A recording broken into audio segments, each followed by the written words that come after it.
youth can have access to land and resources and avoid migration, what we are seeing in many local communities or indigenous communities, youth are leaving their territories to the cities or to go abroad because they don't have much, they don't have employment, they don't have access to resources. Then the more we provide or respect the right of youth and give them really access to their land and resources that will help them stay in their territories and be the next generation to transmit that knowledge. If we don't do that, they migrate, then we lose the knowledge. So how do we really think about all of that?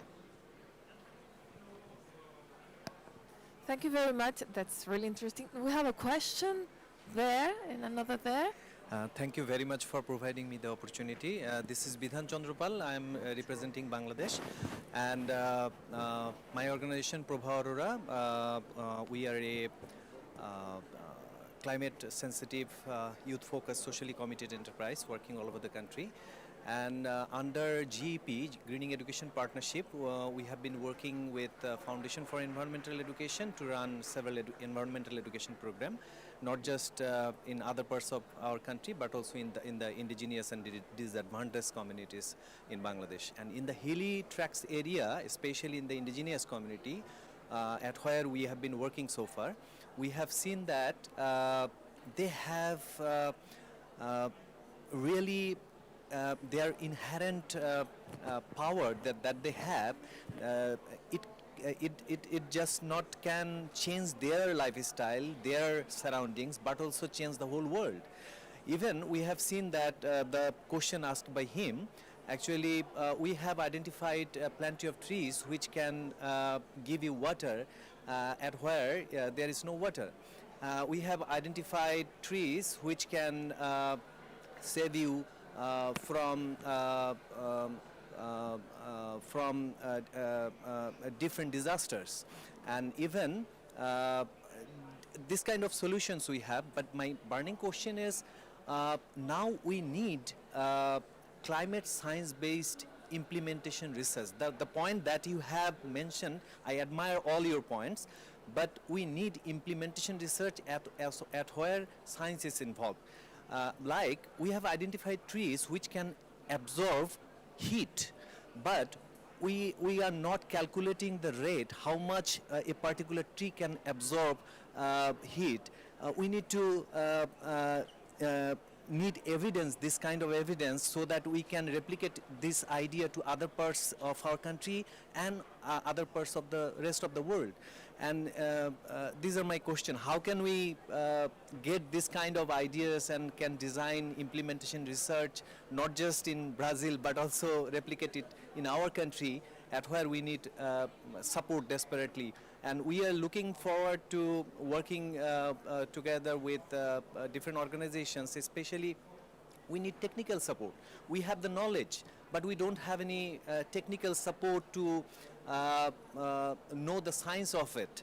So we have identified plenty of indigenous local trees which can save our indoor environment better. But we cannot promote it because we don't identify a particular tree which has a particular calculation of carbon emission saving. So this kind of research are very much necessary nowadays. So how can we do this, and at where we can get support? So thank you very much. We are going to give you the floor, but this question could be answered maybe by you after, and François, because this is more for the scientific area, except if the rest want to answer. And please, you have the floor.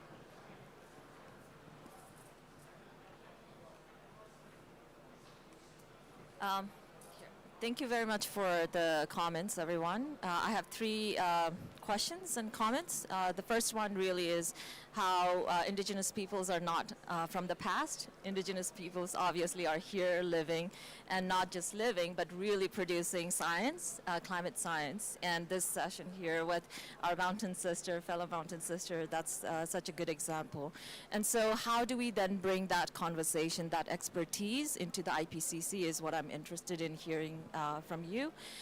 The second point is then very specific to the IPCC, right? So working group 1, 2, and 3, what we heard from our expert mountain woman fellow sister is what she's been observing and what she knows about where she's from, and how do we then give platform to her experience within the IPCC working group 1, 2, and 3 in the next assessment cycle. I think that is an important question that we need to be talking about. And this leads me to then the third question, which is more directed to the IPCC and the organizers. So it's really good to see that there is a series of events organized today focusing on indigenous knowledge and indigenous peoples' knowledge and indigenous peoples. But what I'm really interested in is to see how the IPCC itself is doing, what it's doing to make sure that indigenous participation is meaningful and convenient and comfortable for the indigenous peoples. So for example, at this session, I see that we have people with different language language capacities, but we don't have the translation capacity here at this pavilion, which actually limits my understanding, my ability to understand our speakers properly. And so that also, for me, reflects what IPCC is doing in terms of, or not doing in terms of making sure that capacity is built and also technologies are provided to support meaningful indigenous participation. So in my case, from the way I see it, we have a lot of experts on the panel today, and our indigenous experts, indigenous knowledge holders on the panel. How do we make sure that their voices and experiences are heard, not just as stories or case studies to validate science, but actually they themselves are scientific enough for us to be listening to carefully and meaningfully? So that's my comment.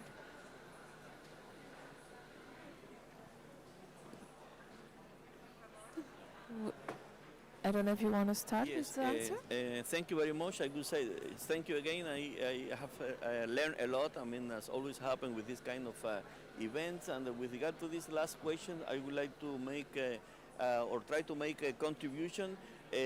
Firstly, with regard to what has been said in terms of contributions and from indigenous knowledge, with regard to some kind of responses for that could be relevant for in responding to climate crisis and also in responding to biodiversity loss.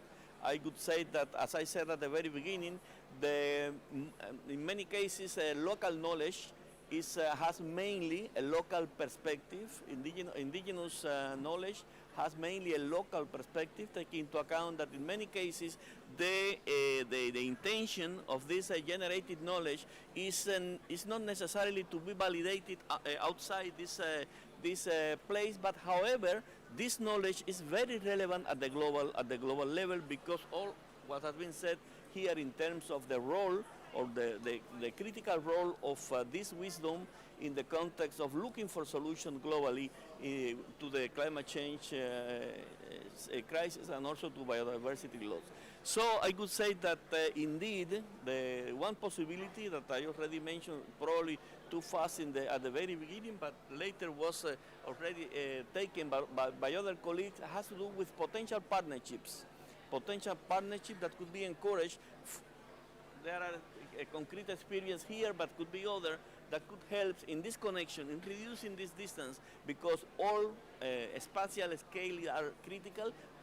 Local scale is critical because it's where most of the impacts are felt and where the community live when they have their cultural heritage and so on, but also, of course, regional and global, and the expression of that at the regional and global level. And in looking for global solutions, also this contribution could be, and partnerships can help in that direction.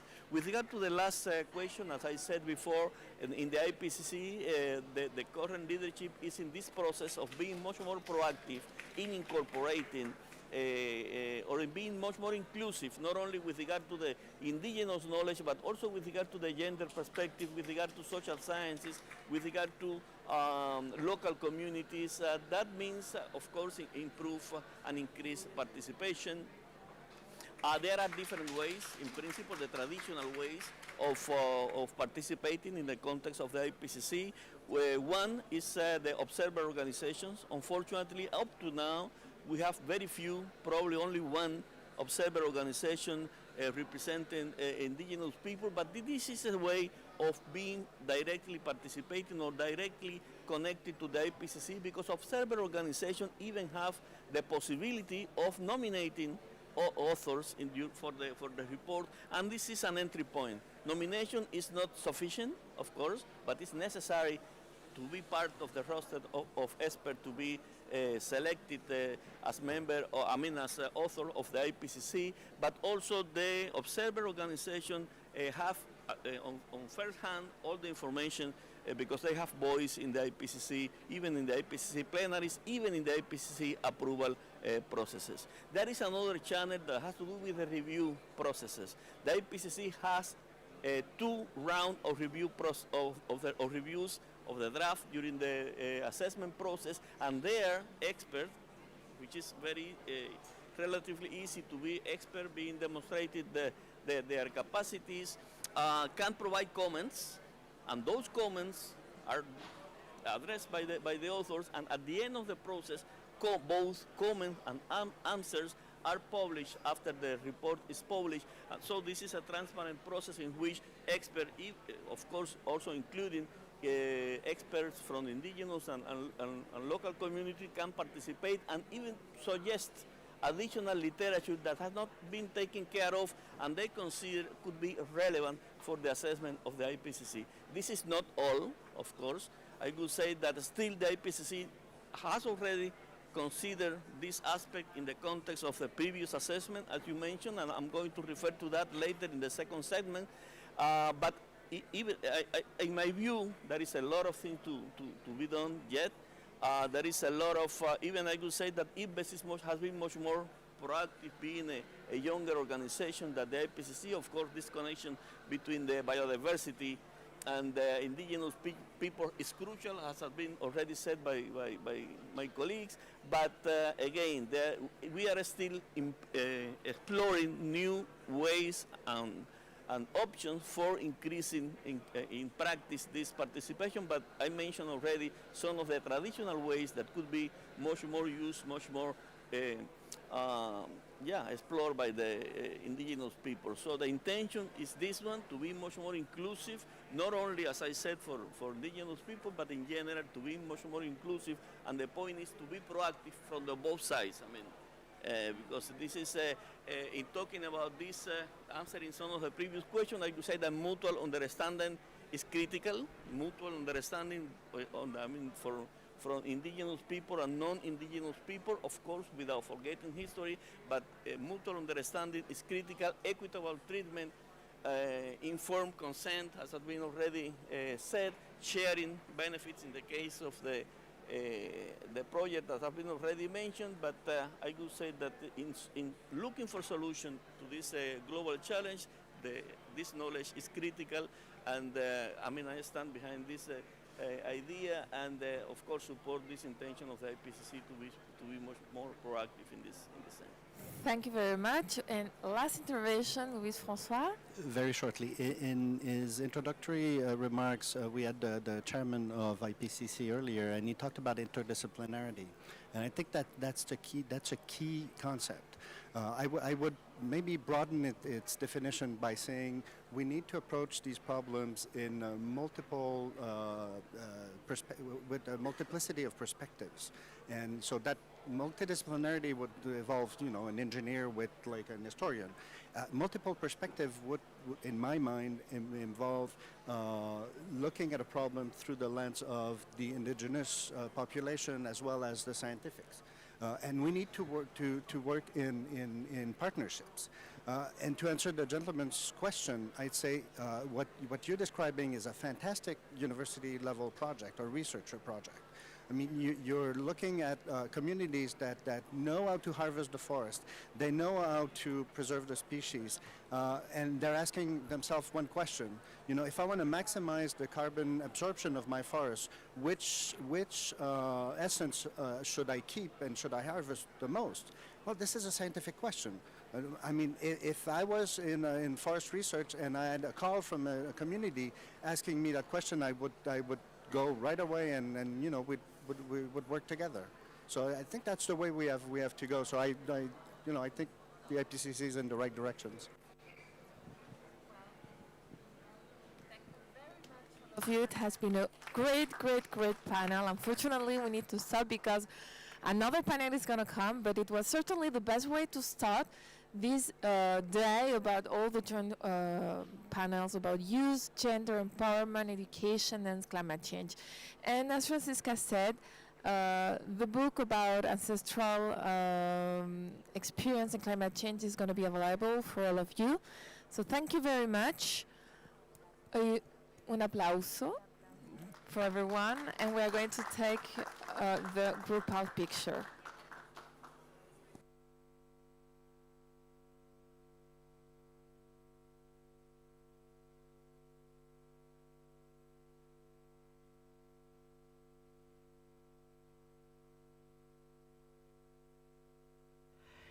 Kia ora and warm Pacific greetings.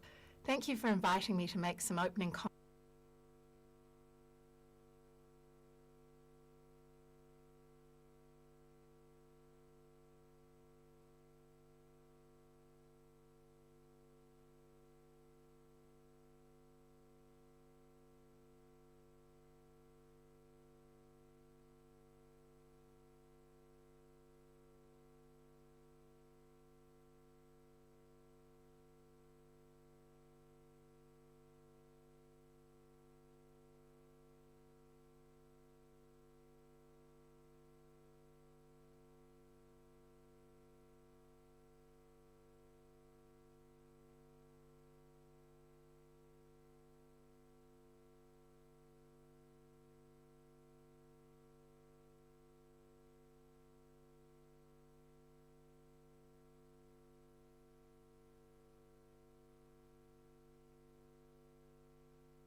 Want to check.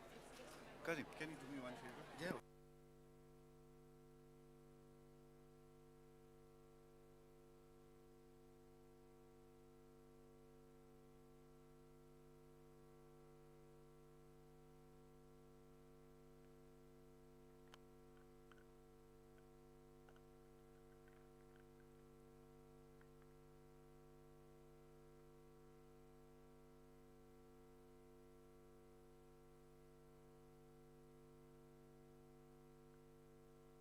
You don't want to be in the shot.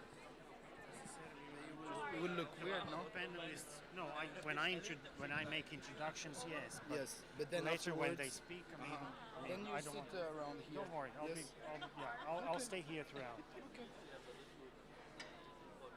Let me set it up for you. Yeah. Maybe sit so that I can fit it to your Standing. standing. Yeah. Okay. All right. Let's do that.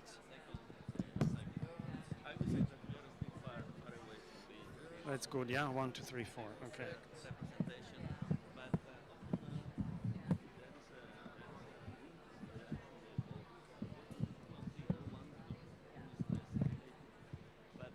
All good?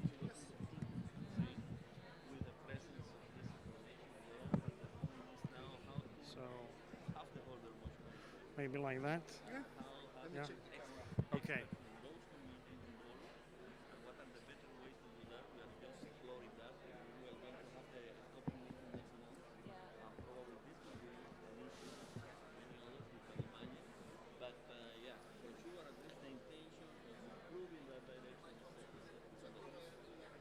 As background.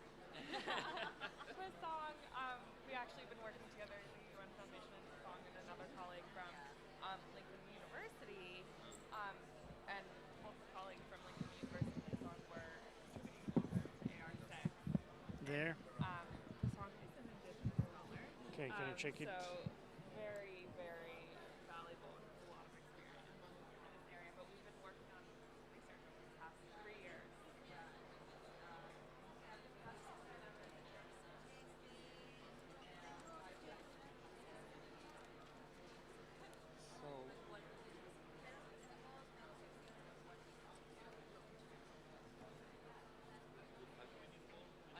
Have you tested the video?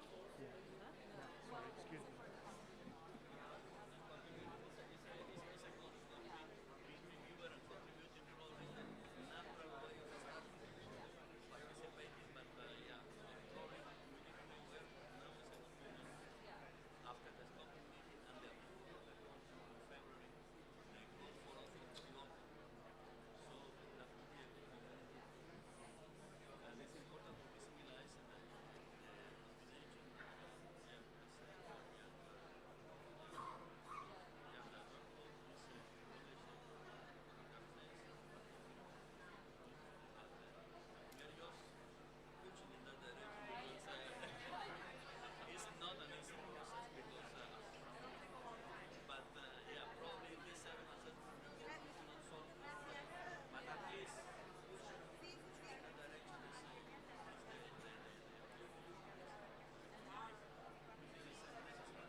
One.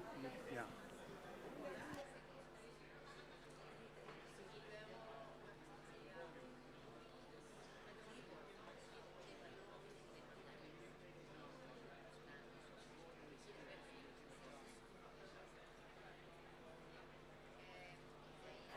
One.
Good morning to everyone here at the pavilion and to our audiences out there. Good morning, good afternoon, and good evening. This is the IPCC panel this morning, which is the second panel of the day. We have an excellent panel this morning, and I believe the subject will be very much of interest to you.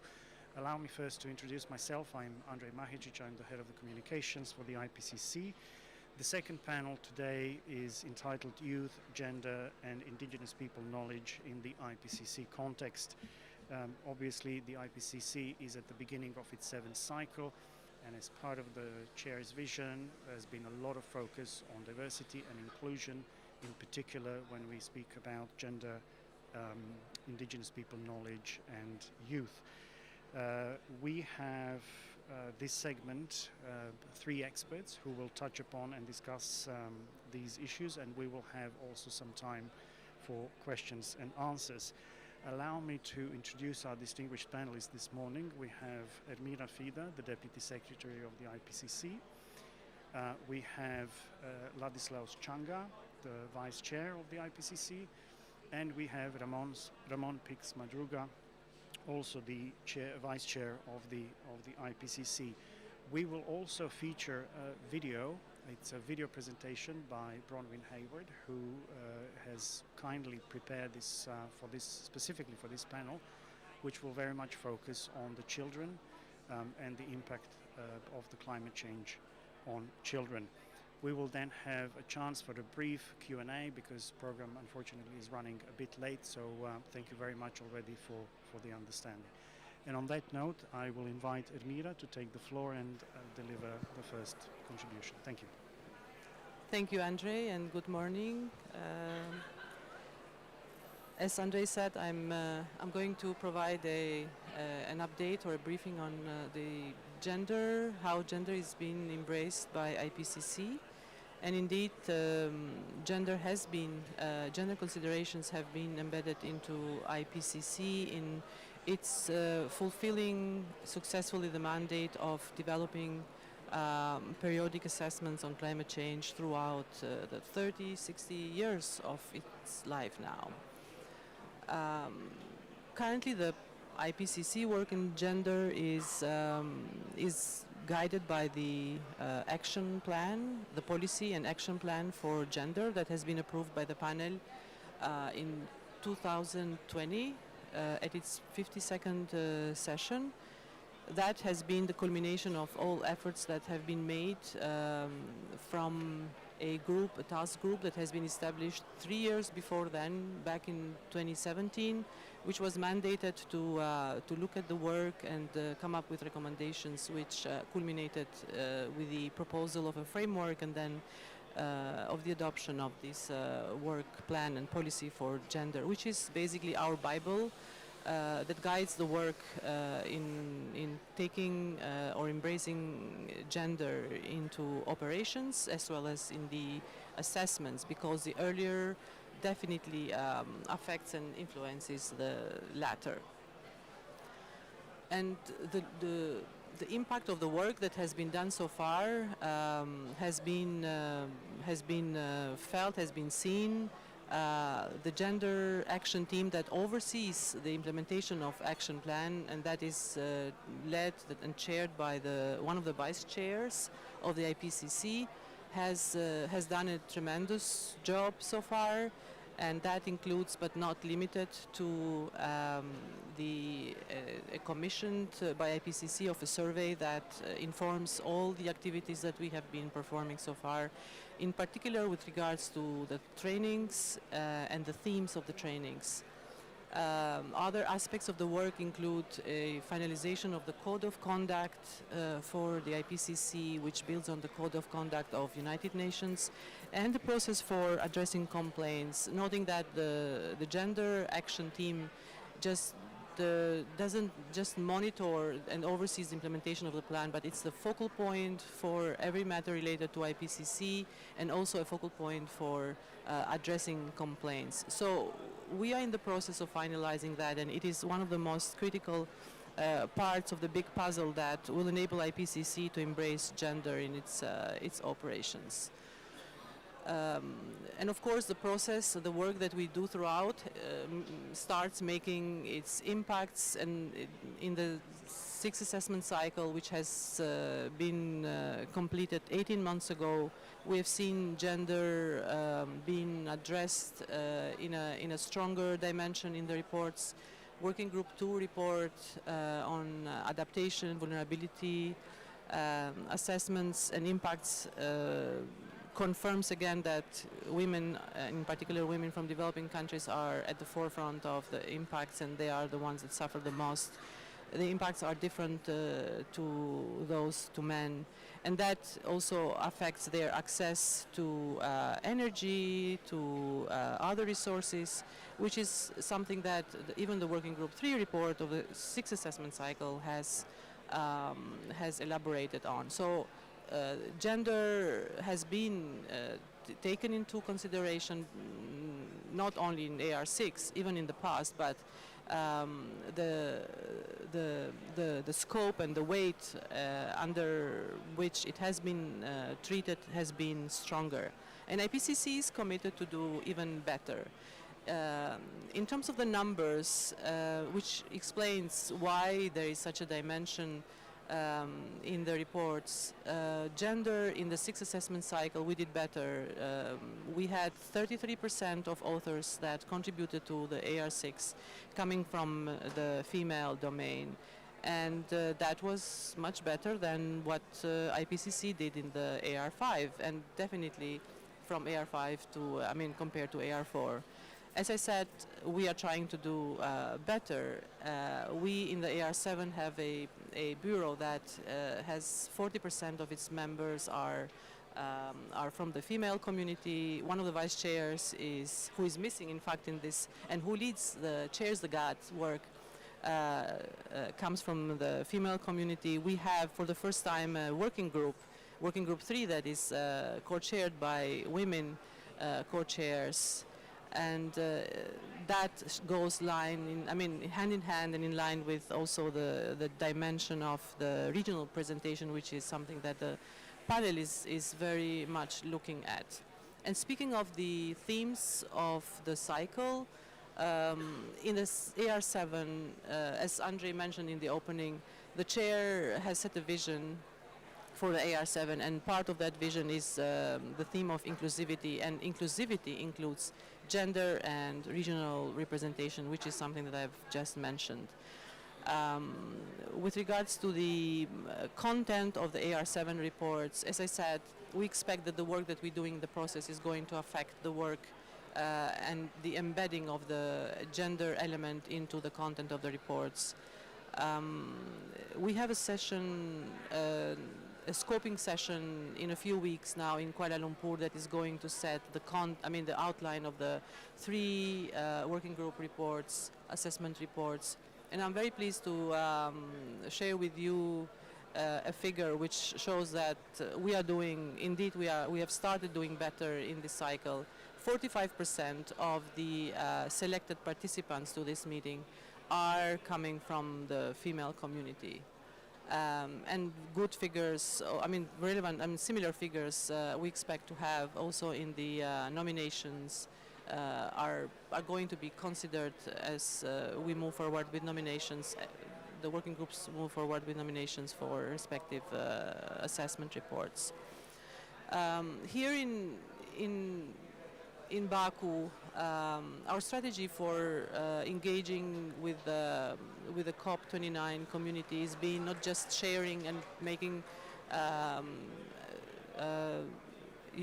a case for IPCC, for AR7 that is more inclusive, addresses diversity, is an IPCC that ensures the policy relevance, but also we are trying to get to listen to different countries, to different groups, to different constituencies. Even yesterday we had a meeting with Women and Gender Constituency Group, and we heard their voices, which similarly to the other groups that we have been listening, are talking about embedding the equity and justice dimension, embedding means of implementation, having a narrative that is stronger when it comes to the findings of the report and connecting climate action with sustainable development. So all of these elements are going to be taken into consideration, including at the next scoping meeting, which is one of the most important milestones of the current stage we are in the IPCC. And with that, I think I would like to hand over to my other colleagues in concluding that embracing gender in the process and in the content of the report is going to allow us to provide and share some equitable options, options that are in line with the demand and the need of those who are going to use the reports of the IPCC. Thank you very much, Admira, for that very important contribution. I will kindly ask now Vice Chair Ramon Pix-Madruga to give us his remarks on the indigenous people's knowledge. You have to switch on the microphone, I think. Thank you. Thank you very much, Andre. And once again, thank you. Thanks the organizations, the organizers of this event for this opportunity. Well, this segment of the big event is organized by the Mary Foundation, the World Meteorological Organization, and the IPCC. Is dealing much more specifically with the treatment of these different dimensions in the context of the IPCC.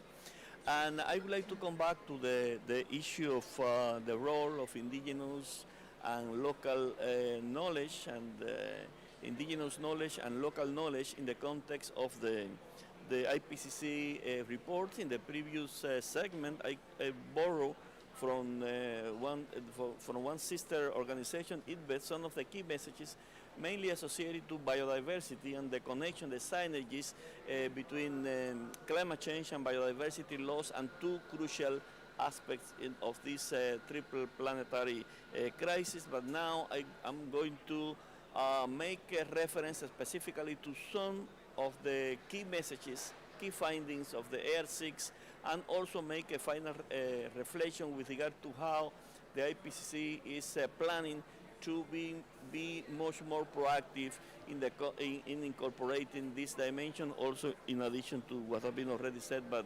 Ermira, and consideration on other issues. Firstly, I would like to repeat what I already said initially in the previous segment, in the sense that the IPCC is incorporating this dimension of the indigenous knowledge and local knowledge, is in this gradual process of improving or increasing the incorporation of this content into the assessment. This is already present in previous assessment, but the point now is how to be much more incremental in that sense, how to increase these inputs. And I'm going to make reference to some key messages out of Working Group 2 and 3, which are the working groups in which this aspect was treated more in depth as part of the 6th assessment report. With regard to Working Group 2, I would like to recall that the IPCC has 3 working groups.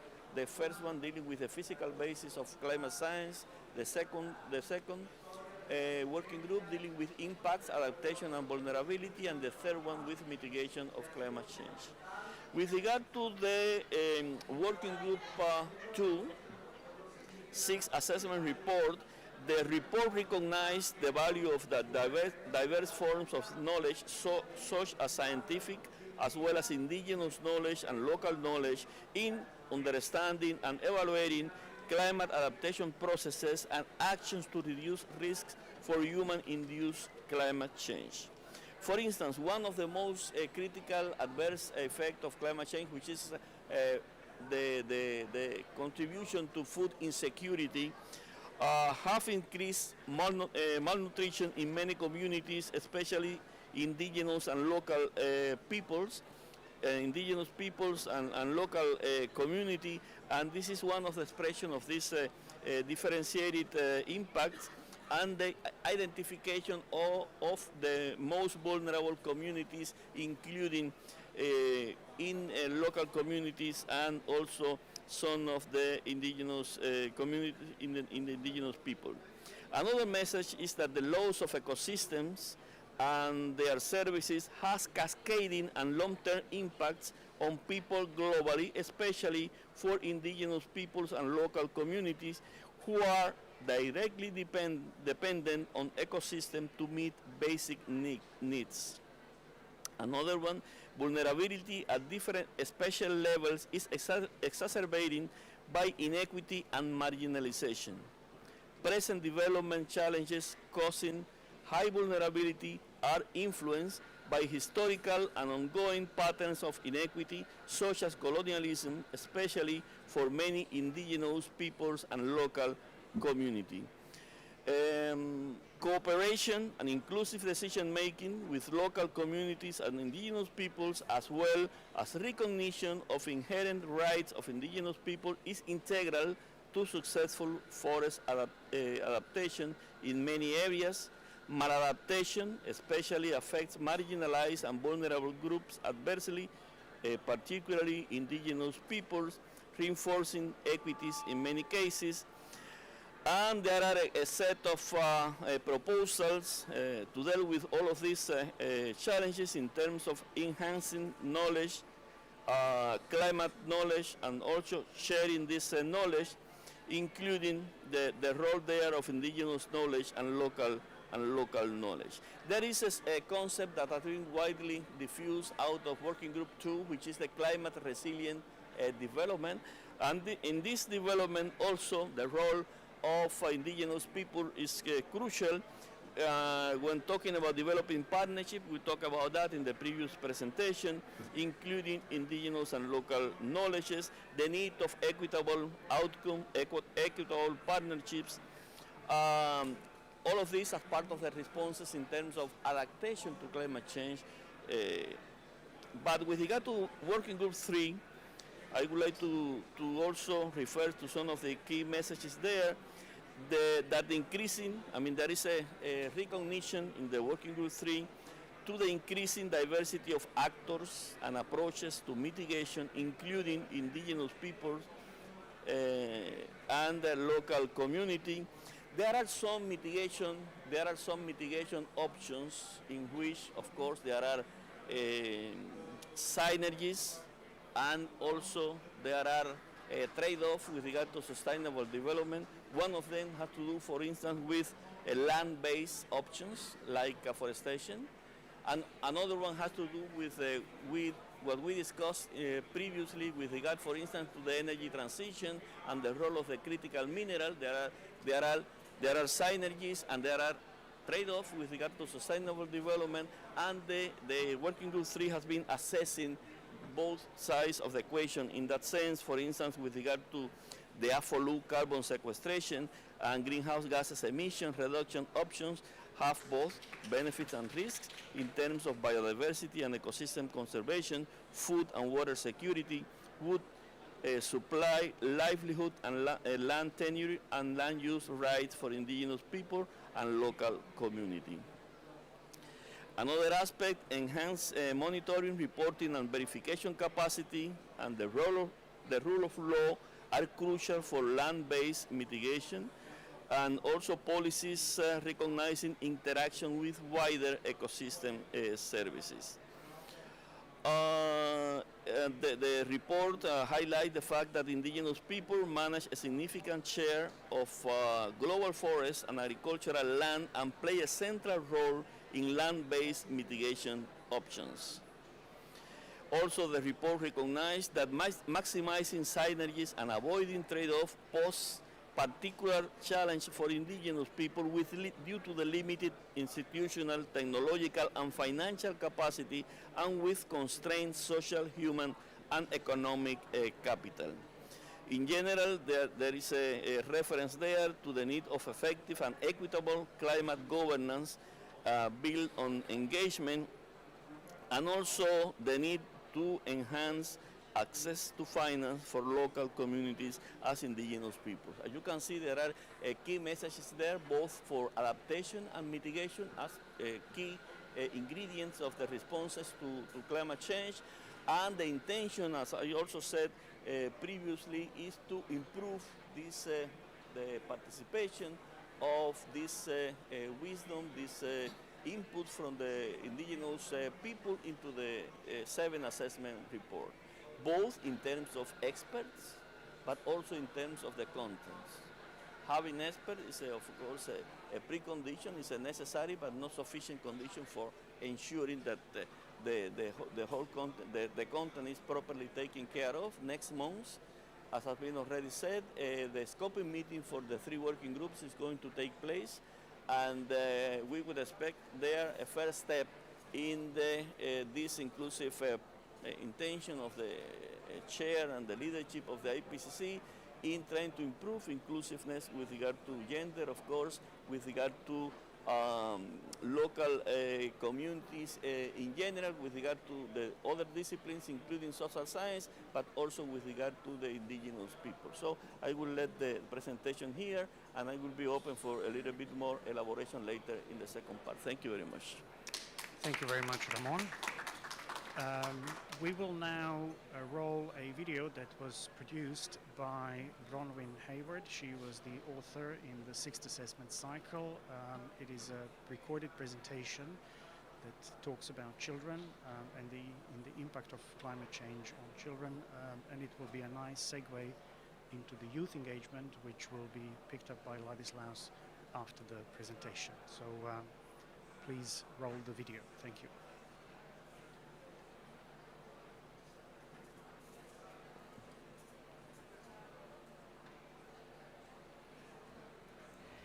Kia ora and warm Pacific greetings.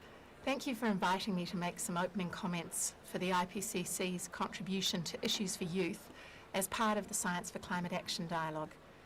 As a political scientist, I work on how we engage with young people and promote the rights of children and future generations in decision making, particularly on issues related to sustainability and climate change.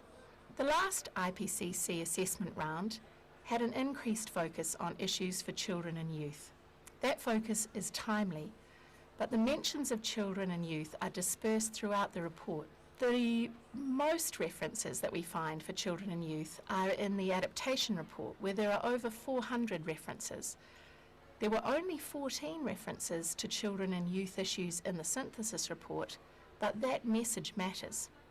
It says that we need to take urgent and effective and equitable action in mitigation and adaptation in order to promote the livelihoods, health, well-being and fairness for current and future generations. Our climate science is clear.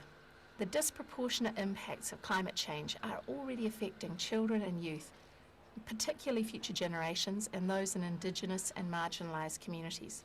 One of the most popular figures from the 2023 synthesis report has been the SPM Figure 1, Panel C, which stresses how future generations will experience a hotter, different and more dangerous world, depending on the choices we make now and in the near term.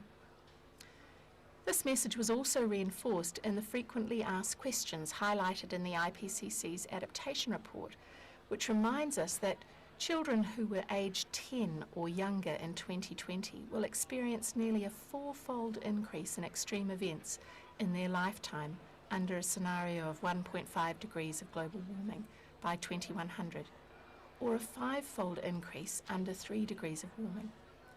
But those increases in exposure to extreme events won't be experienced by anyone aged 55 or older in their remaining lifetime under any warming scenario. The issues of how climate will affect children and young people for future generations has also become more policy relevant and more urgent because of three important resolutions that have been passed this year that I want to highlight before we turn to the climate science. The first is the Declaration on Future Generations, which was passed by the UN during its Summit for the Future meeting in September. That meeting highlighted that our decisions, actions and inactions today have an intergenerational multiplier effect, will impact future generations exponentially. The declaration acknowledged that present generations carry a responsibility towards future generations to act with their interests in mind. It called for intergenerational dialogue, for long-term thinking and engagement, including amongst the elderly, youth and children in our decision-making, in order to safeguard the interests of future generations. The second major decision that was announced this year was in October, the Council of Europe's resolution and recommendation to protect and support the rights of young people, particularly young environmental defenders, who are protesting or advocating for a clean, healthy and sustainable environment. That recommendation calls on governments of Europe to protect the civil, political, economic, social and cultural rights of all young people who often face significant barriers trying to be heard. That resolution also emphasises the need for accessible consultation platforms and supporting access to climate education and promoting climate justice. So, thirdly, I'd like to acknowledge the action of the WMO, our co-hosts for today, for recognising the need to support young people. As UNICEF has reminded us, children are not mini adults. Children in particular have physiological and development needs that make them highly vulnerable to exposure to climate events. The 2022 Impact Report notes that children and those who are pregnant have potentially higher rates of vulnerability or exposure to climate hazards, extreme weather events, and undernutrition. Chapter 7 of Working Group 2 also highlights that heat is associated with higher rates of preterm low birth weight, stillbirth, neonatal stress, and adverse child health outcomes. Similarly, extreme weather events are associated with reduced access to vital prenatal care, leads to increased unattended deliveries and to decreased access to paediatric health care. In Africa, where 40% of the population is aged under 15 years old, the African Regional Chapter has emphasised the way that exposure to high temperatures during pregnancy is linked to adverse birth outcomes, including stillbirth, miscarriages, and long-term behavioural and developmental challenges for children.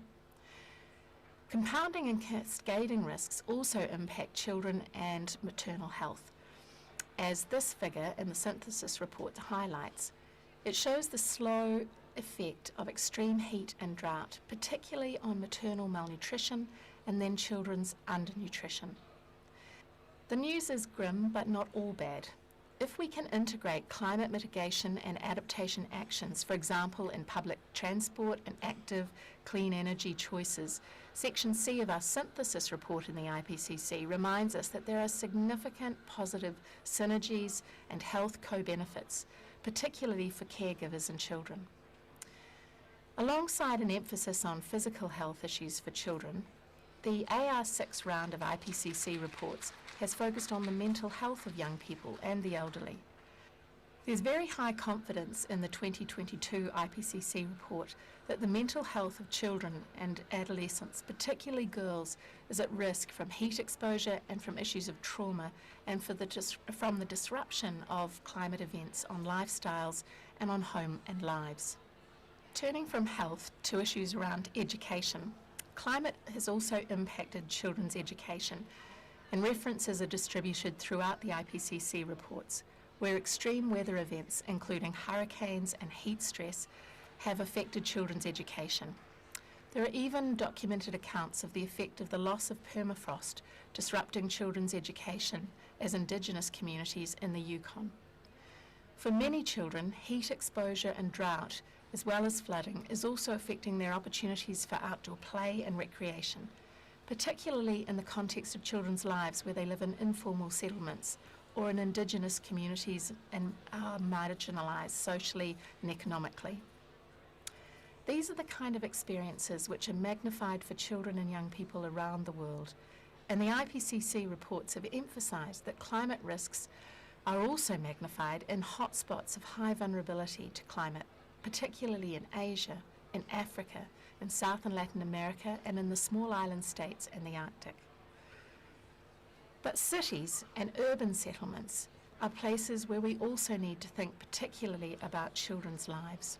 Children living in cities are more likely to be exposed and vulnerable to climate change risks from flooding and heat stress, coastal inundation and water scarcity. And that's compounded by problems of poverty and inequality that they experience in urban areas. But urban areas are also a site for solutions. The urban share of greenhouse gas emissions has increased to about 67 to 72% of world emissions. And that matters because the choices that children and future generations who live in cities make will also really affect our rates of emissions. And there are options that we can take to reduce risks for young people now and in the future. One of those actions is to develop adaptation plans with young people. We see around the world that we are beginning to plan for adaptation, but that progress is uneven and it's not happening fast enough. There are increasing gaps that are affecting low-income populations and young people, and those gaps in adaptation protection are expected to grow. Young people are also asking for system change. So what does system change look like in climate decision-making?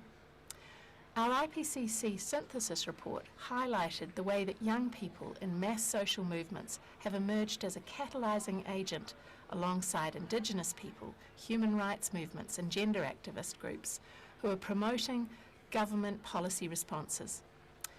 We're also seeing growing recognition that we need to engage with children and young people and listen to that voice for more equitable policy outcomes.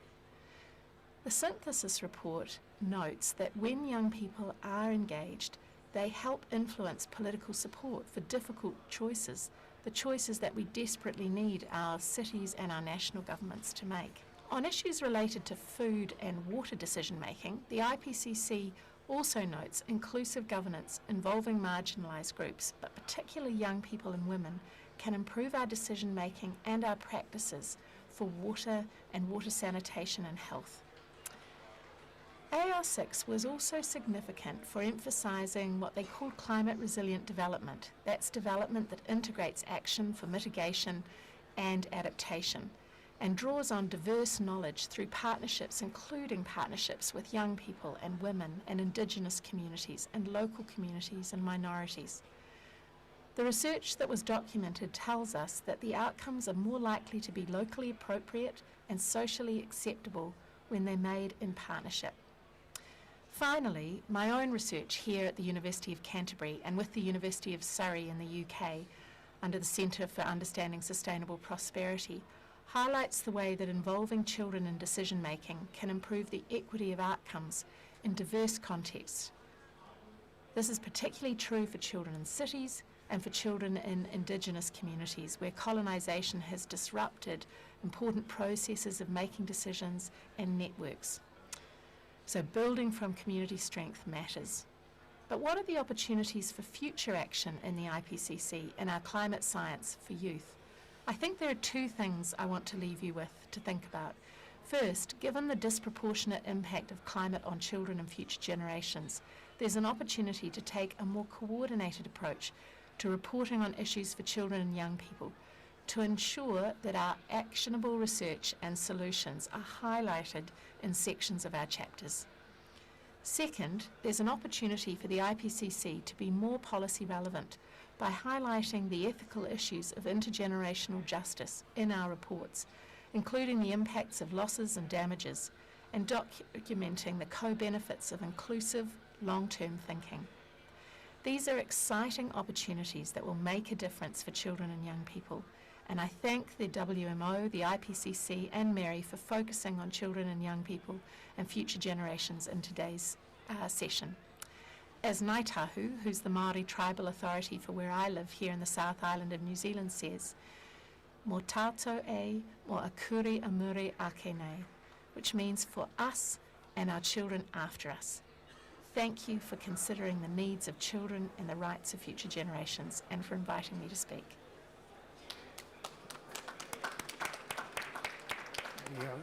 We are very grateful to Bronwyn for contributing this excellent presentation, which leads us into a very important conversation about how the IPCC engages with the youth. And on that note, I hand over the floor to our Vice Chair, Ladislaus Changa. Ladislaus, floor is yours.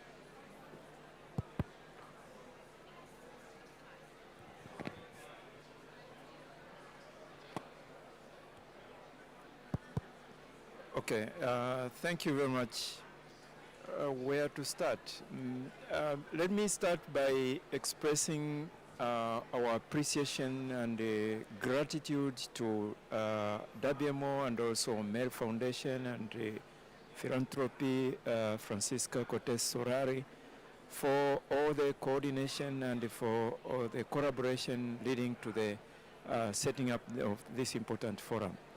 And also let me register my appreciation and gratitude to the very committed and hard-working IPCC Secretariat who are working very hard to ensure that the objective and also the priority of IPCC in the 7th assessment cycle are very effectively and adequately implemented.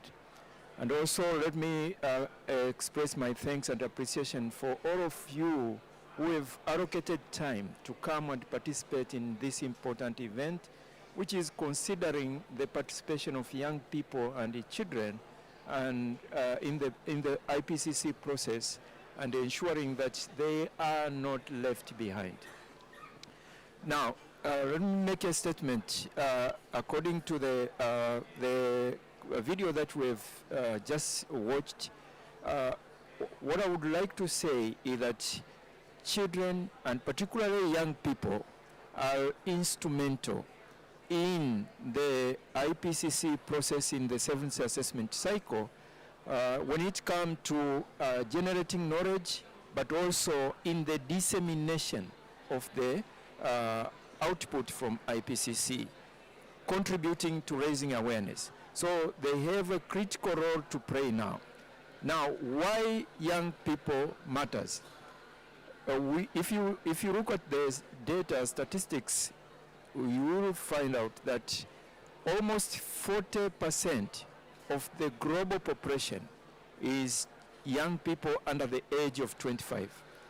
And this statistic is even more alarming in Africa, where more than 60% of the population in Africa is young people under the age of 25.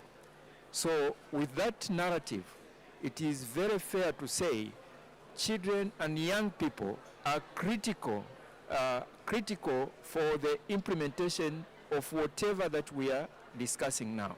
So they matter now and they matter tomorrow. Now, what IPCC has been doing in strengthening the participation of young people in the process, this all go back to 2007 when the fourth assessment report of the IPCC was produced, and the IPCC being awarded a Nobel Peace Prize, and that Nobel Peace Prize also was associated with the establishment of the IPCC scholarship program.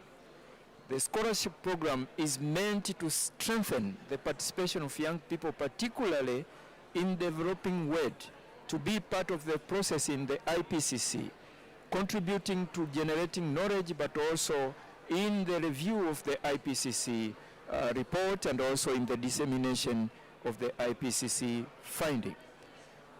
In the seventh assessment cycle, as been very well articulated by Andrew and also Emila and my colleague Lamon about the priority of the IPCC in the seventh assessment cycle, which includes strengthening inclusivity. Now, inclusivity includes, in most particular way, the young people, young scientists, early career scientists. So we have the passion, we have the purpose, we have the commitment and determination to ensure that in the seventh assessment cycle, young people all over the world are adequately and increasingly and very significantly help to participate in the IPCC process, be it in knowledge generation, in writing research papers, or in the review of the IPCC draft report, or in the dissemination. So this is the focus, this is the priority of IPCC in the seventh assessment cycle. And to underscore that narrative, I have been assigned the responsibility to look on this matter for young people all over the world to ensure that they are increasingly participating in the process. And since the last COP and even this COP, we've been very much busy actively engaging young people. Just yesterday and today, we've engaged young people from Lingo community, from Climate Mobility Group, and also today from Yungo. And we talked with many young people, and they have given us commitment that they are going to be active in the seventh assessment cycle, and including, for example, we suggested to Yungo, why can't you just prepare a summary for Yungo from the summary of policymakers in the IPCC Special Report on Climate Change and Cities, drawing out narratives that are very related or that fit well with the young people, objectivity. So suffice to say that in the seventh assessment cycle, we have the commitment, we have the determination to ensure that young people all over the world are increasingly helped to participate in the IPCC process in the seventh assessment cycle.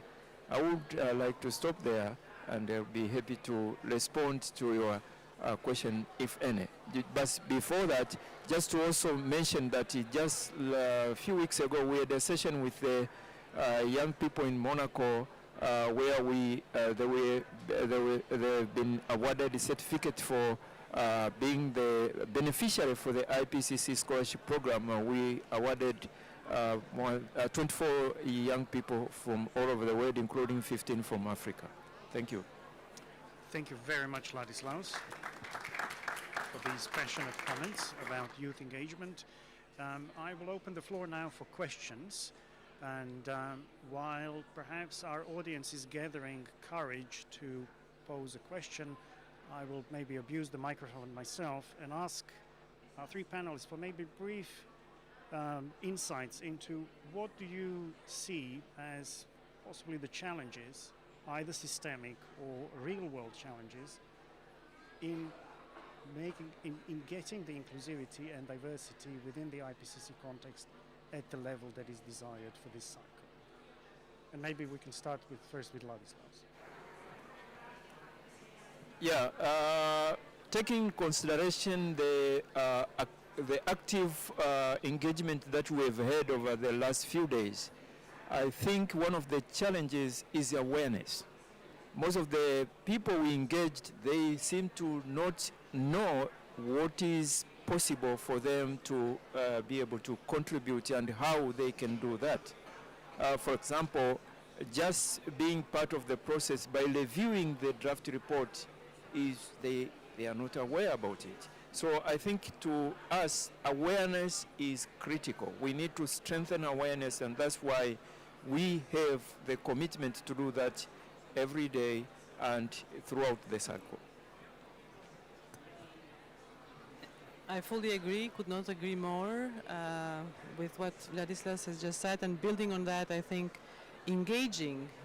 So awareness is there if the IPCC community gets closer to the different groupings, and we have seen these days how much it is influencing also our understanding. The IPCC Bureau that has been here in Baku to understand the needs that come from the communities, the groups, different countries, and which is basically in line with what I've just mentioned earlier, that we're taking note of this. The chair was here for the first week. He's been meeting, then the vice chairs have continued to do so, and we will come up with a detailed summary of the views that have been expressed, so that it will be taken into consideration from the start. And the start is now. It coincides with the start of the process for scoping of the three big reports, and it's not the approach is changing compared to the sixth assessment cycle. We're not waiting for the reports to be drafted and then to be reviewed and see, I mean, that through the comments, through the review process. But the concerns that we're getting here, the world has reached a point that there is no time to, for waiting for, even for bringing the science and the knowledge together. They are going to be embedded from the start: equity, justice, means of implementation, other elements that maybe new elements will come until we bring this, this COP comes to an end, and it doesn't stop here. Engaging. I think this is also, but it's part of the awareness raising, which IPCC Secretariat, together with the leadership of IPCC, need to work together to find a way how we can best keep, in touch with different groups. I stop here and I hand it over to Ramon. Thank you very much, Elmira and Ladislaus, and thank you for the question.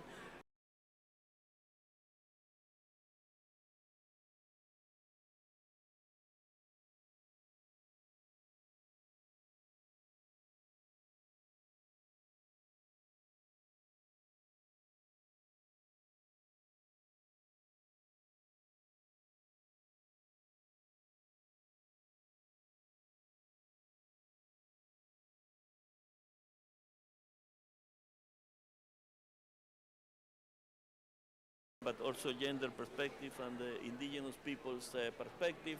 Talking about challenges, I could say that with regard to the indigenous people perspective, for sure the issue of communication is crucial. How for the IPCC to be much more proactive in communicating, as we have been doing here, what are the options, the channels through which this constituency can be much more active in the process of the IPCC. In the case of indigenous people, the literature is indeed an issue. As we know, the IPCC mainly is not creating new knowledge, is not generating new knowledge, but assessing existing literature, and is focusing mainly in peer review literature, but there is a lot of knowledge of indigenous people which is not in peer-reviewed literature. Of course, the IPCC has a protocol for non-peer-reviewed literature that has been already used as part of the assessment, previous assessment, but this is something which is a reality. How to be a better use of this window, I would say, but how to probably create conditions for a broad consideration in that regard. There are also limitations with regard to the intrinsic limitations that experts, not only from the indigenous people, but even from developing countries or poor countries have for fully participating in the IPCC when they have many other restrictions in their life and many commitments. And then the IPCC, which is demanding in terms of time, is on the top of many other things. This is a reality for developing countries expert and also, of course, for indigenous people expert. Unequitable treatment. I would say that equitable treatment is a reality, that we need to ensure equitable participation in all the process and to be in that position, not to declare that we need to be more inclusive, but in reality to create conditions for really going further with regard to the inclusiveness. So I would say these are the challenge, not only for those communities and constituencies, but only for the IPCC, how to pass from the statement and the speech to the action in being effective this goal. Thank you. Thank you very much. And if there is no question from the audience, I may follow up on that, but there is one, so if we can have the microphone there.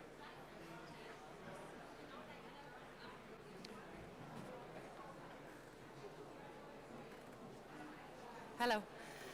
Could you please introduce yourself and to whom the question is directed to? Thank you. My name is Karen Philby-Dexter.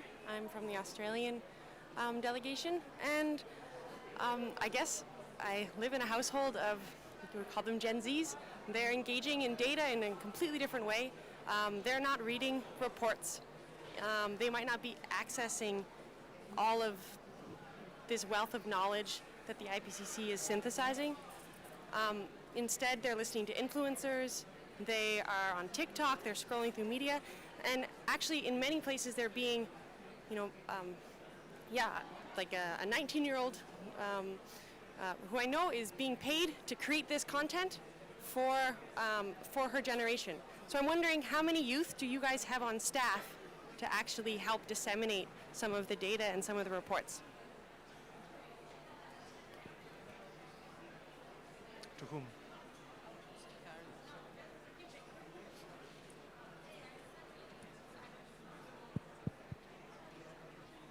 Well, we have young staff members. We have also the program for junior professionals, which is something that has been offered now and then to IPCC, like to the entire UN, but it's not something that is sustainable, and it depends on the offers, it depends on the specific countries. But as I said, we have staff that, I don't know how familiar you are with the levels at the P1 and the P2. It's from P1 to P5, and that belongs to those that we consider as young, but very often we also struggle with the large number of applicants, regardless of the number of years, which presume somebody coming from the P1 level is open to someone coming from the master's or university straight to the job. But we see a high interest also from people who are older than those that are targeted. But we have just recruited a P2 staff member to help us with the meeting organization, which is one of the core functions of the Secretariat. And we have a vacant P1 now post, which is for a junior staff member. We expect also other incoming staff through the internships. This is another stream platform that we use for getting to not only help us but to train young people, and we have had a very good experience in getting them to work with us and involve them in all the work streams we have that coincide with the functions of the Secretariat. But I hear you. I have also a 25 years old who in the teenager period has been working on, going to school, doing very well, but spending a lot of time in social media, which hasn't changed so far. But I think the school, the university, the high school plays a role, I have to say. And I have been invited as a parent to also go and lecture the kids to the school. And I used to work for UNEP then, and we as UNEP organized at some time, years ago, I don't know if it is still there, a process for a painting competition. A painting competition inviting young kids to draw something with the theme of global warming, and we got some very amazing, which we even wanted to use as logos in our presentations. So I think personally I think it's important to, there are ways, entry points to get to engage with young kids. We had yesterday a meeting with Nordic kids. They have created a group called the panel for kids, maybe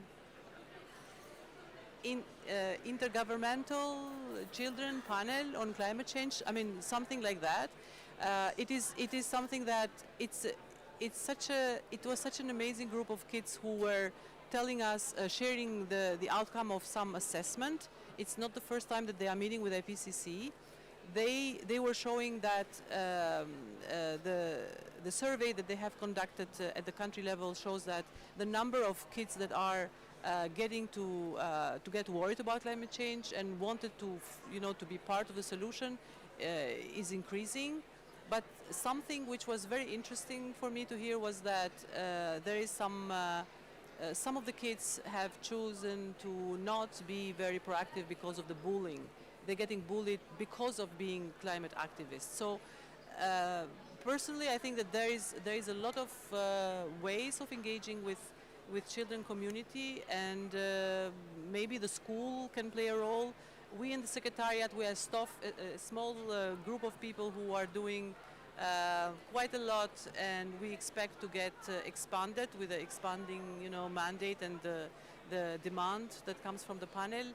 And it is something that your question strikes me, and I have Abdallah Moksi, the Secretary of IPCC, just in front of me, who is, I think he wants to say something maybe about that, but he's...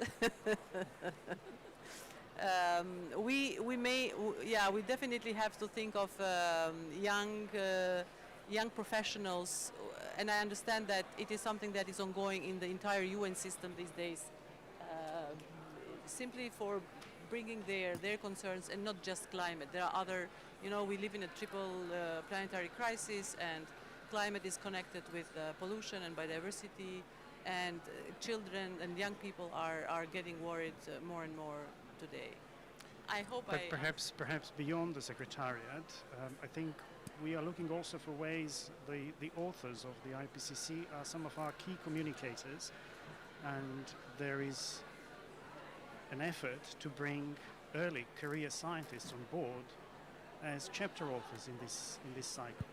Yeah, I just wanted to compliment what Emila eloquently said. And on top of the IPCC Secretariat that we have, but now we have hundreds of volunteers in the name of young people, Yungo, Climate Mobility Group, and Lingo, etc. But Abdallah was signaling to us that he is, his age is a number, but in the mindset he is 15 years old, and therefore he can do the job. So I agree with him that also our mindset can help us if we tune our mindset and go with the current situation. We can tune us to also participate in those latest technology, like the TikTok, we have said, Twitter, Instagram, YouTube, etc. So age is just only the number. Thank you very much, Ladislas, for that. Turning again to the audience, we have a question here, if I may have a microphone here. Thank you. Could you please introduce yourself and direct the question to one of the speakers? Thank you.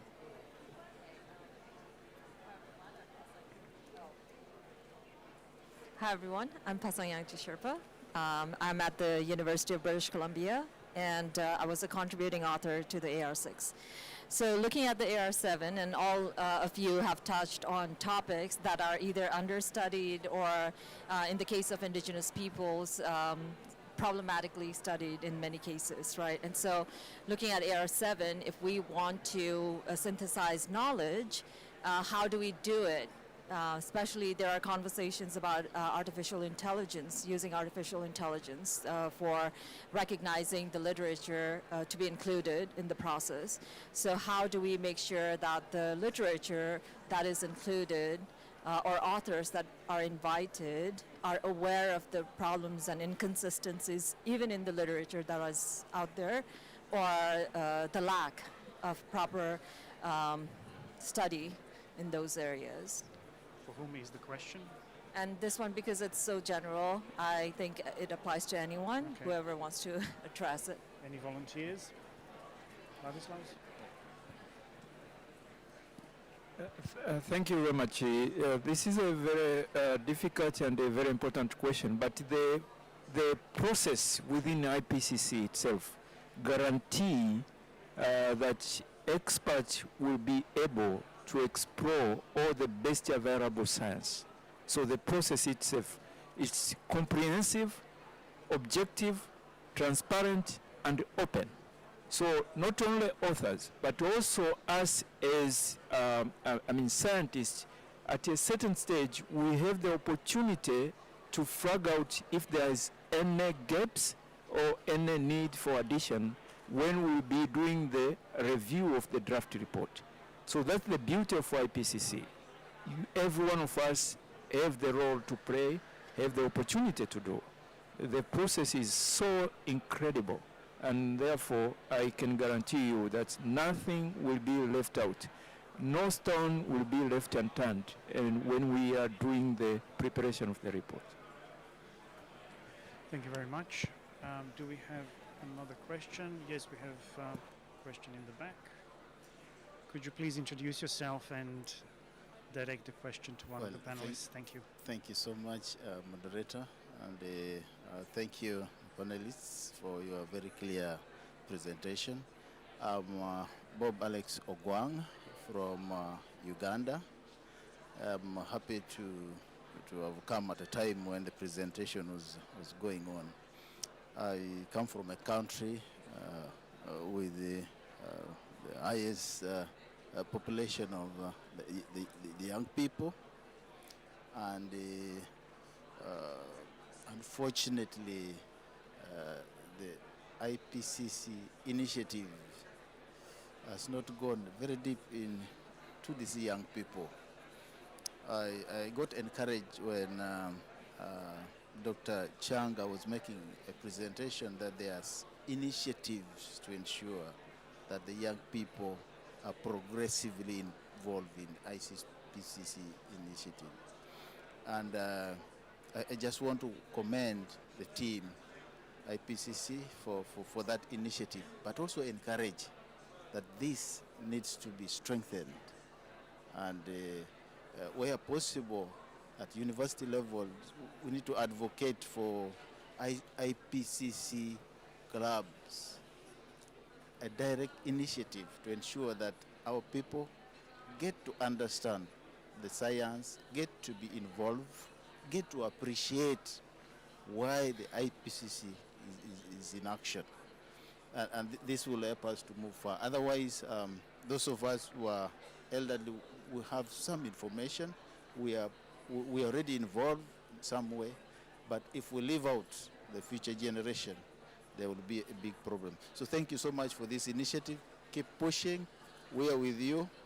Back home, we are also pushing to ensure that we involve the young ones, but support is needed, particularly from the global community, to support the IPCC work to ensure that the work involves the future generation now. Thank you very much. Thank you very much for these supportive comments. I'm going to quickly look around the audience. I believe we are running out of questions. I will turn to our panelists perhaps for some closing thoughts, and maybe to start with Ramon. Anything you want to build on what was said, and perhaps what would be your thoughts that you would like to share perhaps specifically with indigenous people on the engagement with the IPCC? Well, in this part, I would like, in this final part, I would like to firstly take this final comment and something that was been already said in terms of the communication. I would say that communication is necessarily has a moving target, and we need to necessarily change communications methods with life, and in that sense, necessarily the IPCC need to be much more involved in how to translate or how to pass these key messages of our assessments into those social medias mechanism that could be at the moment the IPCC is well connected with social media, and how to be much more proactive in that sense, which is a channel for involving more and more young people, taking into account that this is all over the world, the way in which they are communicating more. So this is something that is necessary in this context. And secondly, with regard to this issue of the literature, how to capture better the system literature, I would like to, to endorse what has been already said by Ladislao, but we need to be careful. Conditions are creating for so doing, but we are supposed to have a well-balanced group of experts to be able to capture this whole set of different and various flavors or different and various views. Otherwise, we could not fulfill this objective. That, of course, I fully agree with them that the conditions are created. There are the mechanisms for so doing, but in my view, the cornerstone for the balance assessment of the IPCC is the balance of the writing teams, the balance of the authors. If we have a region, if we have a community which is not properly represented in the set of authors, probably the literature, the local literature, the regional literature of this region would not be properly taken care of in the assessment, and there would be a gap. Of course, the artificial intelligence, we need to even explore more how to use it, as part of the assessment, but we need to necessarily be careful with the balance of the author team, because this is a precondition, a necessary condition. It's not sufficient, but it's a necessary condition for going further in this balance, in going beyond the English literature and going to other languages literature to capture the different disciplines and so on and so forth. So, just to clarify my point in that sense. Thank you very much, Ramon. Ermira?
here. It's a privilege to welcome you here today. Can you all hear me all right? Excellent, good. So my name is Claire Ransom, and I am the youth advocate from WMO, and it's my great privilege to welcome you all here today to this very important discussion. We are here today to talk about how we feel and think about climate science. So the WMO, the IPCC, and the Mary Foundation are primarily scientific institutions, but I always come to it from a background of feeling very familiar with the work that we do, but I would love to see just a show of hands. Do you guys all know what WMO does? Thumbs up or thumbs down if you know who WMO is. Or a thumb in the middle of ish, kind of. Okay. What about the IPCC? Do we know? Everybody knows IPCC, yes. Okay, how about the Mary Foundation? Yes? No? Medium. Okay, so we all kind of have a general understanding, it looks like, of what these organizations are, but maybe not too much. And that's pretty typical, I'm afraid, because we're very sort of scientific. We're coming from a lot of data, a lot of science about the way that the climate is currently at and where our ecosystems are, but unfortunately we don't have very much of the human side of things. So behind all of these numbers and behind all of this data are real people. There are you and I who are experiencing climate change and climate impacts every single day. And increasingly, our increasingly young communities who are grappling with very complex emotions about this crisis. So for many of us young people, the climate crisis is not just an abstract threat. It's something real that's happening now and that's causing a lot of really complex emotions, whether it be fear, frustration, and maybe even grief. So I'm sure it will shock none of you to know that in 2020, the American Psychological Association surveyed a group of young people and older generations, and they found that nearly half of all the respondents from 18 to 34 reported that climate distress impacted their daily life. Their daily life. Imagine, and some of you might be able to, that climate is then something that's worrying you on a daily basis. But yet, young people are somehow also portrayed as these symbols of hope, of energy, of the future. So how do we grapple with that? How do we move from this idea of climate anxiety into action? And that's primarily what we're here to discuss today. So the idea of the event is really to bridge this idea of science and human experience, to hear from you all, our youth leaders, on how you're feeling and how we can move from our complex climate emotions and maybe a sense of anxiety into action. So we hope in the WMO, IPCC, and Mary communities that we can check in on sort of your emotional well-being to bridge the gap between science and emotion and to create a space for dialogue, connection, and resilience. We hope to have you have a space where your voices matter and help you see that you are part of shaping the future in this climate crisis that we find ourselves in. So today I'd just like to give kind of an overview of how the sessions will work. We're going to first start with an activity to get everybody kind of up and moving and feeling comfortable discussing this complex idea of emotions in the climate space. And so what we're going to do is just a couple minutes, I'll have you turn over here to my left. We'll see that there are some sticky notes on the wall. And you're just going to put a sticky note based on the one feeling that you feel best represents how you're doing today or overall how you're feeling about climate change. So we've got a couple, not the unsure or neutral, so sorry, there's no white ones. You'll have to pick whether you're feeling sad, angry, anxious, hopeful, or inspired. And that's really then going to let us see in a visual way where we're at in the audience and where we're at sort of overall. From there, we'll jump into our keynote presentation, which will be on the general impacts of climate change on mental health, to give us kind of an overview of what does the scientific world know? What do we already know about how we're feeling and how that's impacting us? And then from there, we'll really jump into the parts that I'm most excited about, which are then going to be on hearing from our actual leaders today in the child and youth space of how they're feeling and how their emotions have really driven them to action. So I'll stop there, and I'm going to ask all of you to get up and to pick a sticky note, just really quickly. It's hard to pick, I know, but what's most representing your feelings, and then we'll get started.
Okay, it's looking like a tight race.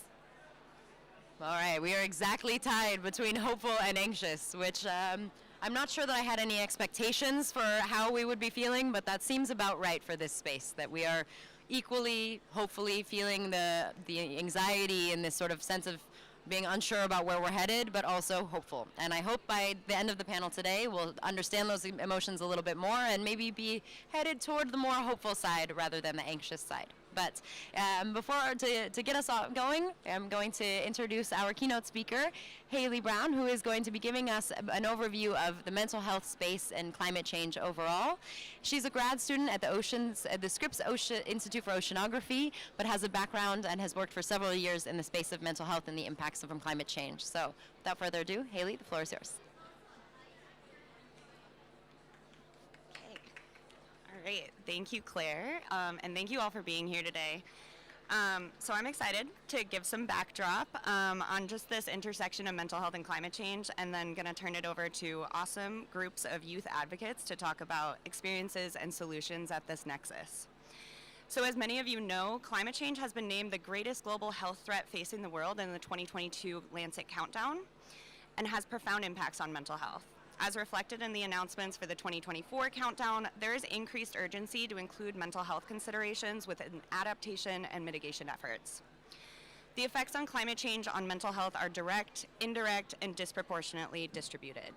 Climate change disproportionately impacts mental health through extreme weather events such as floods, fires, storms, and persistent drought, and through indirect effects such as land loss, economic loss, migration, and food insecurity. Evidence suggests that climate change is associated with an increase in depression, suicidal ideation, suicide attempts, anxiety, PTSD, interpersonal and gender-based violence, and substance use. These impacts include not only clinical conditions, but also impaired cognitive functioning, emotional or behavioral control, economic productivity, and social cohesion. Even without the added strain of climate change, significant disparities exist between mental health needs and existing support systems. The stigmatization of mental health, coupled with its often non-clinical presentation, discourages it from being prioritized on par with traditional medical care. This results in a lack of resources and attention, further widening the gap in access to mental health services. This is especially the case in low and middle income countries where less than 20% of those seeking care receive adequate support. Climate change threatens to widen this gap as frontline populations in disaster-prone areas face a silent pandemic of mental health challenges catalyzed by extreme weather events and disasters, involuntary migration, and chronic stressors. Research indicates that rising temperatures significantly increase the morbidity and mortality linked to mental illness, as well as the frequency of psychiatric emergencies. It's estimated that for every 1 degree Celsius increase in temperature, there is a 2.2% increase in mental health-related mortality and a 1% increase in morbidity. Despite contributing the least to greenhouse gas emissions, low and middle income countries in the global south face the harshest impacts of climate change due to rapid warming, lack of infrastructure, and reliance on natural resources. Limited access to health services, social marginalization, and precarious living conditions all contribute to an inability to cope with climate impacts, increasing the burden on mental health. These structural vulnerabilities leave them less equipped to manage the cascading mental health crises exacerbated by climate change. This is particularly the case for women and girls, who are bearing the brunt of climate change adverse mental health effects. Studies show women are more likely than men to suffer the adverse impacts of climate change, and this is partly due to women's greater dependence on natural resources and prominent agricultural role worldwide. Further, instability and climate-related involuntary migration are associated with an increased threat of gender-based violence and sexual violence, which disproportionately impacts women and girls. Youth are also unique. Importantly, it is their future that is threatened by the immediate and long-term consequences of the climate crisis. These effects are often long-lasting and in some cases irreversible. Young children face growing exposure to extreme weather, heat, air pollution, displacement, and distressing climate news. These stressors are linked to anxiety, sleep disruptions, PTSD, increased emergency room visits, slower cognitive development, learning challenges, and major depressive disorder. For adolescents who are undergoing critical neural and cognitive development, the mental health impacts of climate change are amplified in comparison to adults. These impacts include disrupted education, financial and family stress, displacement, food insecurity, and processing bleak climate projections. These stressors can impair cognitive functioning, decision-making, and academic performance, while also increasing risks of depression, strained relationships, lower self-control, climate anxiety, and suicide. From a 2023 study of 200 adolescent survivors of the Yash cyclone that hit West Bengal, researchers found that scores for PTSD in these adolescents were alarmingly high. The usual cutoff score for probable PTSD on the PCL-5 scale, used to diagnose PTSD, is between 31 and 33. These adolescent survivors scored an average score of 70.67, with a standard deviation of 4.61. Where girls were especially vulnerable to higher scores. Addressing these challenges requires proactive, age-specific mental health strategies to protect the well-being of children and youth in a changing climate, and systems-level solutions to tackle climate change, such as the rapid and equitable phasing out of fossil fuels. The compounding relationship between mental health issues and climate change exacerbates their respective negative impacts. Climate change acts as a threat multiplier for the risks of mental illness and climate-related involuntary migration. Extreme weather events and rising global temperatures compound existing stressors by individuals and communities, which has deleterious impacts on mental health, particularly for those groups already at risk of greater impacts, including youth and women. Just this week, the Philippines has been hit by 4 typhoons in just 10 days. I want to emphasize that this is more than just climate anxiety. We are no longer afraid of what is to come, but we are actively experiencing it, and there are disproportionate impacts in that. I want to shift a bit to focus on some of the research that highlights the hope and resilience that is ingrained in our shared humanity. Climate change encourages strong emotional responses, and while this includes understandable psychological distress, it can also include an increased motivation to act. Climate action, including both macro-level policies and micro-level behaviors, in order to mitigate or adapt to climate change, can improve and prevent adverse mental health outcomes, especially in youth.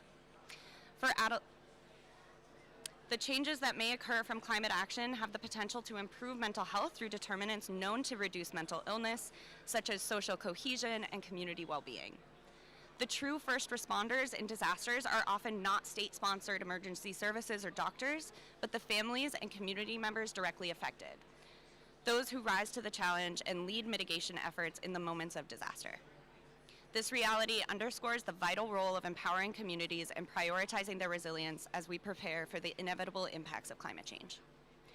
The growing evidence calls for immediate action to address both the emotional and clinical mental health impacts of climate change in communities already grappling with systemic inequities.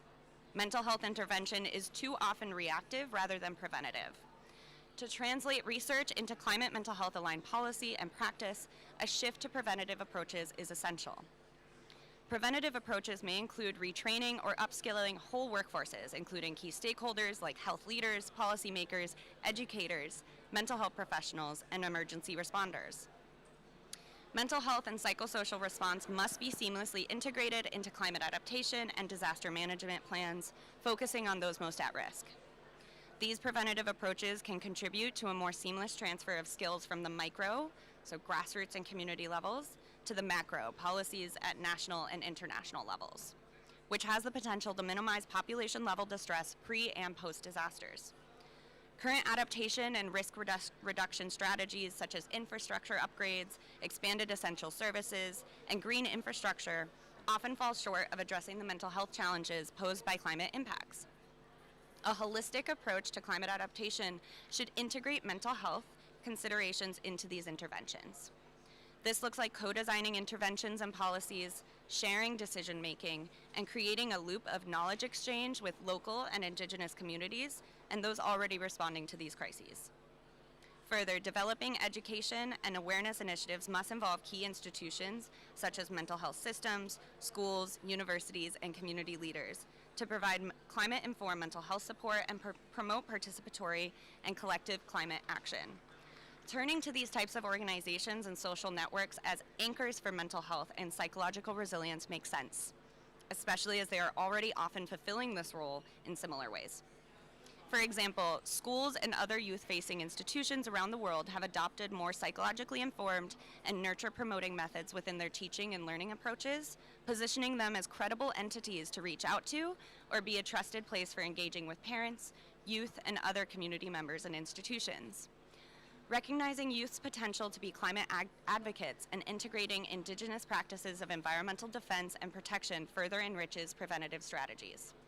At every level, these preventative approaches can help the shift of climate change as a threat multiplier to one where climate action is viewed as an opportunity to build collective efficacy and social cohesion, known determinants of mental well-being across communities and whole societies. I want to end with a call to action. Research shows that connection is the key to tackling the mental health and climate crises. Together, youth can move the needle. It's time to channel the power and passion that youth harness into action by building coalitions that unite voices, ideas, and resources. This can happen by reaching out to your peers, communities, and governments and sharing your vision. Collaborate to create projects, campaigns, or events that integrate mental health and psychological resilience into climate resilience. Share stories, spread awareness, and support each other, because collective action has the power to drive systemic change. Youth are the backbone of climate resilience, bringing energy and vision to the work that is already underway in their communities. By continuing to champion mental health and well-being and fostering connection, young people can help shape a future that champions well-being in the face of oncoming environmental shifts. Thank you all for being here today. I'm excited to hand it back to Claire and over to the panel of incredible youth in our midst. Thank you.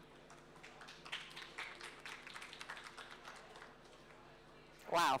Thank you so much, Haley. I think I speak for all of us here to say that that was a truly remarkable way to set the stage. Thank you so much. It was certainly depressing in the beginning to hear all of the tremendous ways in which climate can impact and does already impact our mental health, but I so appreciate you really bringing us into the call of action at the end, because we couldn't agree more that we really have an opportunity here to bring climate action into exactly this, as an opportunity for social cohesion, and especially as youth to then be the champions that can bring in our psychological as well as physical well-being into the conversation. So thank you so much for that. Looking forward to hearing more from you in the Q&A.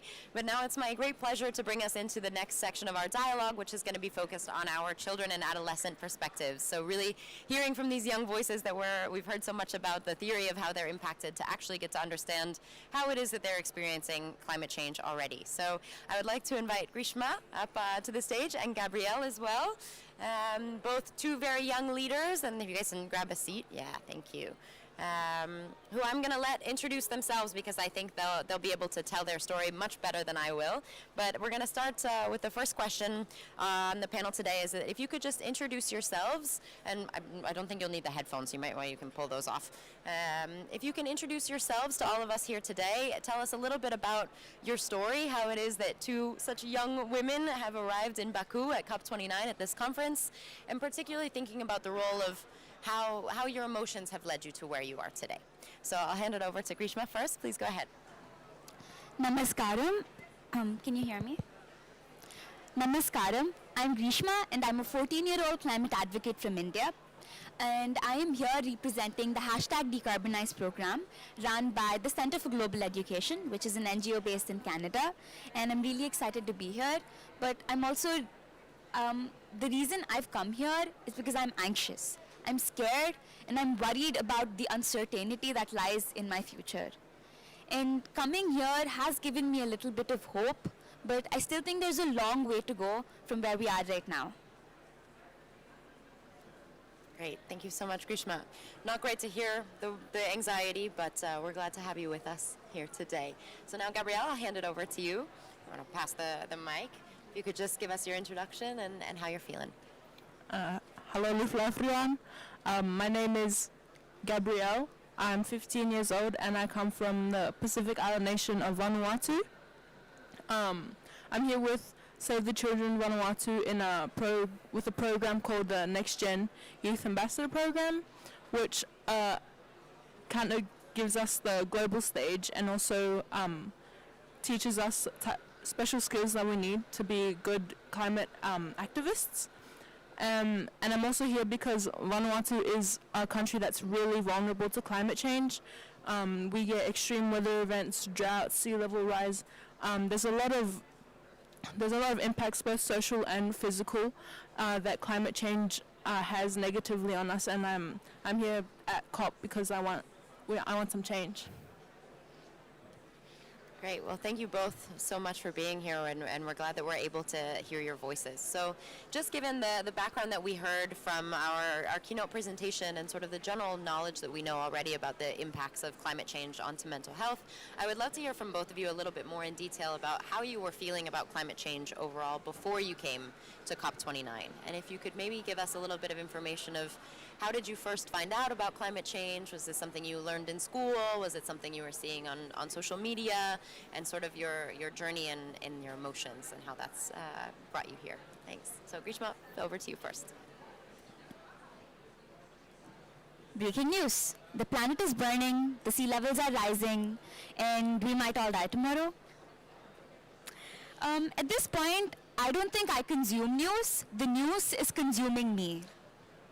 And my eco-anxiety mostly sprung out from reading so many articles about the planet screaming and all of these ecological concerns that are going to shape my future.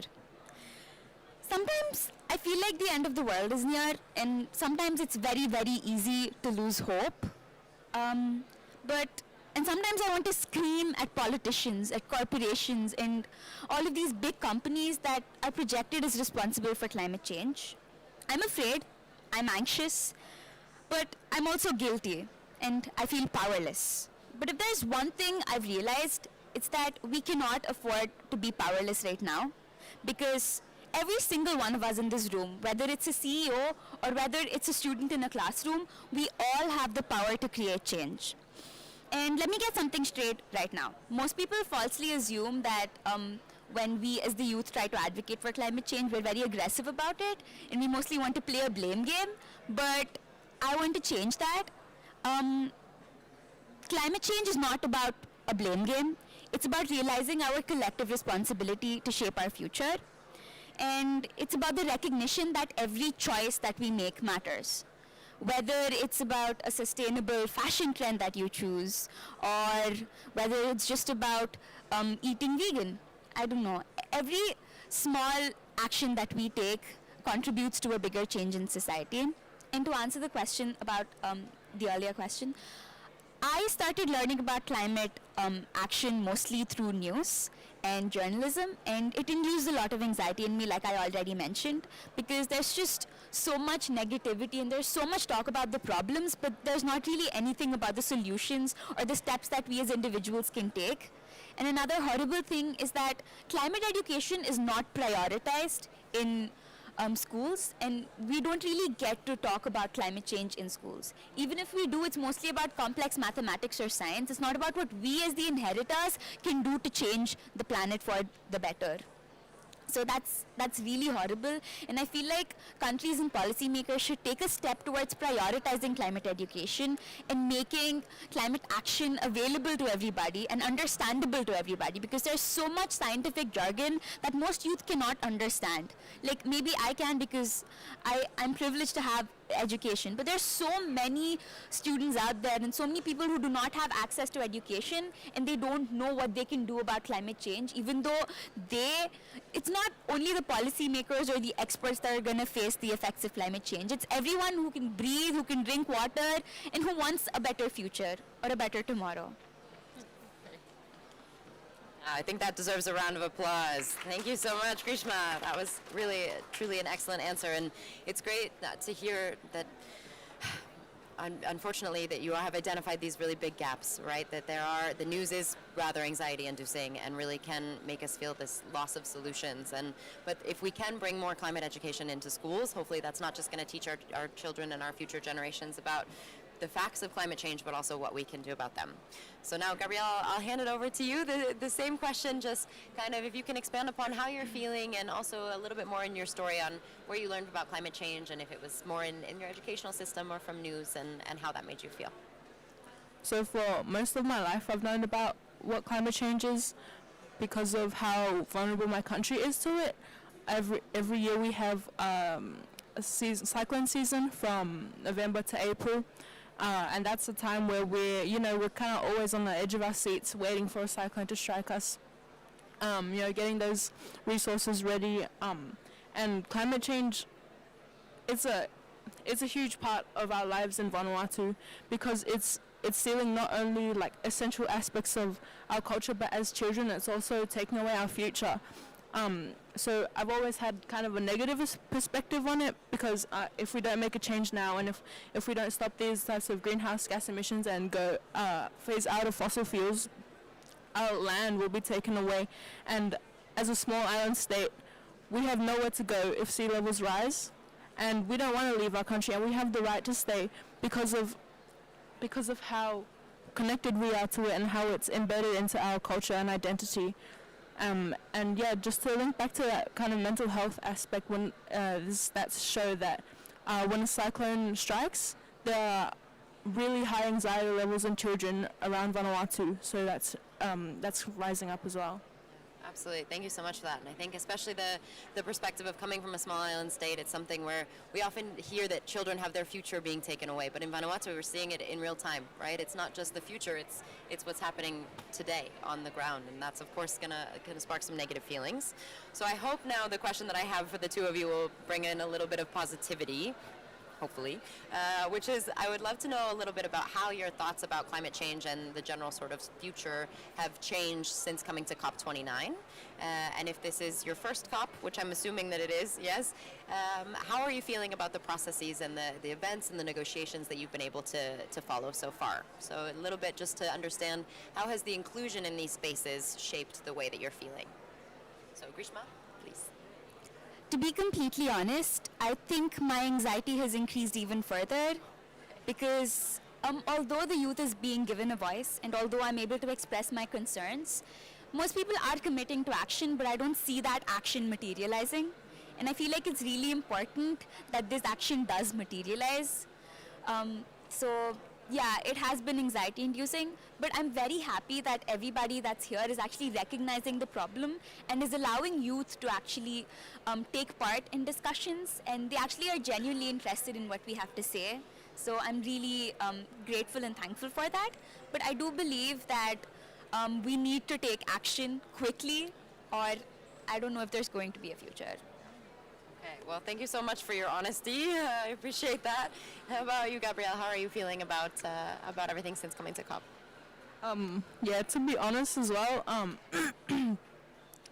I kind of had the perspective that, at COP we would hear all these people saying kind of empty words, making empty promises, but to see how many young people have turned up and are being represented at the events and even in the negotiations, that's sparked a lot of hope, because to see them taking their voices, I think the urgency of the climate crisis is being seen more than before. Okay, good. Well, I'm glad to hear that. And I think we all know that COP process can be a lot of talking, right? It can be a lot of telling, here's all the action that needs to be taken, and not actually seeing a lot of what is going on the ground. So maybe for my final question to you ladies, I'd love to know how you're feeling about the future. And maybe to add on to that, just for everybody in the room, if you have a message that you would like to share to the delegates, to the people in the room, and maybe a call to action to them. So just a closing note of how are you feeling, and if there's anything you'd like to say to COP overall. I'm anxious, but I'm hopeful. I'm exhausted, but I'm also exhilarated. If there's one thing that I would tell everybody here, it's that, especially the youth, your voice matters. Even though you take small actions, I feel like small actions are what lead to big systemic change. And it's really, really important that each and every one of us make these small, sustainable changes to our lifestyles, because most people blame it on big corporations or big governments and everything. But we are those corporations and we are that system. We are individuals. Even those corporations are made up of people. And if those people consciously take the effort to mitigate climate change, I feel like it might actually happen, and that's why I'm hopeful, but I don't know if it will happen. Great. Thank you so much for that. Let's get maybe another round of applause. Gabrielle, over to you for the last word. Yeah, I definitely agree with what she said, but yeah, looking around me, I think it seems pretty promising seeing the future leaders, how we're not afraid to speak up for what we think is right and for what we have the right to. Yeah, so I think we will be able to turn the tide and focus, and we need to focus not on what we have lost, but what we can save. And what I would like world leaders to know is that climate change is real, and it's not a distant threat. It's here today, and it's impacting all of us, whether we realize it or not. And one day it will. Absolutely. A round of applause. Thank you so much. That's great words to end on. It's a very hopeful end of let's not focus on what we've lost, but what we can save. So with that, thank you so much, ladies. I really appreciate you being here. I'm going to ask you to kindly grab a seat back in the audience and stick around for the Q&A. Big round of applause for these ladies. Very inspiring panel. I do a lot of work with youth, but it's definitely something that every time I find myself more and more impressed and a little intimidated about how eloquent of speakers you are. If they're starting off this young, I'm not sure where we go from here. So congratulations, really, both of you. And for my next panel, I'd like to bring up four really amazing young leaders. If Maria, Sagar, Princey, and Meg could join me on stage. And JP, this is you. Yes, we've got an additional speaker. Apologies that you're not on the PowerPoint, but if everybody could join me up here, we'll bring the discussion forward.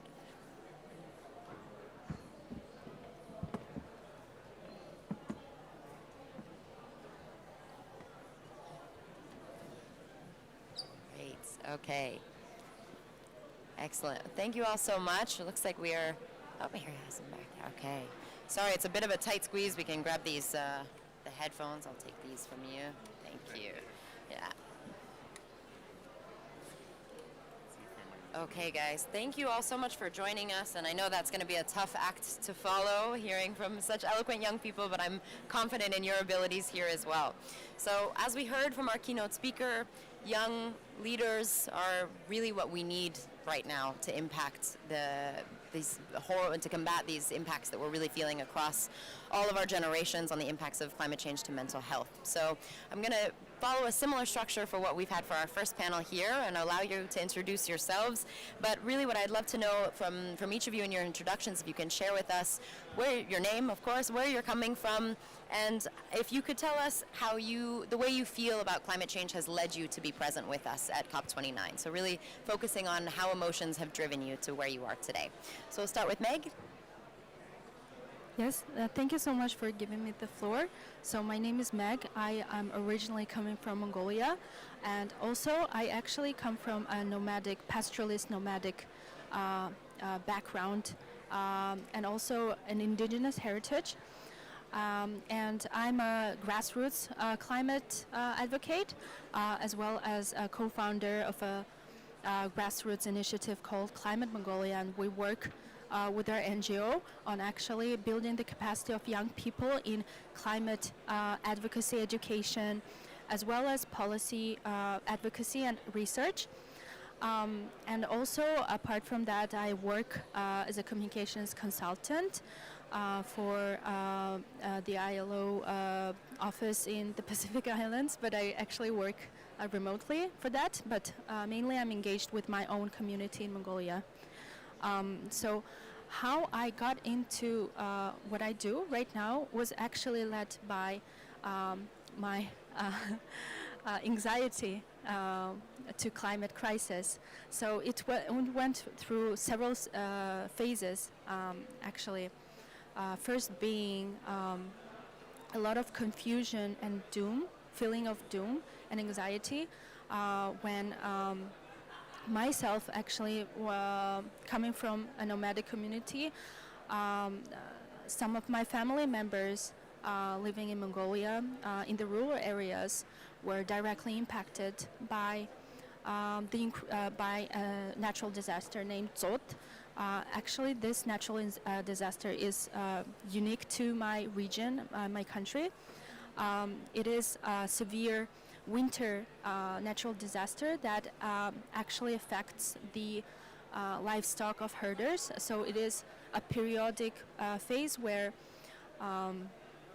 a periodic phase where there is an increased winter storms and snowfall that creates a layer in the steppes where the herds, the livestock, they cannot get access to, they cannot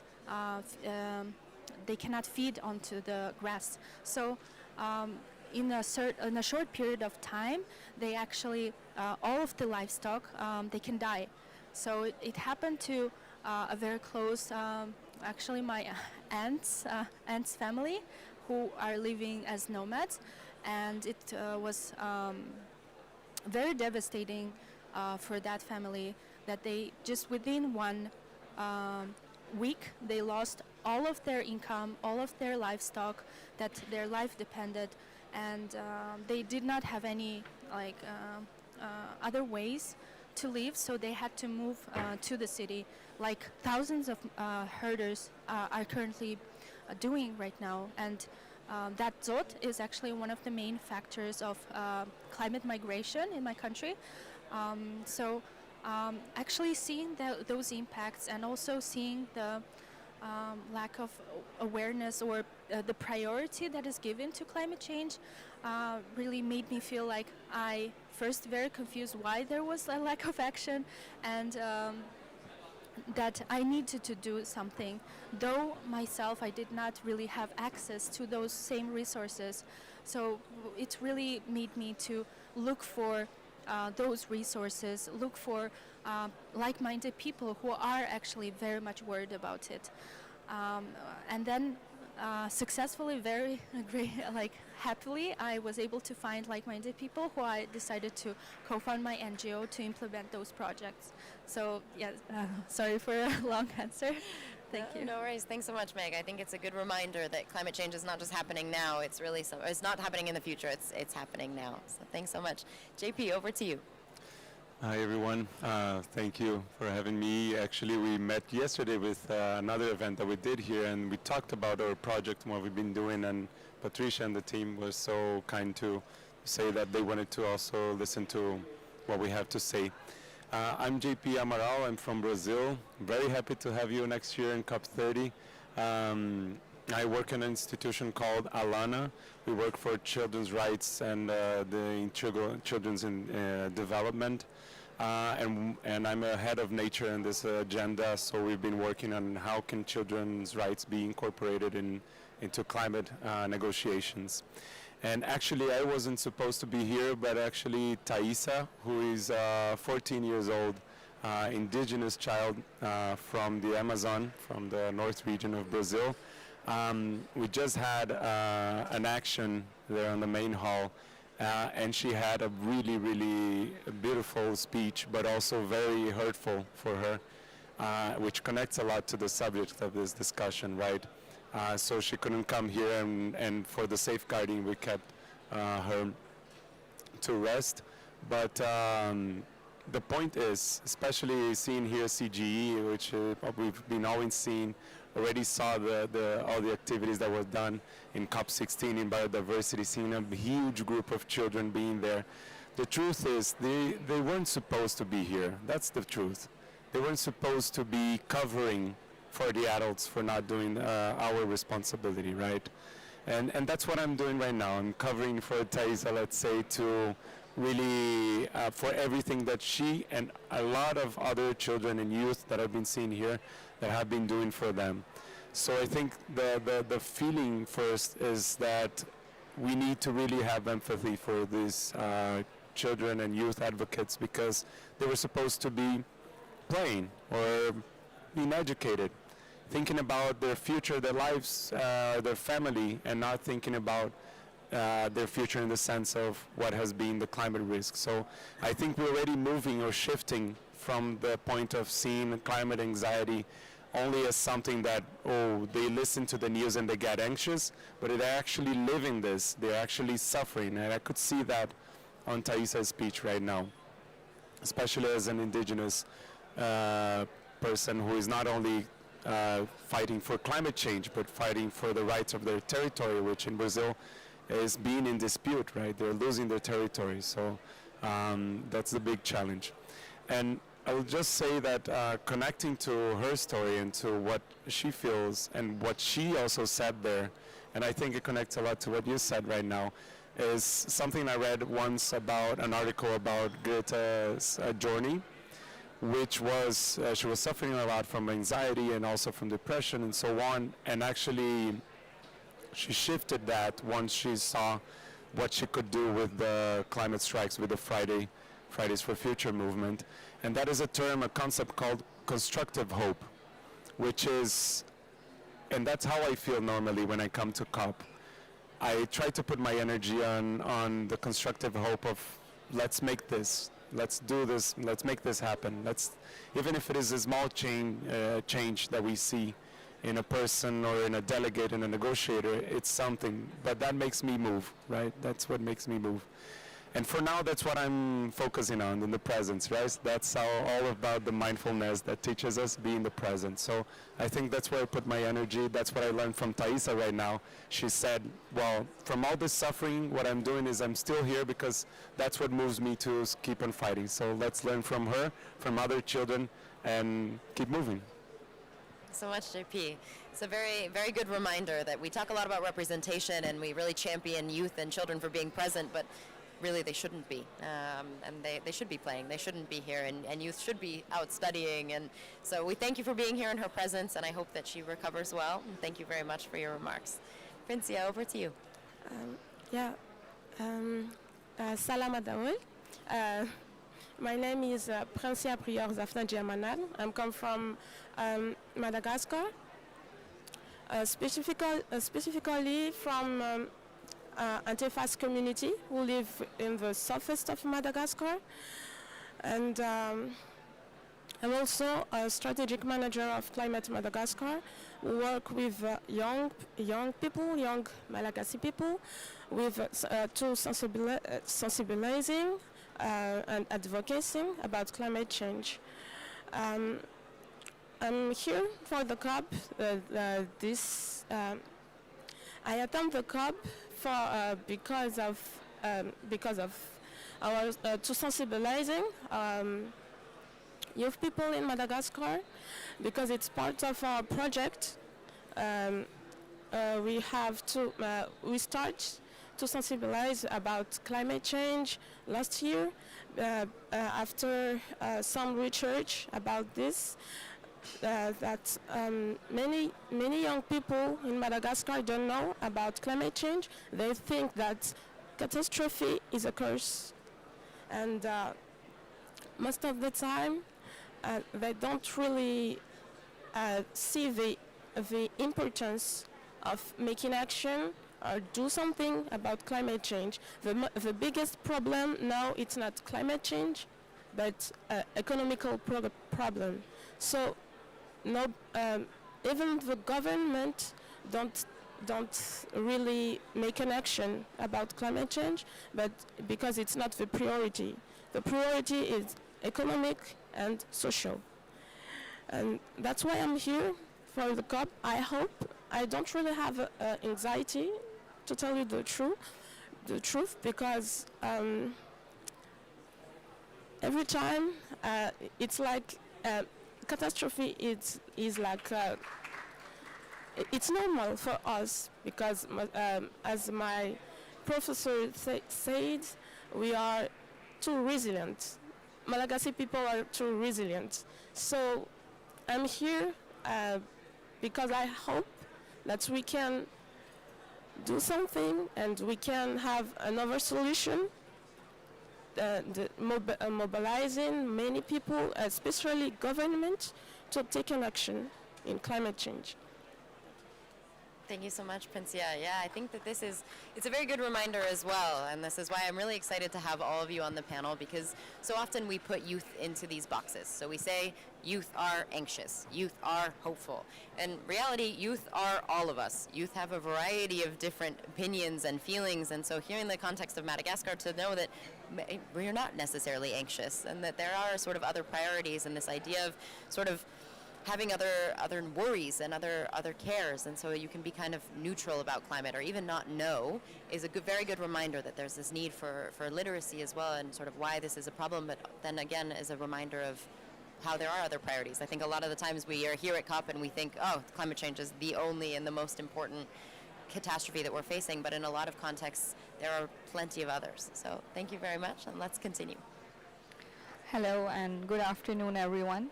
My name is Rimsha Rehan, and I'm working as a researcher in Pakistan.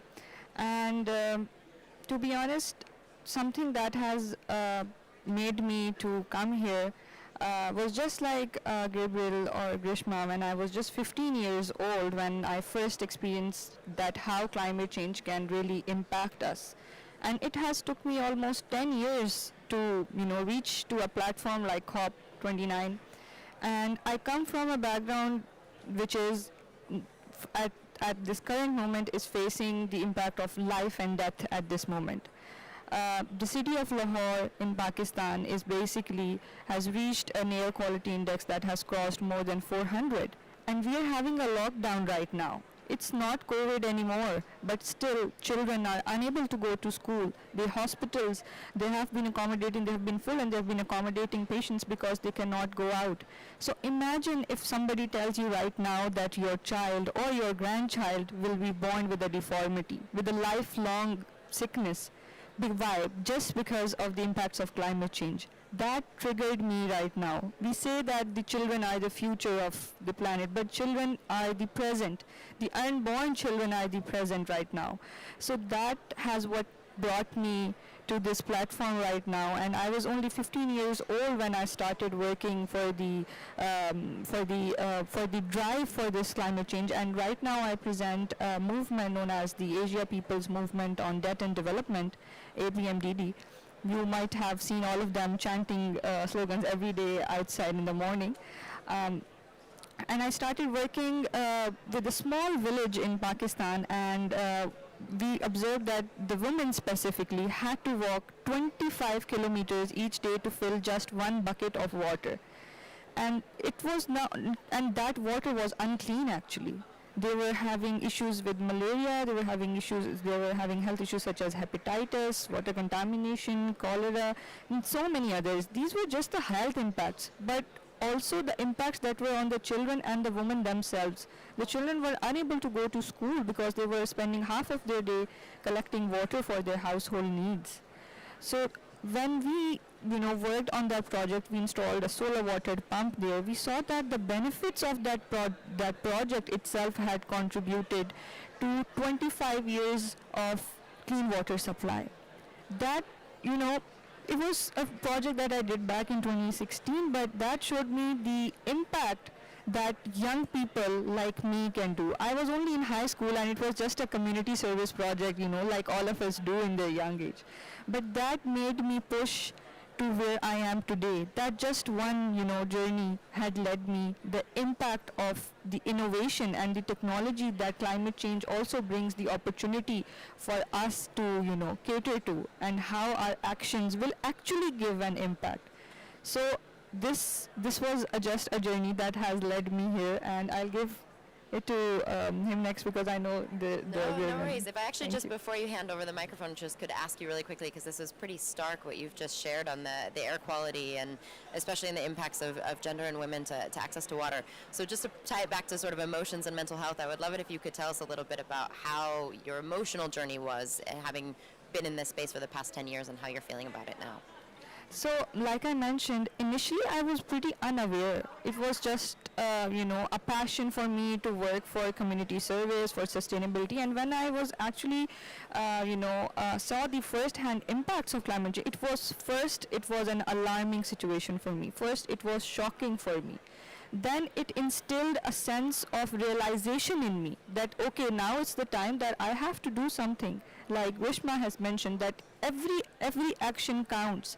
So that emotional journey from being unaware to being, having a sense of, responsibility, and then also a sense of shock in me, and then leading it towards hope and action. This is this sort of journey, and right now, I agree, all of us are feeling anxious and a lot of feeling nervous and uncertain, but then it also made me feel hopeful.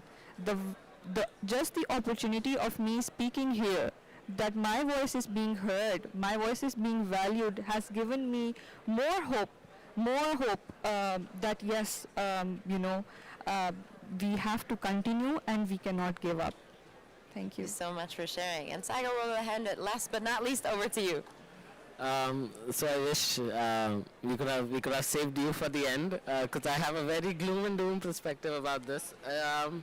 So my name's Sagar. I'm from Mumbai, India, and the perspective that I have is, or what keeps me involved in this space is that I want to be in the midst of everything that's happening, because when I think about my daily life or the future decisions that I want to take, such as my family wants to purchase a house in Mumbai, and I am not really that keen to get a house in Mumbai, considering the sea level rising and how within 50 years or something it might not be worthwhile. I do know that 50 years is quite a bit of time down the horizon, but what I also have to keep in mind that whatever I purchase now, or whatever land or apartment I purchase now, my kids will inherit it later. So would it be a good investment to purchase a house at a coastal area? So having these decisions or thinking about the climate crisis while I go on my daily life is scares the shit out of me. And like the other part also is, like for my masters, like India has been a land of opportunity. Our economy is growing and things have been going well. Even cost of living is very affordable. I can live a good life in India with the work that I'm doing and the job that I have. But I want to move abroad to Europe because I know that India is not going to combat the climate crisis that well. So just thinking about this and shaping my life around how the climate crisis will be progressively bad every single year is terrifying. And like the reason I want to be at COP29 is just to understand and be in the middle of things so that I don't feel that helpless back at home where I'm just watching the news and just seeing what other people are doing. So what drives me to take climate action is that at least I know or I can tell the next generation that I did my bit. And the other part is that I have kind of come to a conclusion as well that it's a bit too late to combat the climate crisis. All of us have to deal with it now, and the least, like, the focus or the goal that we should probably work towards now is how can we ensure that it's not the worst of the climate crisis that we see. How can we minimize the impact as much as possible? Thank you so much, Sagar, and I really appreciate you coming in and being so frank. Of course, it would be nice to end on a happier note, but we are in the middle of our discussion, so there's still plenty of time to come back to the hopeful side. And really the idea here is for us to understand how you all are feeling. So if you're feeling scared, that's okay. We're here to talk about it. So no worries, and it's okay if it's not always a happy picture. So we are going quickly through time, so I'm going to ask all of you just for the next question to be a little bit brief in your responses, but you all work in very diverse areas, in both regionally and in terms of the work that you do. So we're in Mongolia, and Brazil, India, Pakistan, Madagascar. So, and all of you are youth leaders, right? You have youth networks, you've got friends, you've got people you work with, and so I'm going to ask you all now to be a bit of sort of representatives for your communities and those that you work with, and to give us a sense not just of how you as individuals are feeling about the climate crisis, but how are your communities that you're working with feeling? How would you characterize the way in which youth in your regions or your countries, your networks are feeling? Because again, we tend to put our youth in these boxes and say they're anxious, they're energized, but is that really true? So we're gonna go the other way just to be fair and not make everybody wait again. So Sagar, I'll hand it over to you. How would you feel that the youth in your communities are feeling? So I think that way it's like back home, at least in Mumbai, I'm really glad to say that when I look around like the circle that I'm a part of, I feel very inspired because all of them are doing things to combat the climate crisis. And I think in India, the main thing is that someone has to take the lead. Considering that I'm at COP29 now, and so many of my friends are back home, and they wish they could have been at COP29. So this is my privilege or my place from where I can come back, share what I've learned at COP29, and help mobilize or at least put together an initiative that is able to drive them to participate and contribute. So I think it's more about someone taking the lead who knows what they are doing, and I know that other people will follow, because I'm not the only one who feels this way. There are quite a few people, but they don't know what to do, how to help out. And I think just giving them that platform as to this is what you can do, this is how you can help out, and you can mentor them, then they will further on go and create their own initiative and mobilize another set of youth. So I think this is the power of a community. Thank you so much, and I think that's something we're really hearing a lot about, of missing the resources of solutions and action. So feeling that there could be much more done from the youth community if they only knew what to do is a really useful takeaway from this. So Ramshah, over to you. Yeah, so I feel that the community that I come from the Global South, they feel dependent actually. Today I'm not representing my country only, but I'm representing the communities, the indigenous communities and the individuals who could not be here. So just to give you an example, we work a lot in the Thar community, that's the southern part of Pakistan, and they have been severely impacted from floods as well as coal mining activities. Now these are those individuals who do not understand the word climate change. They do not know what environmental degradation is, what air pollution is. They can just, realize the impacts of it. So I feel that those communities feel dependent on young leaders like us, that they will be the ones who will talk to the Global North, or they will talk amongst the Global South as well for collaboration to find out solutions on how they can be saved, and not just them but for the future generations as well. So I think the communities feel dependent. They also feel hopeful. They feel hopeful that the youth of our nation will enable action, and they want to join hands together as well, within themselves and globally as well, to collaborate. So I think this is my answer. I'll give the mic to Ed.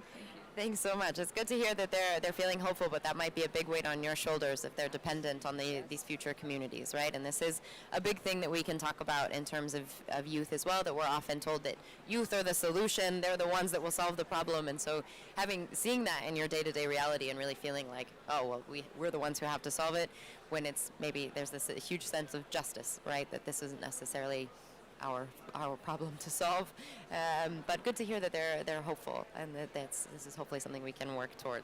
So Prince, you've mentioned already the Madagascar context and sort of hearing about the ways in which people are not necessarily anxious or caring, but also that there's this sense of disasters as some sort of curse. And so I'm wondering if you could speak more to that.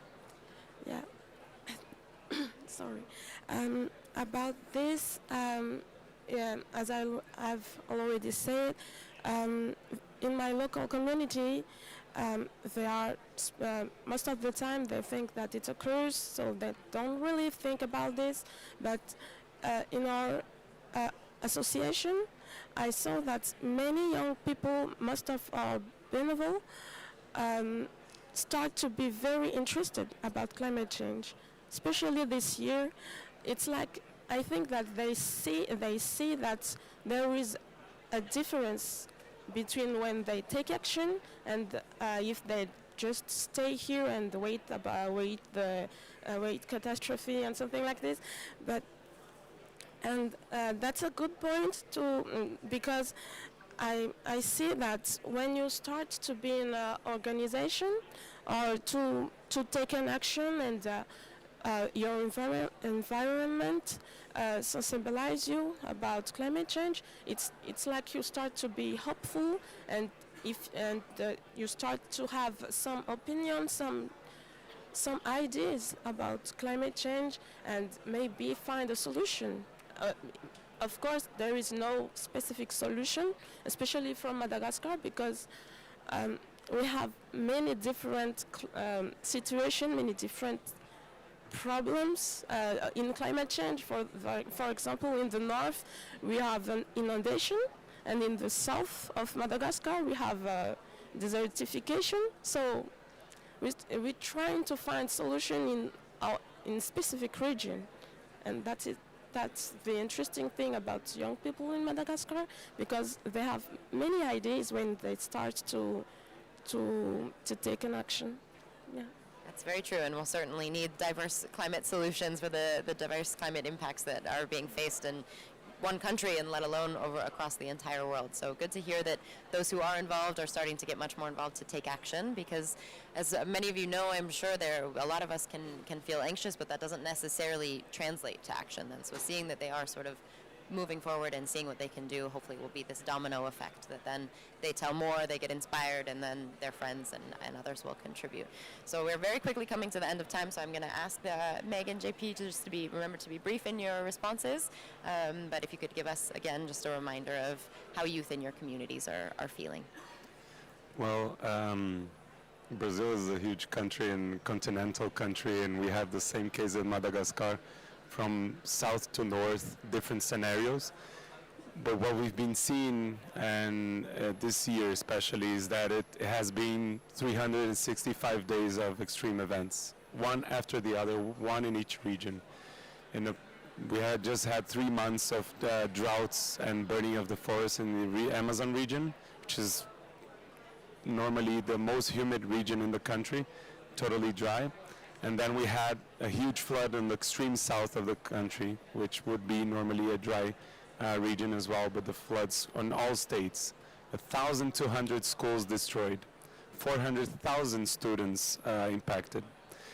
What we've been seeing, the response to this on the youth community, is that we had a survey this year that presented that over, I don't remember the data specifically, but it was over 80% of the youth that was interviewed, they are concerned about climate change. They are aware and concerned. So that responds a little bit of how they're feeling as well, and about how the majority really knows what is happening and have been seen. Some in any part of Brazil, they have suffered this.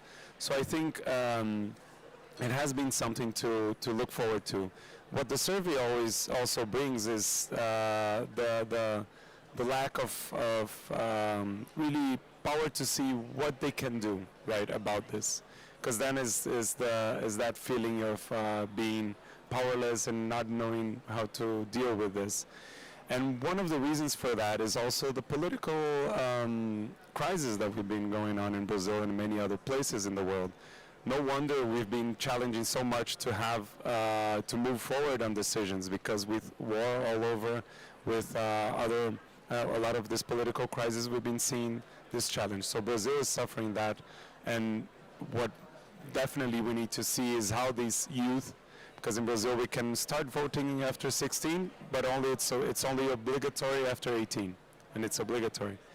But so we've been shifting a lot of this political knowledge and citizenship, so they can really, to do what we need to do best for change and democracy, right? To elect the good people to be there, the right people to be there, and we are lacking that so the youth needs to really come back with this power. Of course, a lot has been done, a lot of youth movements coming in Brazil, but when we look on the big picture, that's how they're feeling. Great, thanks so much for that. And it's good to hear at least that they're informed, but it's really unfortunate that comes from extremes. And then, of course, when you're confronted with climate change firsthand, then you'll be a little bit more aware of it. But we do hope that 80% will lead. And thank you very much for the reminder on the governance aspect, because I think something we don't really talk a lot about, especially in these forums. We try to stick away from the politics of it all, but at the end of the day, it's our leaders who are making the decisions. And so it's a good reminder to all of us that for those that live in countries where they can vote, that's the number one thing to do. So Meg, we'll hand it over to you as our last speaker, please. How are things going in Mongolia? How are the youth feeling? So actually, this is a very interesting question, because throughout the programs that we have implemented through our NGOs, we actually did try to really observe what are the feelings of young people around the country. So we did feel a very huge difference depending on their socioeconomic status, their access to education, where they are located. And our country actually having a huge divide among the urban population and those living in rural areas or nomads, 40% of the population living in as nomads. I could observe a stark difference.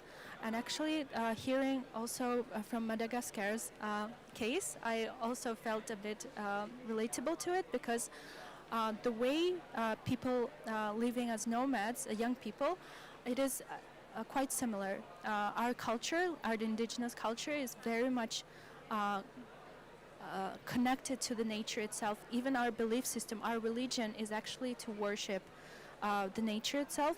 So people would feel very devastated seeing the impacts, such as shrinking water resources, etc. And then they would feel that it is something that is being like a curse, like it's something that is sent by the gods. So that is the way they would feel, but not necessarily connected to climate science. So they would not really connect the dots between climate change and the environmental degradation. However, when it comes to those who have access to education, quality education, especially those who speak English, who have, the access to get educated in English, so they have access to climate knowledge, and they are the ones who are actually taking action, because they have the the access to knowledge, which also, I think, highlights the fact that the climate knowledge in my country is not accessible in our local languages, and there is a huge gap. So we can see that even the way young people feel about climate change really depends on their location, geographic location, which is what we are trying to actually bridge the gap through our NGO. So briefly about.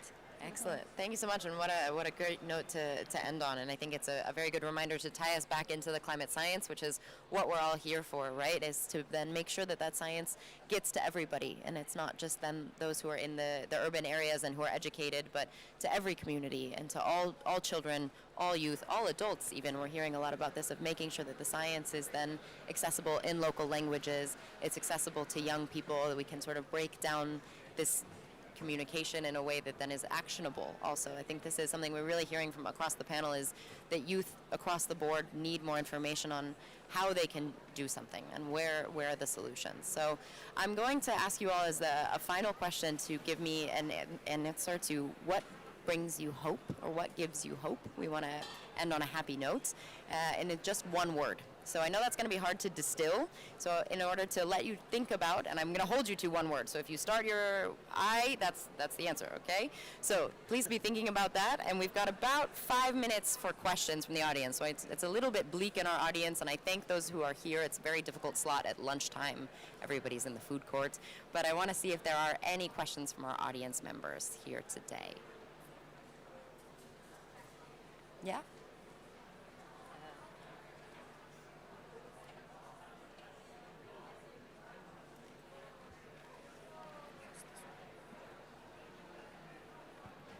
Hi, thank you all for your very inspiring words. I work as a climate scientist for the Irish Met Service. We produce climate data. We'd like to reach more younger people. We'd like to broaden our audience. Is there anything that you would recommend that we do, things that we produce? How do we connect more with younger people, essentially?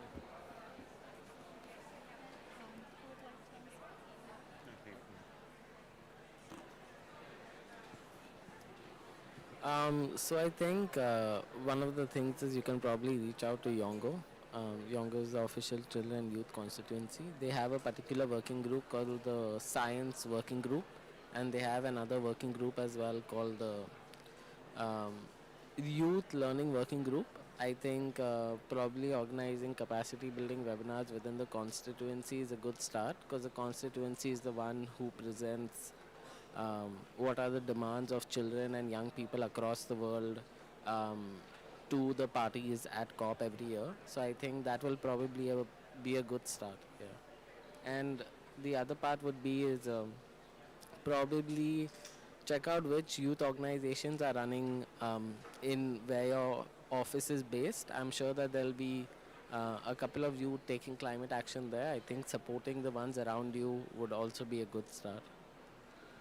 Thanks so much for that, Sagar. I think that's the perfect answer to the question. Also, just to let you know that the reason why we're having this event today is that WMO is currently working on creating a youth action plan, and part of that will be helping our members with capacity development and how to translate materials into more youth-friendly and accessible formats. So stay tuned and let us know also what you hear, because we'd love to hear from the Met Services at a national level on how to improve. I just want to add to your point that the best way to reach to youth, like we also discussed in the event before, is that the use of social media. Because most of the social media, most of the youth right now might not be able to read the reports or go to the websites directly, but they're all very active on social media. And LinkedIn is one of the platforms that the youth is actively looking at opportunities, as well as places on where they can contribute. So I would really recommend, if you, whatever work that your organization is doing, post that on social media, including Instagram, LinkedIn, TikTok, and that's the best way to actually reach to the youth and get them more engaged. Thank you. Great, thanks so much. It's a very friendly reminder. Always the answer is better social media and comms. So hopefully that has now given you all some time to think about your answers, and I'm just going to remind everybody the question is, what gives you hope in one word? So Sagar, we'll start with you. I think I'm going to pick action. That was way more than one word. Just a reminder, I'll be friendly, but action, we put in action in one word. Okay. Impact. Impact. Solidarity. Solidarity. COP for children. COP for That is a children. hashtag. Okay. That's a hashtag. I'll take it. I'll take it. Resilience. Resilience. Okay. Well, thank you so much. Let's give a big round of applause to our panelists. And to especially our young panelists and our keynote, who are no longer visible, but really would like to thank all of you again for being here, and to especially our panelists today. This has been really instrumental, and like I just mentioned, the WMO is currently in the process of creating our youth action plan. So we'll certainly be following up with all of you to see how we can get your excellent insights that you've offered today to help us sort of improve climate science more institutionally. So thanks so much, and stick around. There is an event at 2 o'clock, and then another one we're really excited at 3:15 will be our intergenerational dialogue. So bringing more young people like yourselves up to speak with the leaders of our organizations to see how they can do better. Thanks so much, guys. For the moderator. Thank you. Thanks so much, you guys. That was so good. I'm so sad there was not so many people in the audience, but They're probably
Ok, check. ¿Me escucha traducción, Santiago?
Por favor, cuenten, Claudia, ¿puedes contar hasta 10, por favor?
So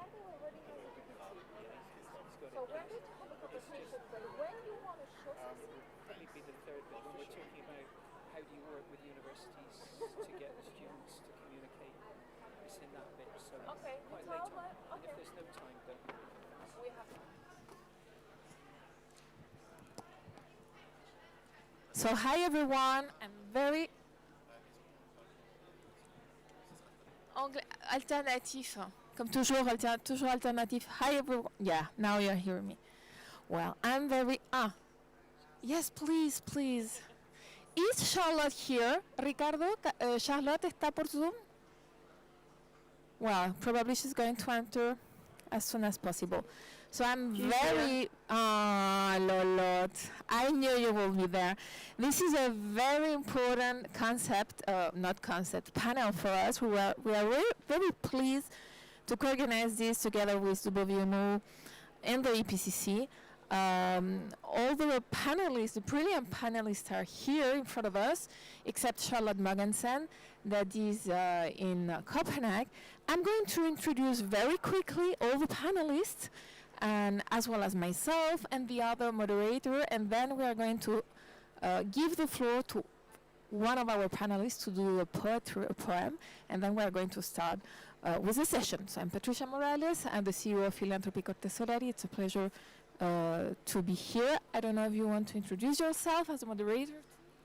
So hello everyone, I'm Yihan Jones. I'm here representing the Economic Commission for Europe, chairing the Young Energy Working Group, and also currently together with WMO on the Youth Strategy Together. Thank you.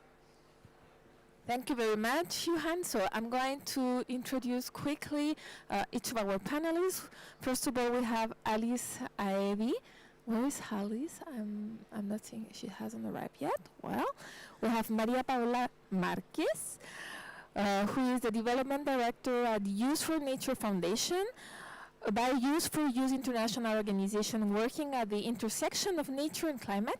She is a graduate from University of Brasilia and has a specialization in economics from Stockholm University. Over 7 years, she has championed human rights issues across organizations in Latin America, working on partnership development and fundraising in UNDP Brazil and doing advocacy. Then we have our dear Professor Peter Higgins, who is Chair of Outdoor Environmental and Sustainability Education at the University of Edinburgh School of Education. He was founding director of the United Nations Recognized Center of Expertise in Education for Sustainable Development from 2013 to 2024.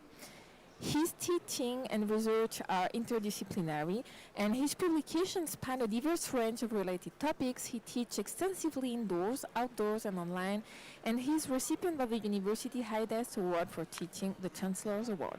He has held a range of government and international advisory roles, and is currently a board member of the Scottish Government's Nature Advisory Agency, NatureScot.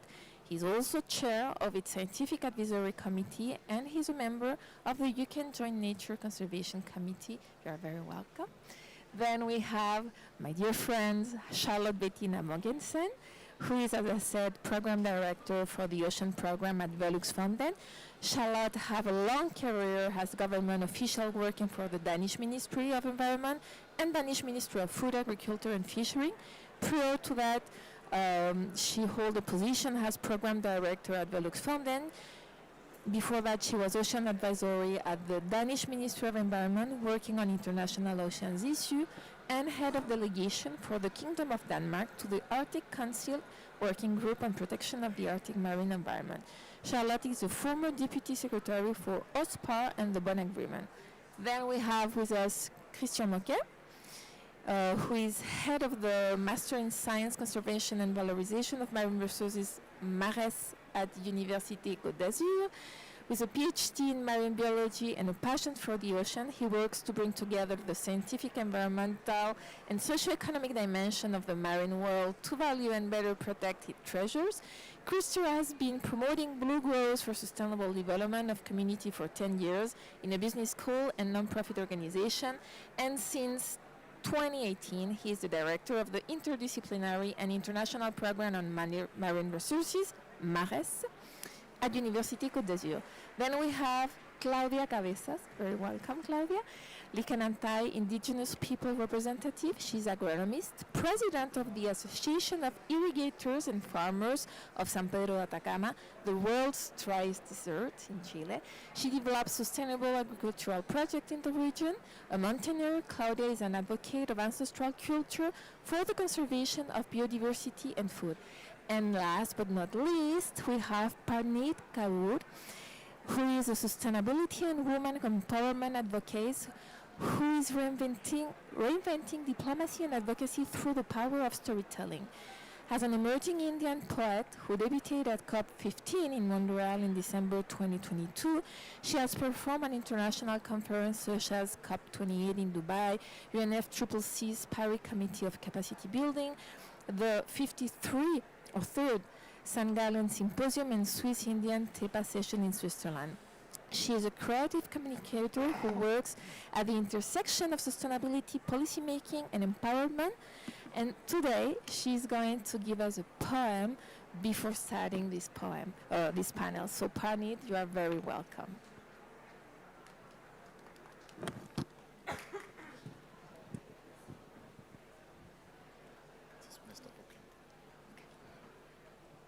Thank you so much for having me. So I am an Indian poet and the founder of Poetry for Planet.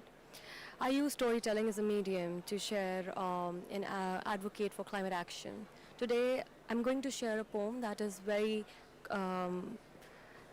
close to me. It talks about my mom, the women in Punjab, and how women should be at the helm of climate action and agri-food systems. When I think of good food, I think of my mother, her ghee-laden bread. I think of my grandmother, her buttermilk and curd. I think of my aunt who plants mangoes in little pots. So I unbraid my hair all the way to the root, to the very first farmer, a young woman. I reckon she would sow wild berries playfully along the banks of a dainty river, for her children to harvest, yes, you and me. So I sow one and my sisters too as we walk in the footsteps of our great-grandmother. Yet, when I ask you to picture a farmer, doesn't your brain conjure up the image of a sweaty man holding a sickle? However, not far from truth as I speak of a saga unforetold, less than 2% women own land in my Punjab, the land of 5 rivers, yet none flow to the fields of my sisters. When I think of good food, I think of Ceres in Rome, who blessed humanity with the gift of agriculture. I think of Isis in Egypt, who saved man from man by offering him barley instead. I think of Annapurna in Kashi, who had God at the mercy of food. So, when I ask you to picture a farmer, is it a young woman, roughly my age, now? Thank you.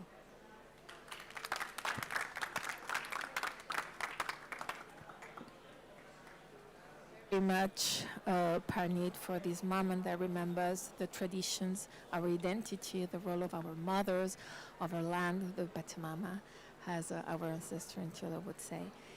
Now we are going to start with this first section that I'm going to moderate about this kind of introduction and the icebreaker.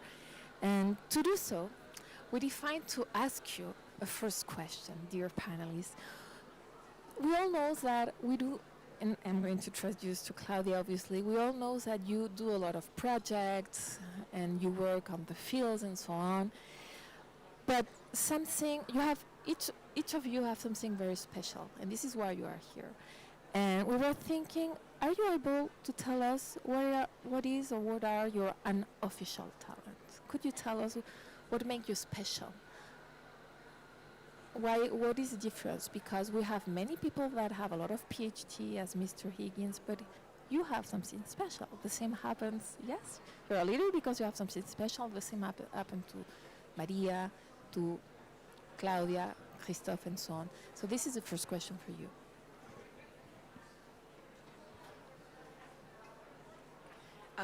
Well, hi everyone. My name is Maria Paula, and I think my special talent is that I'm a very good shoulder to cry on. So whenever I'm with friends in stressful situations, I feel that I'm a very good friend to to support other people in my community. So I think this would be my hidden talent. Alabalti, Baine, Cayatapur, Pichaucota. Bienvenidos, queridos hermanos. Buenas tardes. Yo soy Claudia Cabeza Saraballo, agricultora de San Pedro de Atacama, de la comunidad del pueblo Licanantay. Bueno, yo creo que a lo que yo sirvo es mandando. Por lo tanto, me gusta organizar grupos y soy muy buena para coordinar, para que las personas me ayuden a generar un objetivo. Entonces, por eso, por lo general, siempre me ponen ahí arriba para dirigir todo esto, porque la verdad es que es difícil dirigir a muchas personas que piensan diferente, que son distintas. Entonces, cuando hay una persona que es capaz de entender y comprender que somos muy variados y que somos capaces de sacar lo mejor de cada uno, así que por esa parte he liderado a mujeres, a agricultores, fui parte de grupos juveniles y me hace muy bien esto de poder dirigir a la gente y poder coordinar para que se logre un objetivo en común. In order to achieve a common objective. Well, it's a tricky question to start with. Really. No, I know. I guess, like any other scientist, I'm curious. Maybe I'm curious beyond science only, and so I always like to try to understand also other aspects of socio-economic aspects as well, like how we all live together. Sometimes it's tricky, but we try to live together. So our similarities, our differences, and so that's what invited me to, after a PhD in marine biology, go maybe in the socio-economic world. So I would say I'm a bit too curious to specialize into something in particular, and I try to take the hand of people who initially they don't speak the same language. And I'm not talking about, of course, language like Spanish or French, but different language of disciplines, and try to connect them together. Yeah. Is this working? Yeah. I don't need to answer because it's the same as you. I suppose I've got lucky with interdisciplinarity over the years, and perhaps the curiosity for me extends to being quite good at not knowing stuff and finding stuff out because I don't know stuff. And alongside that, working with people who do know stuff and to work with them.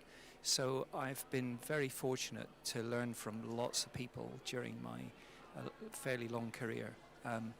And I've sort of bumbled my way along, I think perhaps by being emotionally sensitive and aware of people as I work with them, to try, particularly in my own teaching, to let the landscape, let nature, let the coastline be the teacher, and then I get the benefit from people learning from those places.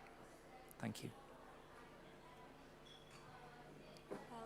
I think interdisciplinarity is one of my unique skill sets as well, but one of the things that I've discovered through my interaction with people is that when I perform and when people see my work, they're encouraged to write their first poems. So I have this unique skill of turning people into poets.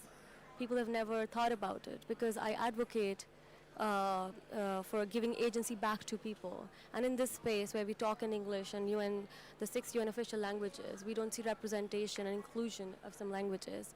At World Food Forum in Rome, I was invited as their official poet, and I remember as the founder of Poetry for Planet, I asked my team to do a multilingual poem, so they wrote it and I got it written on my sari, something that I'm wearing today. And one of the 2 lines in it were also in Swahili. Somebody came up and they felt represented, they felt included in the conversation. And this prompts people to be courageous, be vulnerable, and I really love that people are able to find their voice through my work. So it's a gift that people have helped me discover. That's my unique ability. Thank you. Thank you very much. So very interesting. I'm just only to repeat some words that you have said. You mentioned the curiosity.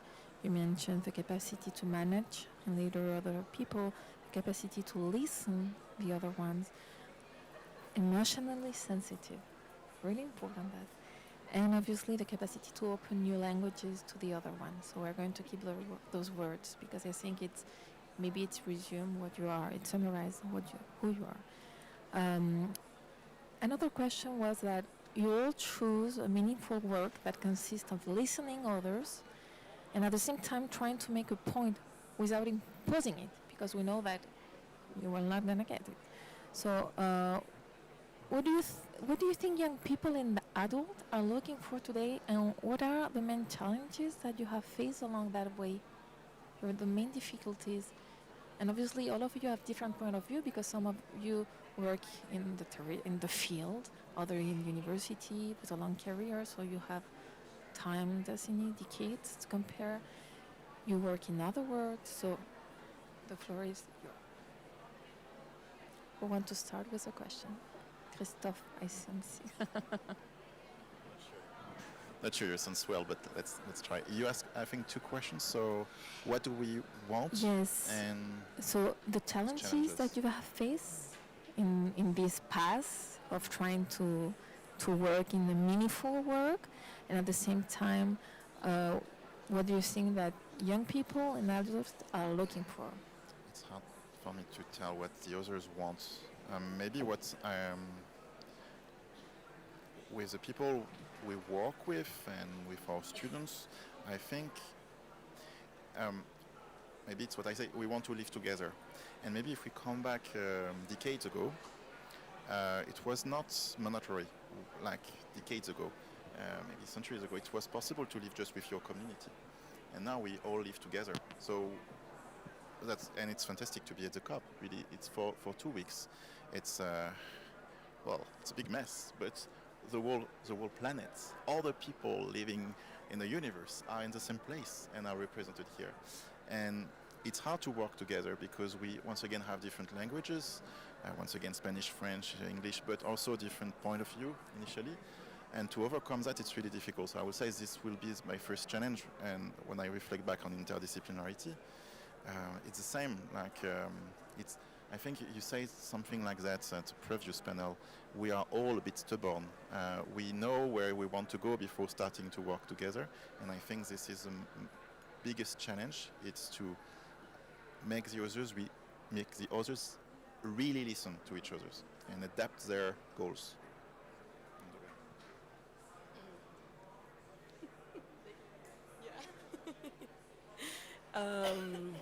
I think it's very nice when you say that we speak different languages, because we really do speak different languages in many different ways. And when I think about, like, I've been hearing so much about numbers and mathematics on the COP, and I think this is important to get other actors in this space, to talk to private sector and other actors that need to see numbers and an impact in numbers. But and I think there's like rationality and science approach, and part of it, it's very important, but we must not forget about the emotional approach to this knowledge that we have, which are like dreams, which are emotions. And I think the power of art to convert these 2 perspectives, the rationality one and the emotional one. And we speak different languages, but we also have some points in which we agree. So we have to find the synergies. And I think being in this negotiation space, it means, like, for me, negotiation, it means that you're going to have to move. You have your ideas, you know where you want to get, but you get in the mind space that you need to move around things. This is why you're negotiating. So I think that youth, since I work for an organization that is a by youth for youth international organization, we always have the feeling that whenever we have youth on the room, we can push for more ambitious goals, and youth is more willing to work outside of the status quo that brought us into this crisis in the first place. So I think there is this youthful energy and flexibility and also joy to bring collaboration to the table. And also adults and experts in the field, they have the power to open doors and share resources and make connections. And I think having these two approaches and this intergenerational picture, they are very rich and they're very unique. So we can find authentic collaboration between young people that are just getting into the space, but they have this youthful energy, they have fresh perspectives, and older people that are already experts in these fields that can, they have already paved a way, and they can help young people to get into this path and also make meaningful change and participate meaningfully in negotiation rooms. So yeah.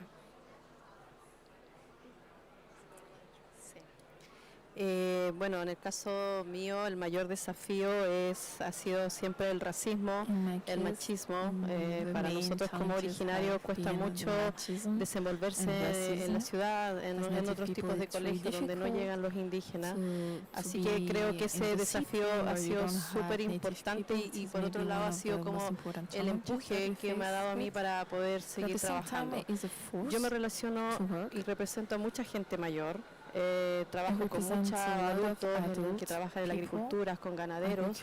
Por lo tanto, yo comprendo mucho el lenguaje de la gente mayor y está muy triste, está muy preocupada por todo este cambio climático, porque ven que se disminuyeron sus aguas, porque ven que están extrayendo nuestro litio, en el caso nuestro en el Salar de Atacama.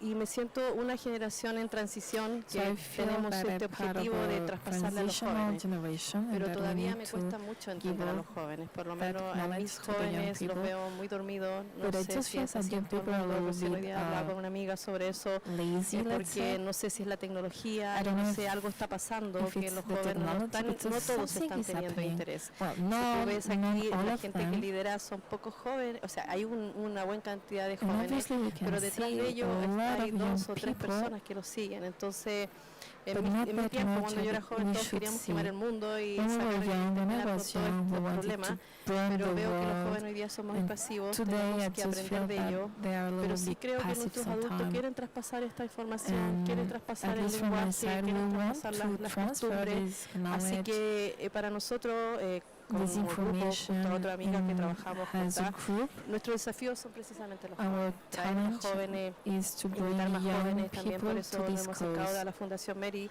por lo mismo, porque necesitamos educar a nuestros jóvenes y ver de qué forma, tal vez ocupando la tecnología, ocupando el celular, el dron, no lo sé, el computador, algo para que ellos enganchen, porque siento una preocupación y por otra parte miedo, porque somos nosotros y después quién viene. Entonces, también hay en el caso nuestro, en nuestro pueblo hay una preocupación porque los jóvenes, como no participan, también están muy enojados por las malas negociaciones o también algunas cosas que han hecho las generaciones más mayores. Así que estoy muy agradecida de estas oportunidades porque he aprendido mucho, he conocido mucha juventud y me llevo toda esta experiencia y como ahora podemos conectarnos online, tengo muchas redes hoy día para que los jóvenes escuchen a estos otros jóvenes o a ustedes también, a los científicos, a las poetas y a todo el mundo para sensibilizar y ver a quién les vamos a dejar nuestra herencia, en el caso de nosotros como originarios. Así que siento que esta experiencia en esta COP, la COP pasada y en otros congresos, otros lugares que he participado, he logrado obtener de todo un poco. Estamos armando un programa súper interesante para empezar a educar a los jóvenes ya desde enero y estamos buscando jóvenes ahí, han enganchado por lo menos unos 6 jóvenes y creemos que detrás de ellos van a venir más, así que eso. Thank you.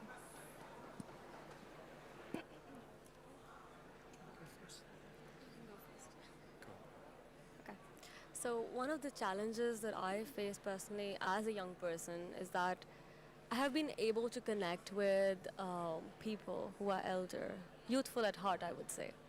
Poetry finds me, it has allowed me to connect with a lot of diplomats and ambassadors and people from corporate spaces. But somehow, some places I see that it doesn't ring a bell with the young people sometimes. And it is because I see that there's this need to be grounded in our realities, with our roots, and that's sometimes missing.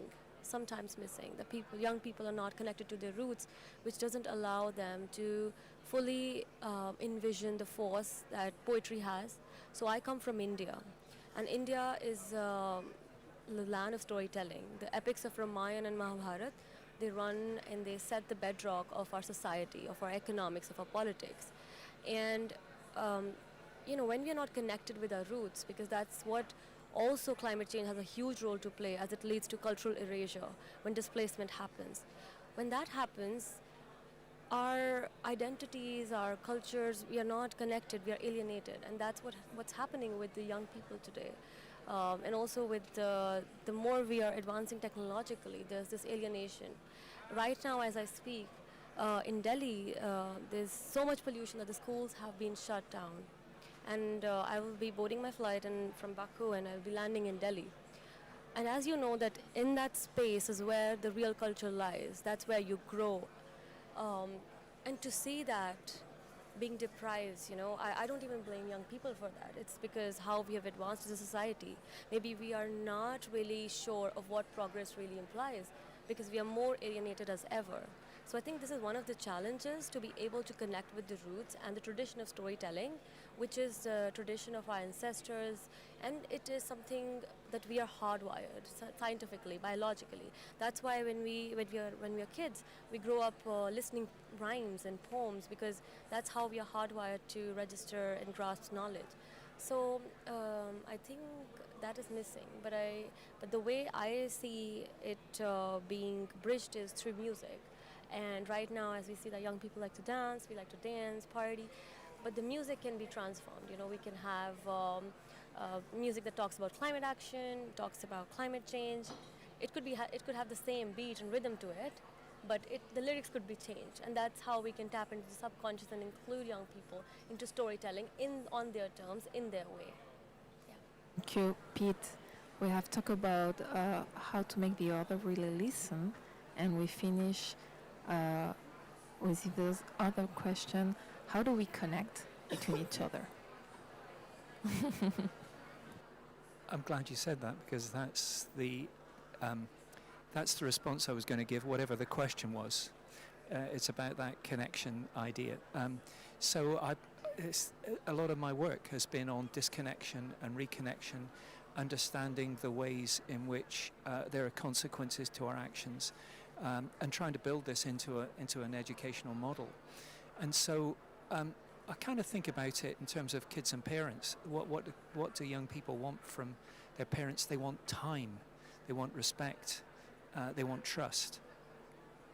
And we often treat the youth of our nations as something other, some almost a separate species. And frankly, it riles me that we're talking about youth voice here, because there shouldn't need to be a youth voice. There should be just voice, in the same way that there shouldn't be women's voice or ethnic voice. There should just be voice. And it shows how marginalized we've become, that we don't even think that it's an odd thing to say we want to hear youth voice. I mean, what a ludicrous concept. And yet, of course, we're working in the direction of trying to normalize it so that it ceases to be a thing. So for me, I spend a lot of time with my students, in particular in residential settings, and it's that time, it's the opportunity to share stories and to share any kind of time together. And I think the other thing, the panel I was on 2 days ago here, the digitalization of the world, we all know that we're all connected up. At least we think we are, digitally, and yet there is nothing less connecting than having to resort to an electronic abstraction run by some mega corporations in order to connect with other people. So there's some weird stuff going on out there, and for me, I like getting my feet wet and my hands dirty, and being with people in authentic contexts. Thank you.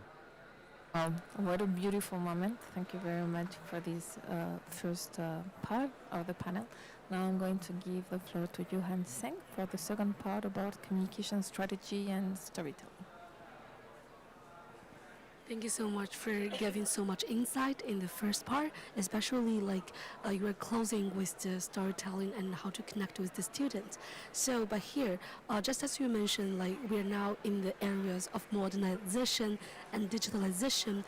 Every day we receive thousands and thousands of news and information and knowledge that we can have. But in the segment of all this knowledge, it is complexity, how you distinguish between the essential from the accessory one to communicate to the students. Because we need to extract the most essential part, also to spread to them. And also how you turn all this knowledge and all this data to something that can really touch people or student or even your peers' heart. If you could share any story of that, that would be really, really great. So maybe we start. Who wants to start with this?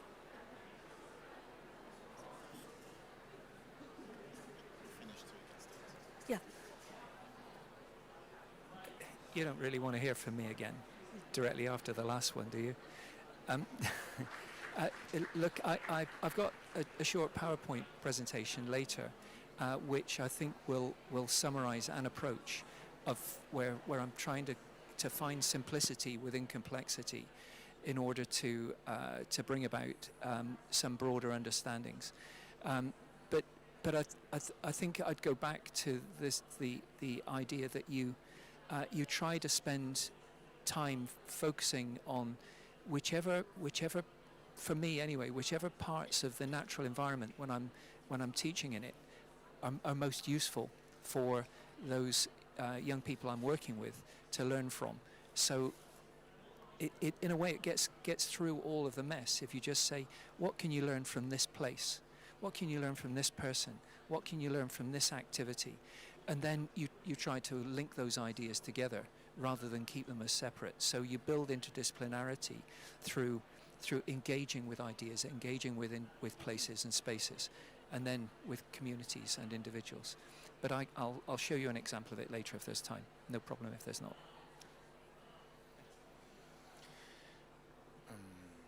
Yeah, so something to choose, maybe whatever the discipline or the type of knowledge I think we want to equip our students with. I think in this time where a lot of people are sure they know the truth, they have their reality, and a lot of people can be they can criticize things, but sometimes they have a lack of background knowledge. So I will say, to answer that question, what is important here, it's to develop critical thinking, but a good critical thinking, it relies on grounded truth, so real good knowledge. So whatever is the story we have to tell, we have to equip students with both critical thinking but also the real knowledge, and not, oh, I'm sure about something, so I criticize you on what you think. No, let's share information together, not just points of view and predetermined point of view. So I don't know if we come back to that after, maybe for the types of communication we can develop, but basically it has to be adapted to the type of people we want to target. What we do at Université Côte d'Azur, but I'm more here to learn than to explain stuff, but we develop, I know for kids games, because we know that when we connect to kids, we can get the parents. Parents love to play with kids, so we create games so that parents and kids play together. What works well with teenagers, it's comic books. So we're developing comic books. So we work on the ocean a lot. So it's, for example, the idea of these comic books, it's not to give information about knowledge, about climate or the ocean, but more to connect with people through comic books. So creating comic books which are by itself a story, and the readers, they don't know, but they listen, they learn about marine protected areas through investigations, or the history of the ocean through science fiction, like going back in time. And also we develop other measures for the instructors, the teachers, the colleagues, the decision makers.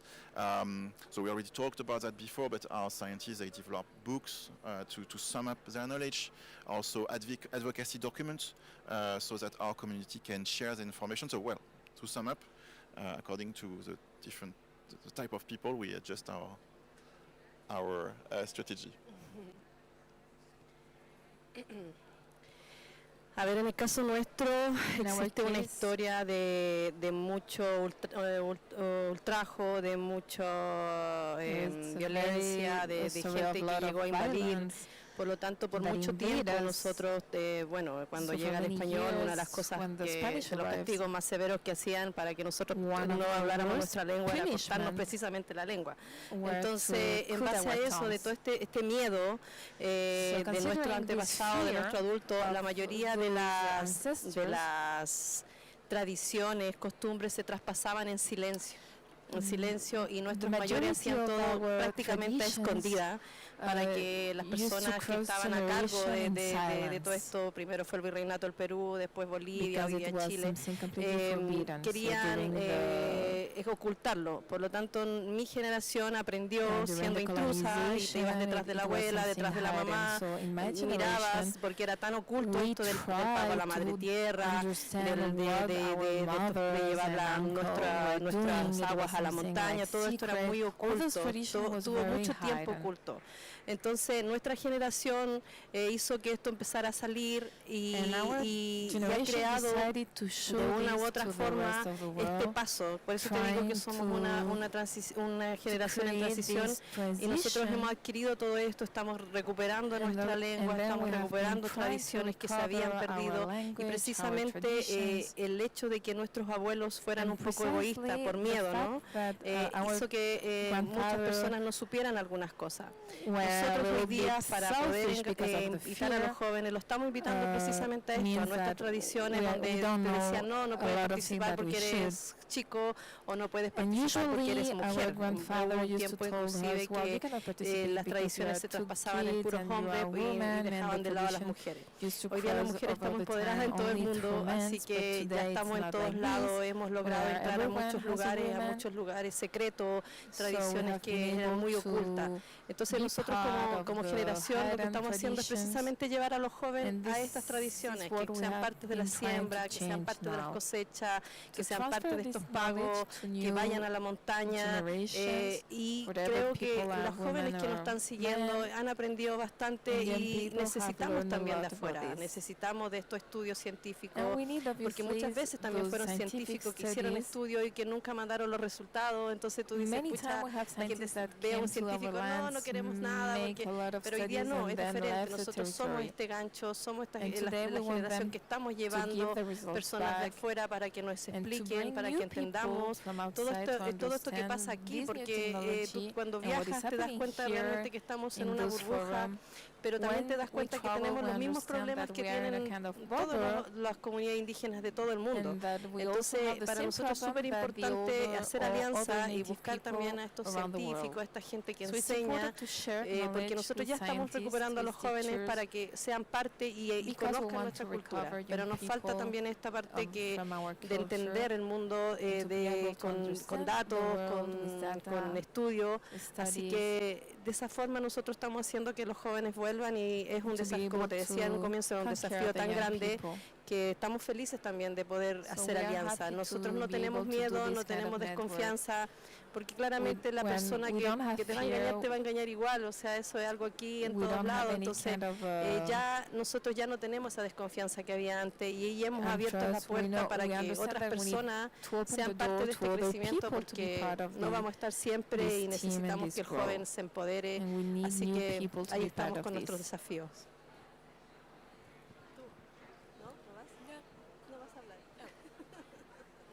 No, I think we're talking about many different kinds of knowledges, and I think there is a lot of power when we allow ourselves to be vulnerable with other people, and I think this happens in the academic setting, and I think this also happens in the traditional communities. So when we allow ourselves to be vulnerable, we can evoke real and true emotions.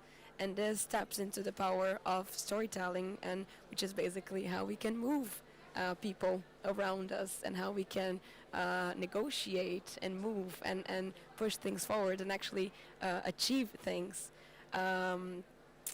And in my organization, we work with a storytelling program where we collect stories from young climate and nature activists that are doing awesome things in their hometowns. We collected over 200 stories and we put them in a storytelling map. And the idea is that these young people from many communities feel seen and also empowered, and they feel a sense of collectiveness when they share their stories. And this is also a push for having young people engaged in this movement, and they talk about issues, but they also talk about solutions, and they see that they share many issues, and they could also share some of the solutions for the climate and nature challenges that they are facing on the ground and in their communities. We do like story crafting workshops, and we get the stories and put them on a map. We have like stories from over 60 different countries and with many communities. But one thing that I loved doing last year was a story crafting, storytelling activity for a youth that is in Syria, because they are young people outside in the outskirts of the climate space, because when you think about Syria, the first thing that you think of it's war. And it was so cool to hear their stories, and it was also awesome to give the workshops in their original language other than English, because this is a huge challenge, like how we can also engage with these other communities that don't speak English as their first language. And we have, we call them global ambassadors, which are volunteers that work for my organization, our organization called Youth for Nature. And he had one-on-one calls with each one of the participants to teach them how to use VPN in this conflict area. And on the day, like everyone that reached out could do the story crafting workshop and the storytelling workshop. So I feel that we need to do storytelling with care, and we need to show that we can also be vulnerable, and there is a power of like being vulnerable and sharing the challenges among ourselves. Thank you. And actually, we have an online participant, Charlotte Morgensen, who is the program director at the Volux Foundation. And also the same question to you, if you can hear us. So the same question also to you, if you would like to, thank you, share any of your experiences and how you communicate and to extract the information from all the complexity knowledge. Thank you so much. Thank you so much. Very kind of you. No, I think it's really valuable to include young people. I agree with Peter. Then, why do we have the need to highlight that young people are involved? But I think when we look at COP29 and the fact that not many delegations has young people on their delegation, like they have for customs to do when they go to UNEA and also the CBD, I think there is a need to increase the engagement with young people, telling them the science, making stories out of the science that are there, making the information that we all have available to young people. I think this is really important. We have created, I'm an older generation, so we have created this world that we have right now, where you are sitting at COP29, I'm sitting in Copenhagen, and seeing that maybe we're not getting the results that we really want to combat climate change. So I think it's really important that you give the possibility for young people to get all the knowledge that are out there, making them take their own decisions on what is worth supporting and what is not supporting. I think it's excellent to bring in culture with poetry, literature, video games, whatever that make young people interested in the issues that we are all working towards, whether conservation on land, conservation at sea. I think it's really important that you see what kind of information are needed and how you actually inform people and how they perceive and receive the information that are there. We, as the Volux Foundation, are very adamant that all our grantees are very supported and very inclusive of everything and everyone. We want the information that we are being able to provide young people, being able to provide a society that is available for everyone. And we're also making sure that the information is available in all kind of different ways of communicating. And I think that literature, poetry, video games, music for that matter, I think that this is the way forward to engage young people, and we as a foundation are very much working towards that.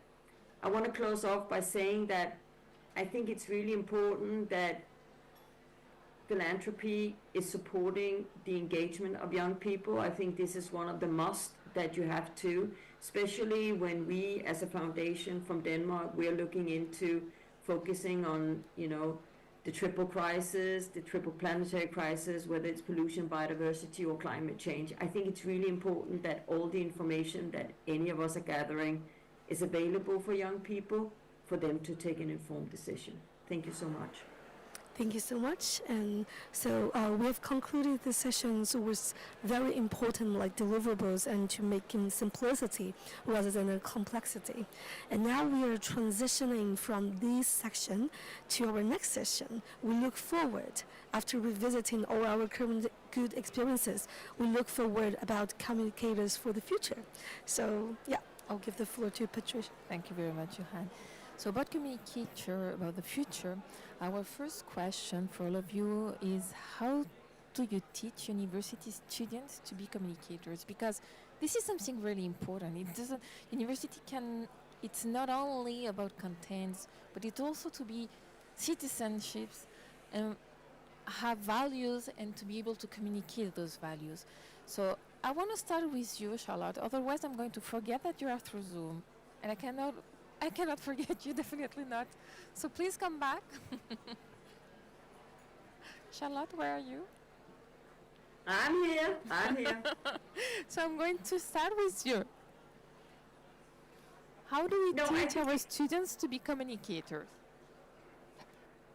I think it's really important that you, with every education that you have, with every topic that you have, that you actually teach young people or students how you actually communicate the results that you're gathering and the information that you have. We as a foundation are very much looking into how can we actually make, for that, students that are trying to study to be journalists, how can they be better informed about the ocean, the climate, the pollution issues that are out there. But I think in general, it's really important to be able to communicate, and not only on WhatsApp, Snapchat, whatever. I think it's really important to be able to be very elaborate of what you're actually saying. And I think,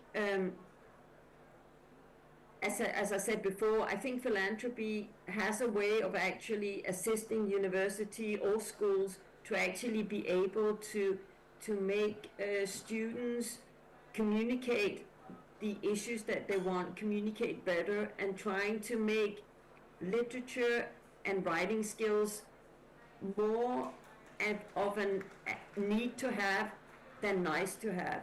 Because we can see right now when we're looking into school issues, when we're looking into that, people become maybe less and less ready to actually be able to write very well and communicate very well, because everything is done in headlines.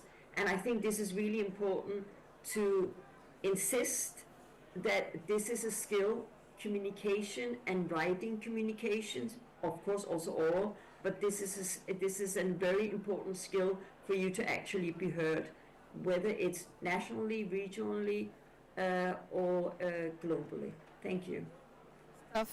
Taking what Charlotte just said, some students have a lot of knowledge about the tools of communication. It doesn't mean that they have the contents or the critical sense to differentiate between the kind of information that we receive. Others, and we discover that during the COVID. I remember that in Chile during the COVID, the government used to say that no worries, everyone is going to be connected. All the kids are going to have a school at all. It was a mass. So we discovered that all the kids doesn't have the same access of tools, and neither to the quality of information. So it's not an easy question, I know, but in this context, how to promote students to be good communicators in terms of access of technology, but also critical sense. Yeah, maybe I will, as to put some context, I would like to share two striking things for me as I observed with our students. The first thing, and it connects to the idea of that we were saying before, like to put ourselves out of our comfort zone, I would say, our vulnerability. I think in the last 10 years, I've seen a total shift in how students, even students in ecology, react to climate change and to any sustainability, social or environmental aspect. From more passive, more, okay, let's go, we have to convince people there is something that goes wrong and we have to convince them, into something more like frightened, like terrified sometimes. I was sharing this with you, Patricia, before.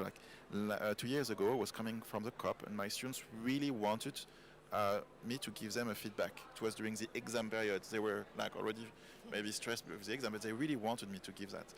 And 2 of my students cried. And so, first, I was really shocked, but maybe we can capitalize on that. And we are talking about storytelling and communication. You were sharing a lot about what you're doing with the students and the idea that poetry, stories, games. I'm not saying it's a therapy, but a bit. It helps. Okay, we have a problem, but we have to connect more with people. And so we can capitalize on that. And the second thing, which I think is important to make them good communicators, something that strikes me is that it's really hard for them to, I mean, when you're a student, you learn something new, like whatever it is, statistics or ecology. And when you start, you don't understand anything. It's really hard to understand. It's hard to get it. And I'm surprised how fast they forget it's hard. And 6 months after, they are supposed to provide the result of their own study, and they forget that it's hard for people to grasp the difficulty of this concept. So it's important for us, I think, to remind them that they always stay connected to who they were before being aware of the concepts and the difficulty. So for that, yeah, all the time, I think it's important we connect our students to the ground. So we ask them, of course, to create papers, scientific presentations, but we always ask them to provide outreach material, whatever it is, a video for kids, a video for adults, to go on the street and explain their stuff on the street. It's really hard during science fairs and stuff like that. So yeah, it's not easy for people, for students, because you're all into understanding the scientific concept, and you change your hat into, okay, calm down, contextualize, and I have to explain that to the public. So, but on higher education, the problem is also that it takes a lot of time to do that. So we have to be good in higher education to save time to do that.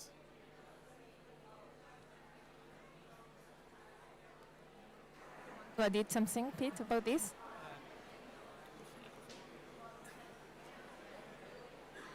I'm not sure if I may not use that presentation, but we'll see if there's time at the end. But I would just say exactly that, and it's certainly in my own teaching, I use prose, poetry, music, art, all manner of ways with the students to encourage them to think that they can use those ways as well, and to model those sorts of behaviors. And I do that from the very first time I meet them in the very first lecture, which isn't really a lecture of the year, right through to when I finish with them, and all the while keep trying to encourage them to think about the significance of the messages, trying to find clarity in the messages, and then find ways of communicating them using whatever means they can in order to affect people, because it is an emotional issue that we're engaged in. And likewise with the students with COPs, you know, my students don't really want to know, really. I think they're worn down by anxiety, and we need to find ways of, some of them do, some of them are angry, so we need to find ways of channeling those different feelings in different directions. But I'll leave it there because I don't want to say too much in case we come back to me. Yo creo que en nuestro país es difícil. En nuestro país la educación es privada, entonces tenemos que encontrar este tipo de vías en alguna universidad que sea laica y estatal. Por lo tanto, creo que mediante el lenguaje del amor, nuestra esperanza es empezar con la niñez, con los niños. Estamos igual de otra forma trabajando en el CUNSA con los niños, recuperando nuestra lengua. Así que yo creo que va a depender igual de qué país y qué universidad tú tomes, porque lamentablemente no todos tienen acceso a la educación en Chile. En Chile está todo muy dividido en las clases sociales. No es lo mismo ir a una escuela de una población que ir a un colegio particular. No es lo mismo entrar a una universidad cualquiera que una universidad privada. Entonces, por lo general, creo que estos cambios son difíciles en un país como Chile. De hecho, yo estuve en la universidad el año 2000, 2005 y uno de mis profesores decía que él pensaba que yo no me iba a licenciar porque era india, era el indígena. Entonces, igual todavía en Chile creo que todavía está esto de que hay que cambiar toda la educación, el estilo, y los que tienen suerte o los que tienen buen puntaje, porque más encima para estudiar en Chile a la universidad tienes que acceder a una prueba que te rankea, que te da un puntaje, y si tú logras un puntaje alto recién puedes entrar a la universidad. Creo que en nuestro país es difícil en la universidad, sin embargo estas universidades de otros países extranjeras que están haciendo licenciados, que están ayudando a estudiar cursos cortos, son nuestra solución para complementar lo que los jóvenes están estudiando en la universidad. That be a complement for those one that go to university. Maria? I think we work a lot with students, and especially we work a lot with students that are facing this eco-anxiety that you brought, and how we can deal with this emotional, because this brings emotions, and what kind of information the students are getting, and where they're getting this information, how they're dealing with this information emotionally, thinking that this is the planet Earth that we will inherit for the next years. And what I've seen a lot in our networks, it's like this power of like having solidarity networks, and seeing that you're not alone. You're not alone trying to explain to other people that are not in your field what you're studying. You're not alone when you're trying to bring the traditional, and there's so much oral and traditional knowledge that we have. You're not alone when you're trying to reach out to new people that are just too afraid to even hear about what's happening in this kind of conferences. So I think that when we have and when we build the solidarity networks among ourselves, and we can find space to be comfortable, and we can also find space to look at this subject, which is emotional because it affects all of us, but in a way of solidarity and in a way of like trying to find shared solutions. So I love that you say that you spend a lot of time with your students, and I think this is so good, because time is a precious resource that we don't have. We don't have that much anymore, and building solidarity networks, this takes time, this takes patience, this takes willing to look at the subject and try to make yourself comfortable with it, and try to look for common solutions. So yeah, I think this sums it up. Thank you so much. And so we come to our last ever question, and thank you for your very inspiring insights to the current communication. And also, like the last question, I want like each of the panelists to briefly summarize that how can we renew the current communication strategy of the multilateralism, which is currently still under stress. So maybe we begin with you. I honestly don't have an answer. If I had an answer, I would try to do something about it. I think it I don't know how we do it, but we just can't give up. It's too important. I'll leave it there. Thank you. So you're mentioning multilateralism. Yes, it's challenged. We see that in different countries in the world. Not sure it's going to be better in the near future. So it connects back, I think, to critical thinking, development of critical thinking and knowledge. And not just let people think that they're smart just because they criticize things, but they have to know how to get this knowledge. And because you're talking about multilateralism, it's also highlighting what does work. Once again, we're at the COP, and it's not easy, but we are all together in that. Some things work really well, like we have seen, like the BBNJ, it's an ocean treaty, which is also the result of multilateralism. Oh, it's hard for a French person to say that. So, well, but my main answer will be, once again, critical thinking and knowledge for everyone and not just for elites.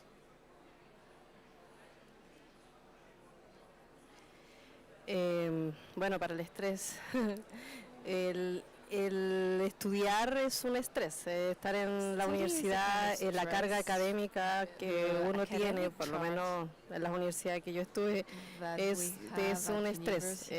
Por otro lado, el racismo que existe todavía en algunos lugares también es un estrés para uno. Creo que solamente lo mismo, el lenguaje del amor y ver la forma de ayudar a los jóvenes a tener un pensamiento crítico desde antes, desde niños, para que y empoderarlos en su raíz, en el caso nuestro, para que cuando sean sometidos a situaciones de racismo o de exclusión, ellos tengan la fuerza y estén convencidos de lo que llevan dentro, de lo que es parte de ellos como cultura, no les afecte. Es difícil, es algo complicado. My answer to this would be that multilateralism has a lot to learn from storytelling and the power that we can get from having human-centered stories. And sometimes I feel that people in these working spaces forget about the human stories that we have, and they need to remember how global cooperation directly addresses real-world challenges, but also real people that are on the ground, and they are facing many challenges, but they're also finding like many solutions. So having the power of storytelling and telling real human stories, I think it's an awesome approach that we are forgetting. As our colleague said, we are wired into like getting knowledge and understanding things through storytelling as human beings.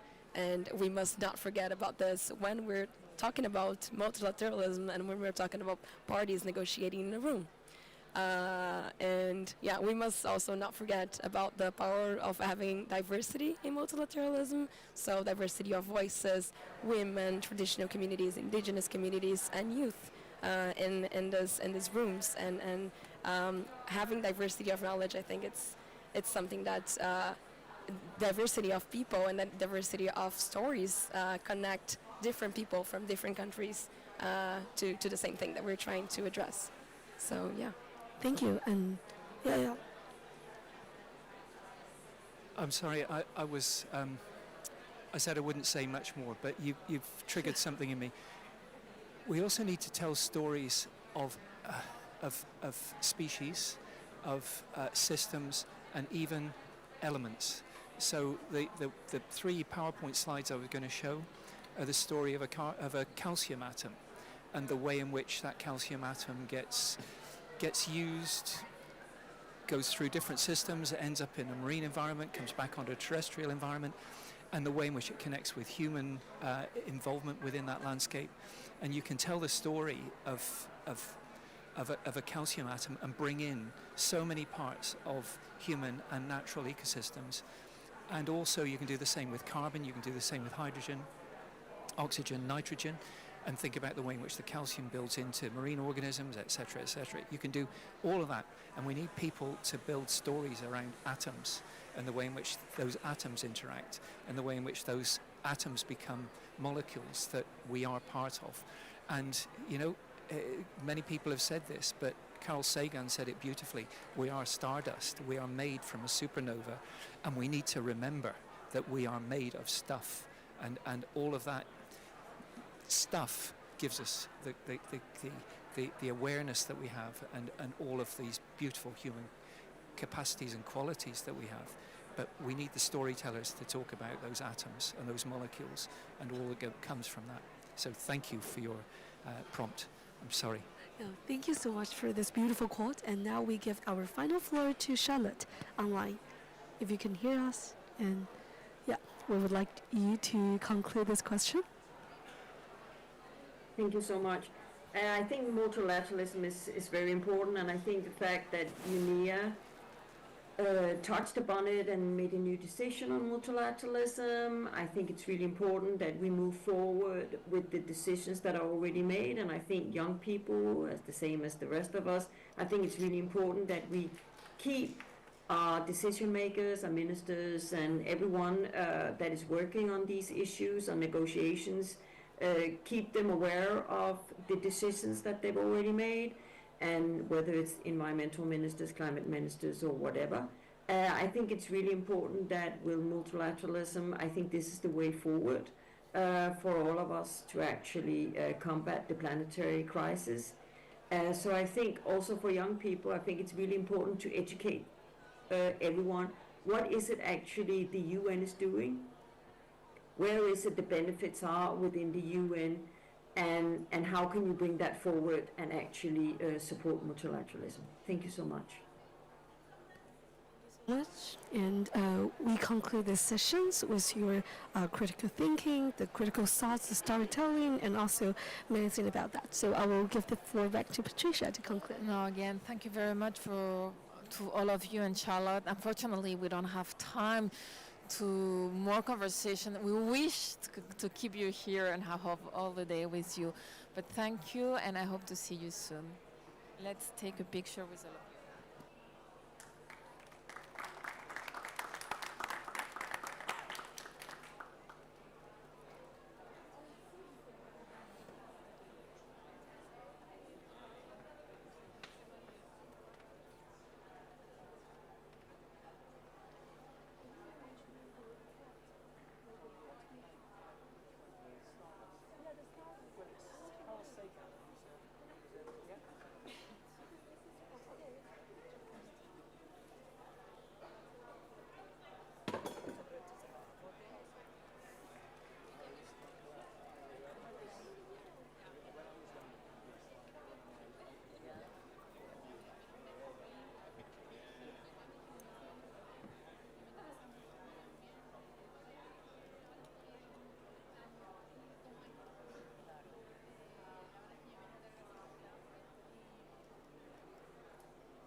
microphones. Thank you so much.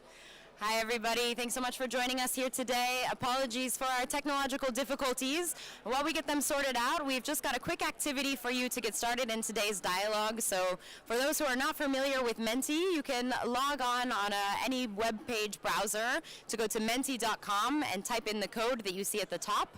We just have 3 really quick questions for you on whether or not you agree or disagree with the following statements. We'd love to get your opinions while we wait, and we'll get the dialogue started just a few minutes.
All right, I hope you have all had enough time. It looks like the responses are rolling in from the Menti, and exactly the responses that we were looking to see. So, thank you so much for being here, everybody. My name is Claire Ransom, and I am one of the youth focal points with the World Meteorological Organization.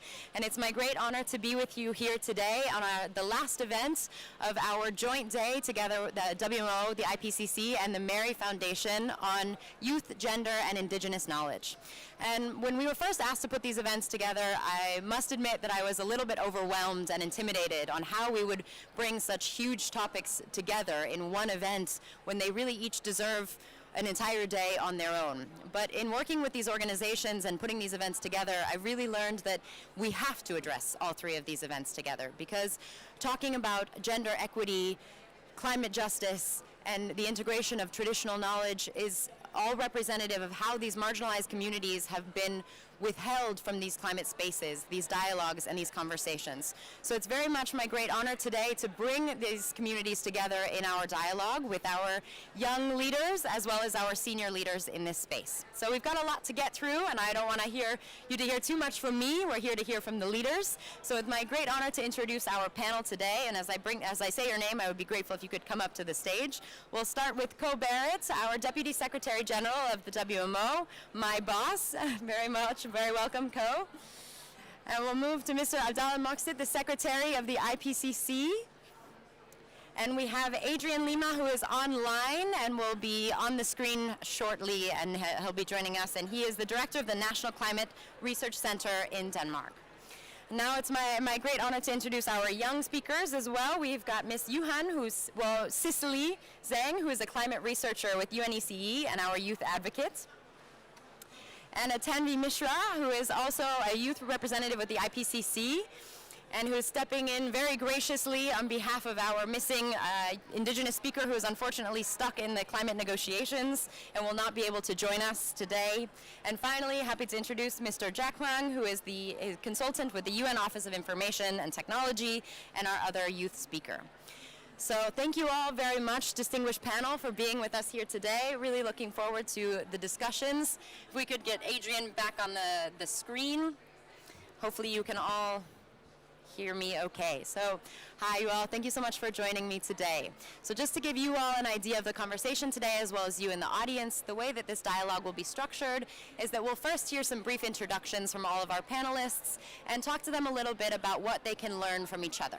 The reason why we host these dialogues is not just to give our youth speakers sort of fake representation or hear them say one or two things, but we really want to encourage mutual learning from both seniors and youth. So we'll start there before we move into some of the more difficult questions on how we can improve representation and bringing together marginalized voices in the organizations. We'll have questions from our youth speakers to our more senior speakers.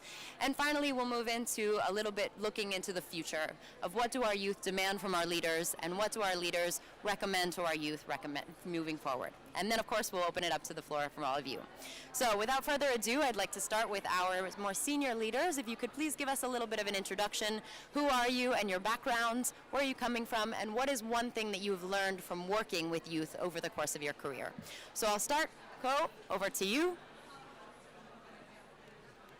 Thanks, Claire. Hello, everybody. So I'm the Deputy Secretary General of the WMO, quite new in the role, only for 6 months. But I've actually spent over 30 years working primarily on climate issues, managing research organizations. I was previously a climate negotiator here in this process. But in many of my roles, I've played a role in advancing gender action plans and obviously addressing diversity and inclusion issues, and it's really quite a passion of mine. So maybe we'll get a chance to talk more about that as this event goes along. So one thing that I've learned from youth, it's really hard to just hone in on one thing because, as I've become kind of a senior leader throughout my career, I've been asked to do a lot of mentoring, have a lot of mentoring conversations or relationships, and it's always something that has to be a two-way street for me. Yes, maybe I have some experience to share, but I also use those opportunities as ways to learn about what it is that the next generation or needs to feel like they are welcomed into the processes. They share as much information with me as I feel like I impart to them. So, okay. Well, I think I'll pick one piece that I actually provide, I would say, every month in conversations about advice that I'm asked to give, and that is I've learned from the next generation that you don't have to do a job the way the person before you did it, and often the person who did it before you is often a man.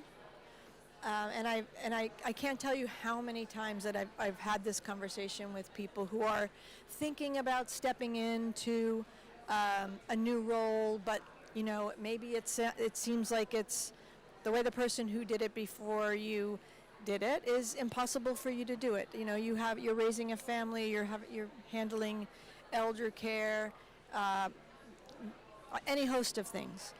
But if you limit yourself, and this is what youth has taught me, if you limit yourself to looking at the job only in the way that the person before you did it, you might be dissuaded from stepping up, from leaning in. But really, we all have so much of an opportunity to change the paradigm for the way we work. If it seems like the travel requirements for a job just seem too onerous and you can't take that on, empower your staff, be more collaborative. Look for ways to kind of raise the profile of some of your staff so that they are having leadership opportunities. And it's really just been kind of game changing, I think, to recognize that we can take these opportunities and we can do them in better ways. We can do them in a way that doesn't exclude us from embracing the opportunity. And, I grew up at a time where, honestly, I was sometimes the first woman ever to do X, Y, or Z. And if I had only taken my own, experience to basically I have to do it like that person before me did it, I never would have chosen to do some of the things that I've done. So really important lesson from youth. Thanks. Great. Thank you so much, Ko. I think that's a great way to start off the dialogue, particularly as someone who's really broken so many glass ceilings over the course of your career, that you really are stepping into so many new roles that have unfortunately been taken by men. And so having that creativity, especially when we're thinking about how youth can step into this dialogue of not being afraid to do things a little bit differently, is a great way to start. I'm now going to hand it over online to Adrian. Same question, if you could just give us a brief overview of your background and one thing that you've learned from youth over the course of your career. Well, thank you so much, and thank you very much for the invitation. This is really a great event. I think it's a very important topic that you have chosen to shed light on here. So let me try to pitch in. So my name is Adrian Lima. I'm the director of the National Center for Climate Research at the Danish Meteorological Institute in Denmark. And I think having a background as I have in both research, ocean science, in the climate change negotiations, in the process that you're in at the moment, and in different types of ministerial and policy related work, also using all of the good work from the IPCC that is produced. There are many different things that I think youth not only can help with, but already did help with. So just to make a few examples. First of all, I'd like to just pick up on the one of the messages from Co-Barrett here, which is very important, and that is you can't do things the same way as they have always done, and do things good. And building on that, I think what youth really is assisting with in this great transformation that we are in is making everybody understand from a youth perspective what is needed in order to make this transformation. So for instance, I'm the director. I have 4 unit leaders in my team. We have a staff of almost 100 researchers all in all. What we do is that we coordinate in a way that we take in youth perspectives and other group perspectives to make sure that the decisions that we make in all of the advisory that we're doing to the Danish government and elsewhere is taking into account other perspectives than the perspective that I can produce myself. So the thing is here that we need to actively build in a decision-making process that is taking into account the voices of different groups, including, of course, on different age groups. Another thing I would like to put to you is that one of the things that we do at our center is that we are the focal point to the IPCC. I'm very happy to see Abdallah here on the podium. We use the information and the data that is produced by the IPCC and the scenarios on climate change according to different greenhouse gas levels in the future. We take that information and we provide it with some regional data as well to make it very actionable at a local level. And why is this important? That's important because if you are situated in a remote place in the country, that you perhaps are not one of the resource strong individuals, you still need to adapt to climate change, and you need the information at a local scale that is needed to make the choices that are important for your own livelihood and your family's livelihood. So when we do that, we try to make sure that we take into account also young people's expressions of interests, their ideas, their concerns. They are the ones that are going to be hit by climate change stronger than those who are a bit more mature in age. So we need to take into account what are the things that they find important in order for them to be actionable and to adapt and mitigate to climate change. And I could say this, now I put it into the perspectives of young in this context, but the same goes for vulnerable groups, vulnerable communities, and for, of course, for different genders that have different perspectives that are all important. So with these few examples, I'd like to continue discussions at a later stage. Thank you very much. Hey, thank you so much, Adrian, and thank you very much for being here. I think it's really important that we're getting the perspective from the Danish Meteorological Center more than anything because we are in the Climate Science Pavilion, right? And what we're here to talk about really is how to bring science and marginalized communities together. So it's really great to hear what you've learned from youth here is that we are part of the communities that can connect with others. We often in the science community, it can feel very sort of siloed and apart from that. And I do think one of the strengths that you've hit on that youth have is really bringing in other perspectives and connecting us with those communities across the board. So thank you for that. And we'll bring it to our last sort of senior speaker. Abdallah, if you can, just give us a little bit of your background and one thing you've learned from youth over your career. Thank you very much. But before I can say that I am 15 years old. Absolutely. Youth is a mentality. So thank you very much for this question. And also I was inspired by the co and also colleague from Denmark about their introduction. But me, I am also pleased to inform you that my name is Abdallah Mouksit. I am from Morocco, from Africa, so I am from the European country. And I want to really to speak about my background because just to give it, to provide you the information that can happen to anyone. Because I am secretary of IPCC. Before this, I was permanent representative with WMO, director of Moroccan Department of Meteorology. I was also vice president for WMO for almost 8 years. Before this, I was head of research and so on. But what I want really to share with you, and it is connected to youth, being involved in IPCC, the first assessment report, I was focal point, so I was associated. But second assessment report, SAR, I was already contributor. The third assessment, the TAR, I was reviewer. The fourth assessment, I was requested to be lead author for working group 1. The fifth assessment, I was bureau member.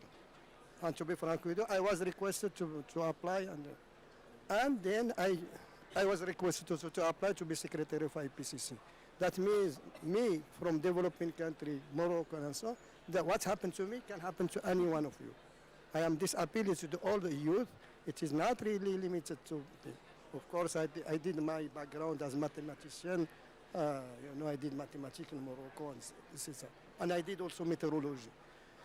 What I want to share also with you, and I totally agree with my boss, Kovaret, and also I learned from her that I think now the time is of distributed work.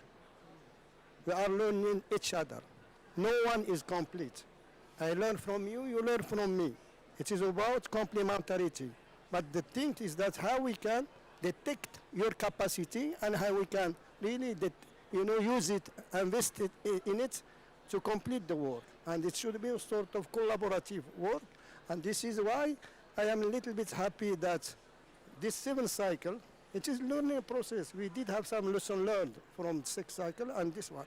And I want to introduce a sort of, coming from our chair vision, we are speaking about CO2, H2O, but I found something which is R2I, which is relevance, inclusiveness, and interdisciplinarity. And I want to put the context here because in the inclusiveness, all what you are speaking today will be included.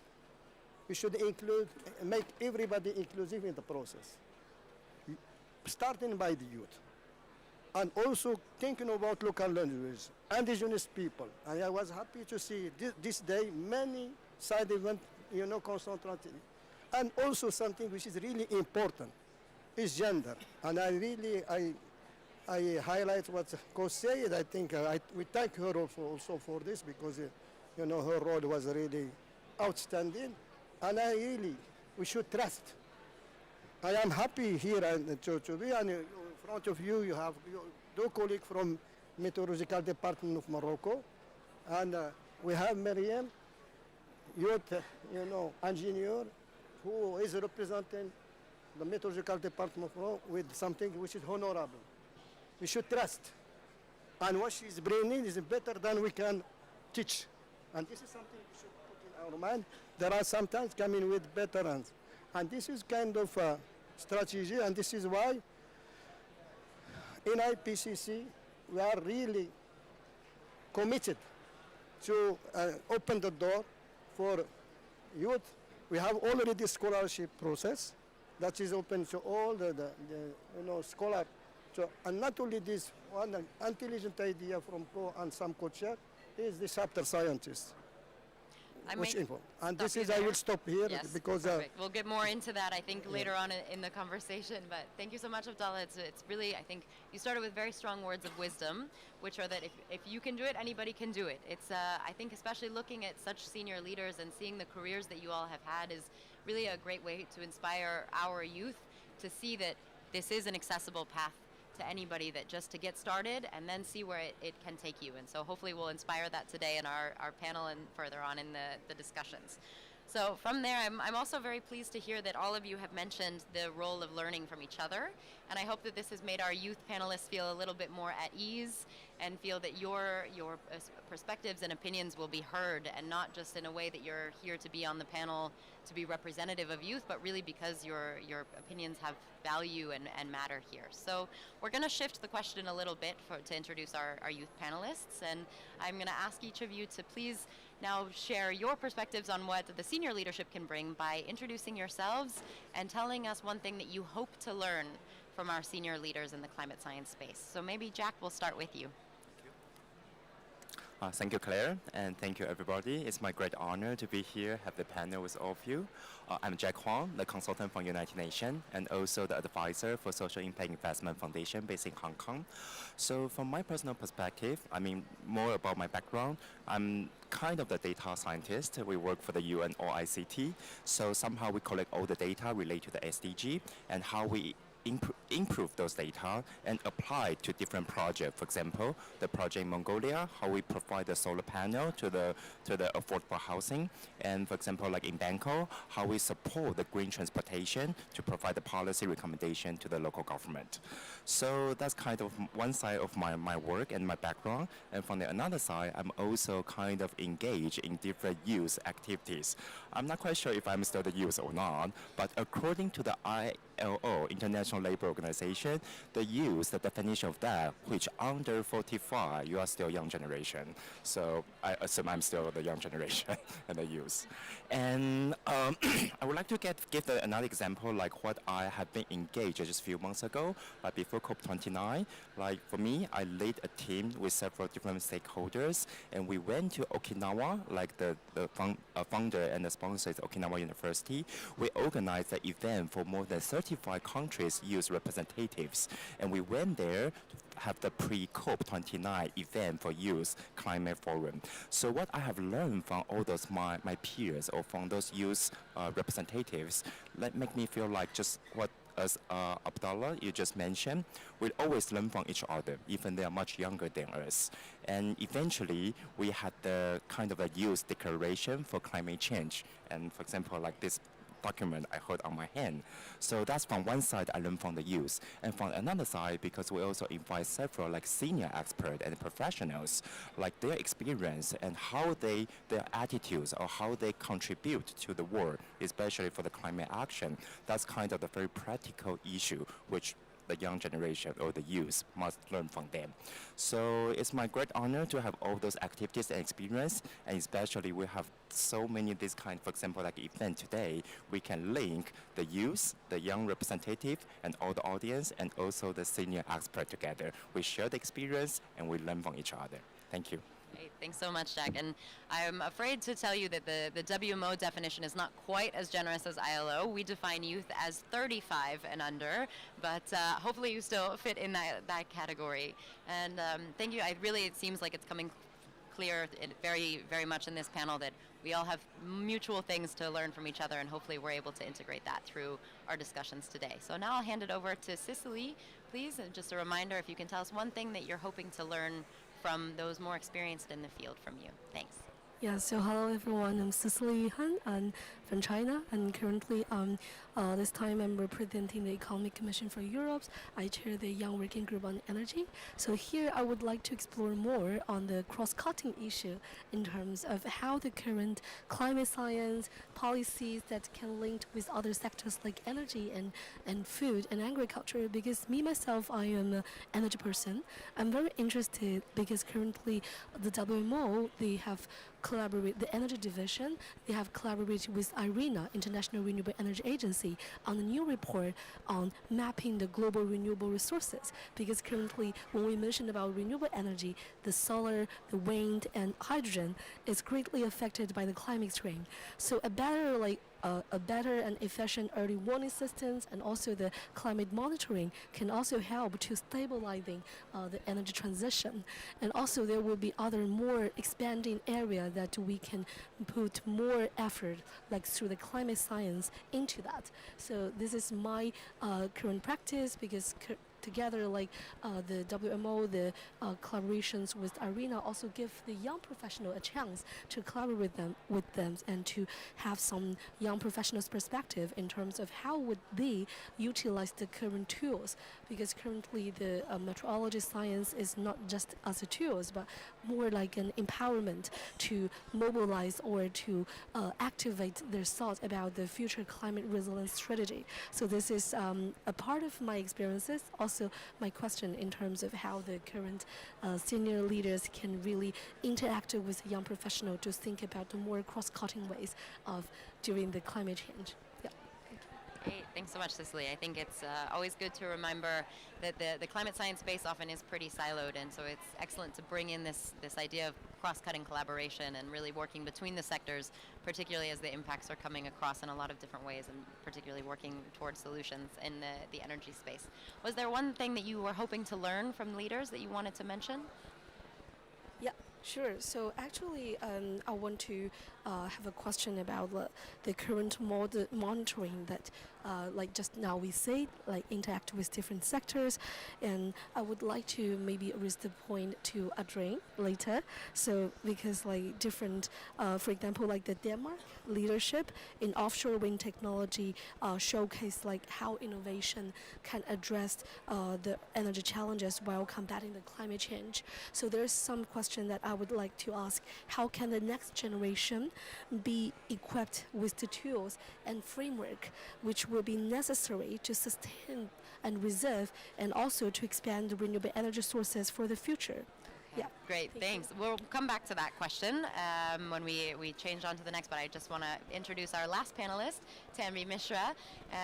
Tanvi, if you could just give us a little bit about your background and your role with the IPCC, and particularly something that you hope to learn more generally from those who are older than you in this space. Thanks. Sure.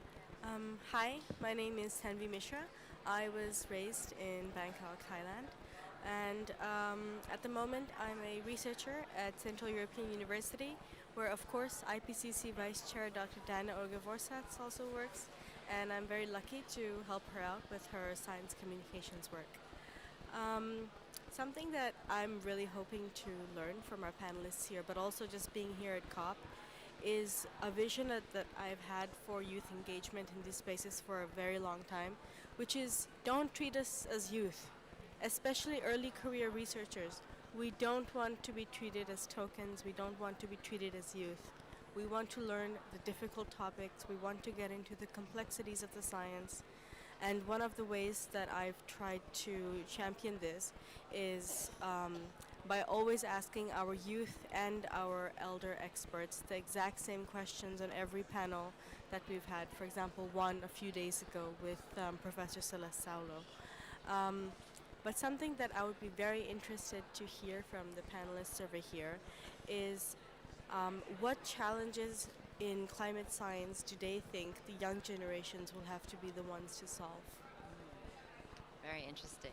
Thanks so much, Sambi, and I hope we'll be able to come back to that. But let's start now with a little bit more of the targeted questions, and then if we've got time, we'll be able to move on. So while you've got the mic, I'm going to go ahead and give it to you if you wanted to ask a targeted question to Co. So just so you all know, the way that we'll move on to the next section is that we're giving the space for each of our young leaders to directly interact with more of the senior leaders. So there's 3 of them, and we have 3 senior leaders, and to have a little bit of the space. And actually, Tanvi, your point is very well raised in that we want to have the youth be able to be treated just as we would treat the more senior experts. So the way that this will work is that our youth will ask a question to our senior leaders. They'll be given the chance to respond, but then the youth will also be able to provide their perspectives on their own question. So we really want to see what is it that we can learn from our senior experts, but then what is our youth perspective and what do they think? Because often they're not necessarily given the chance to share their perspectives on the very problems they're being expected to solve. So Tanvi, I'll hand it over to you if you have a question for Co. Thanks. Dr. Barrett, what strategies do you propose to better involve youth, particularly Indigenous women, in spaces like these? Considering that women have long fought for gender equity, as you well know, and Indigenous women face the added challenges of advocating within vulnerable communities, how can we ensure their meaningful participation?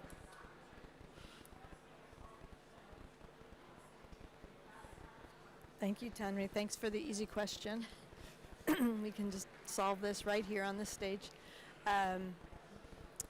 So I think the basis of my answer will kind of be grounded in a deeply held value that I have, and I've actually had that value really reinforced by youth, and that is that diverse voices matter. Everything that we undertake, we need to keep that in the front of our mind, and it's very interesting because the research actually bears this out. It's not we do this for quotas, we don't do this, because we think it's the right social thing to do.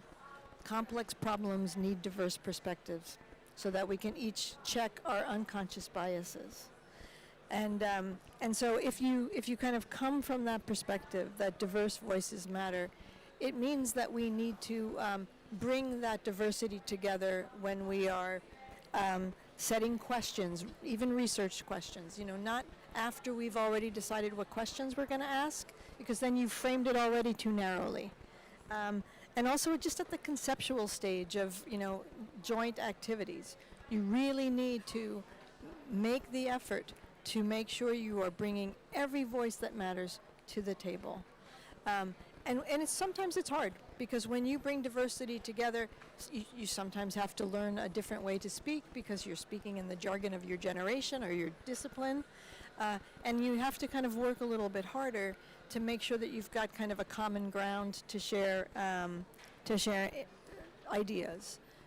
But that is so critical to the work that we do in WMO. So, for example, for the first time we have a woman leader from the Global South.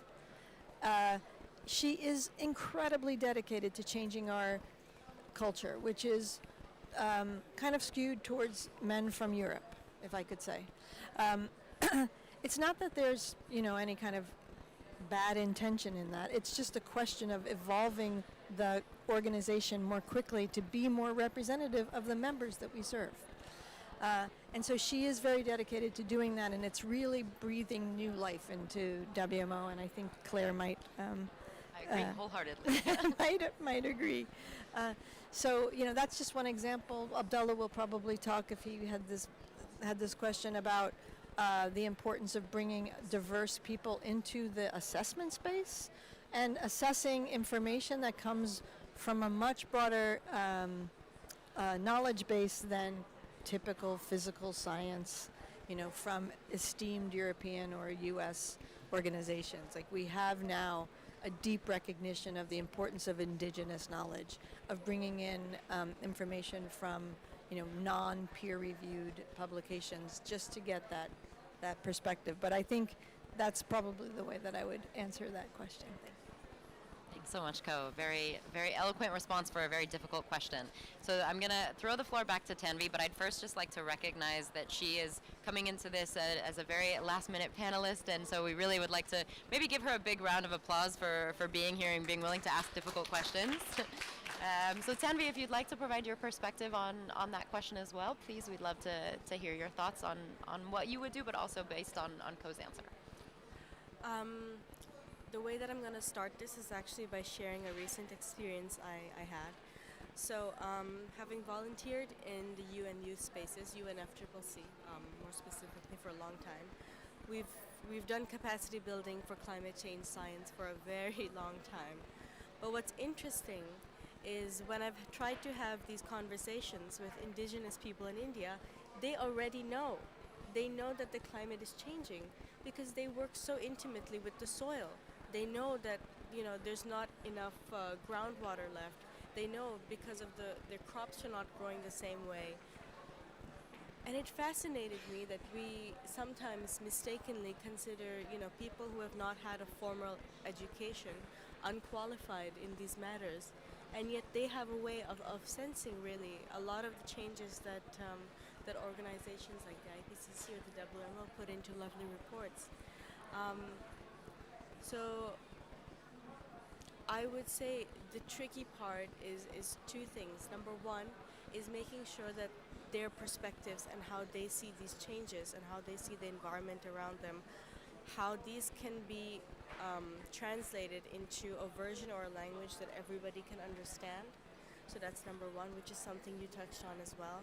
And number two, I think translations from and into many different languages beyond just the 6 UN languages is very important. But yeah, I think those two would be my answers, is making sure that they can be understood by others and making sure that they are able to access material on climate change and other extreme weather events in their languages as well.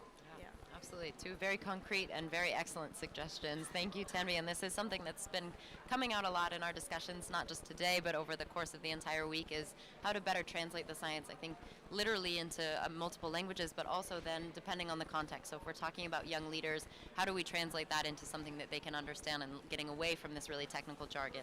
But I think it's a very interesting perspective that you've brought in then to say, well, how can we also translate the sort of more indigenous knowledge and wisdom that they do know and they've known for a while? And so how can we kind of flip that around and vice versa as well? So thank you both very much.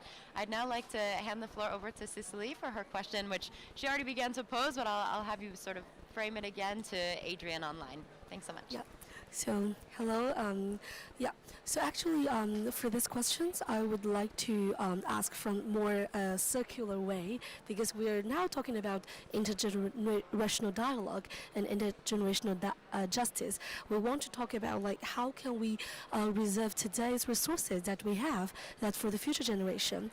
And the practical question will be, especially from your experiences, like you are leading the climate research, the climate monitoring, and how can you link the current climate research and also the monitoring to the current other, like the nature resources, not only the renewable energy, but like the water resources, like the critical mineral resources, like in your region, and to link the research to mapping out whether or not we can reserve those resources, to not use it up in our current generation, and to reserve it for the future generation, to let them also have this kind of equitable access to these resources to have a more resilient future.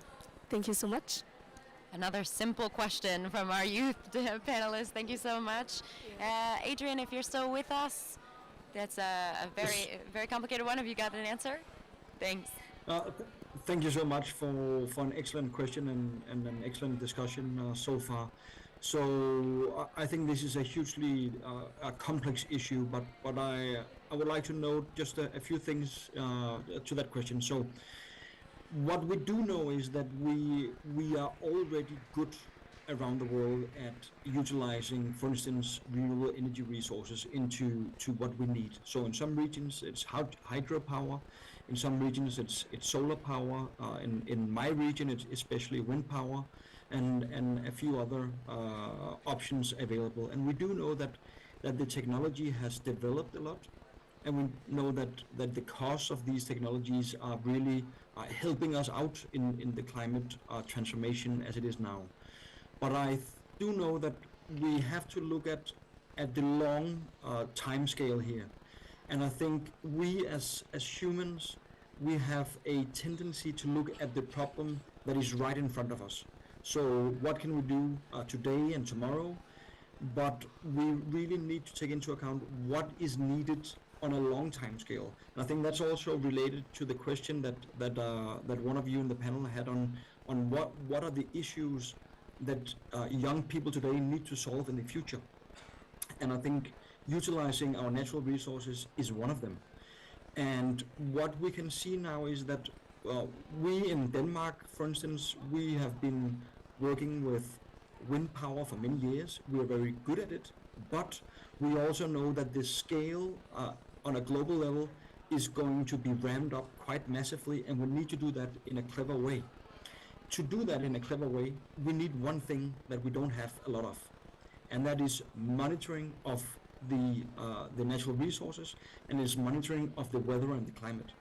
And I think coming from a meteorological institute, of course, we do know that measuring of wind speeds in the height, measuring of currents in the ocean in different depths and so forth, this is something which is very challenging, and we need to start building the infrastructure for monitoring now, or we already started, but we need to scale up that effort in order for us to have data that is useful maybe in 10 years or 20 years from now.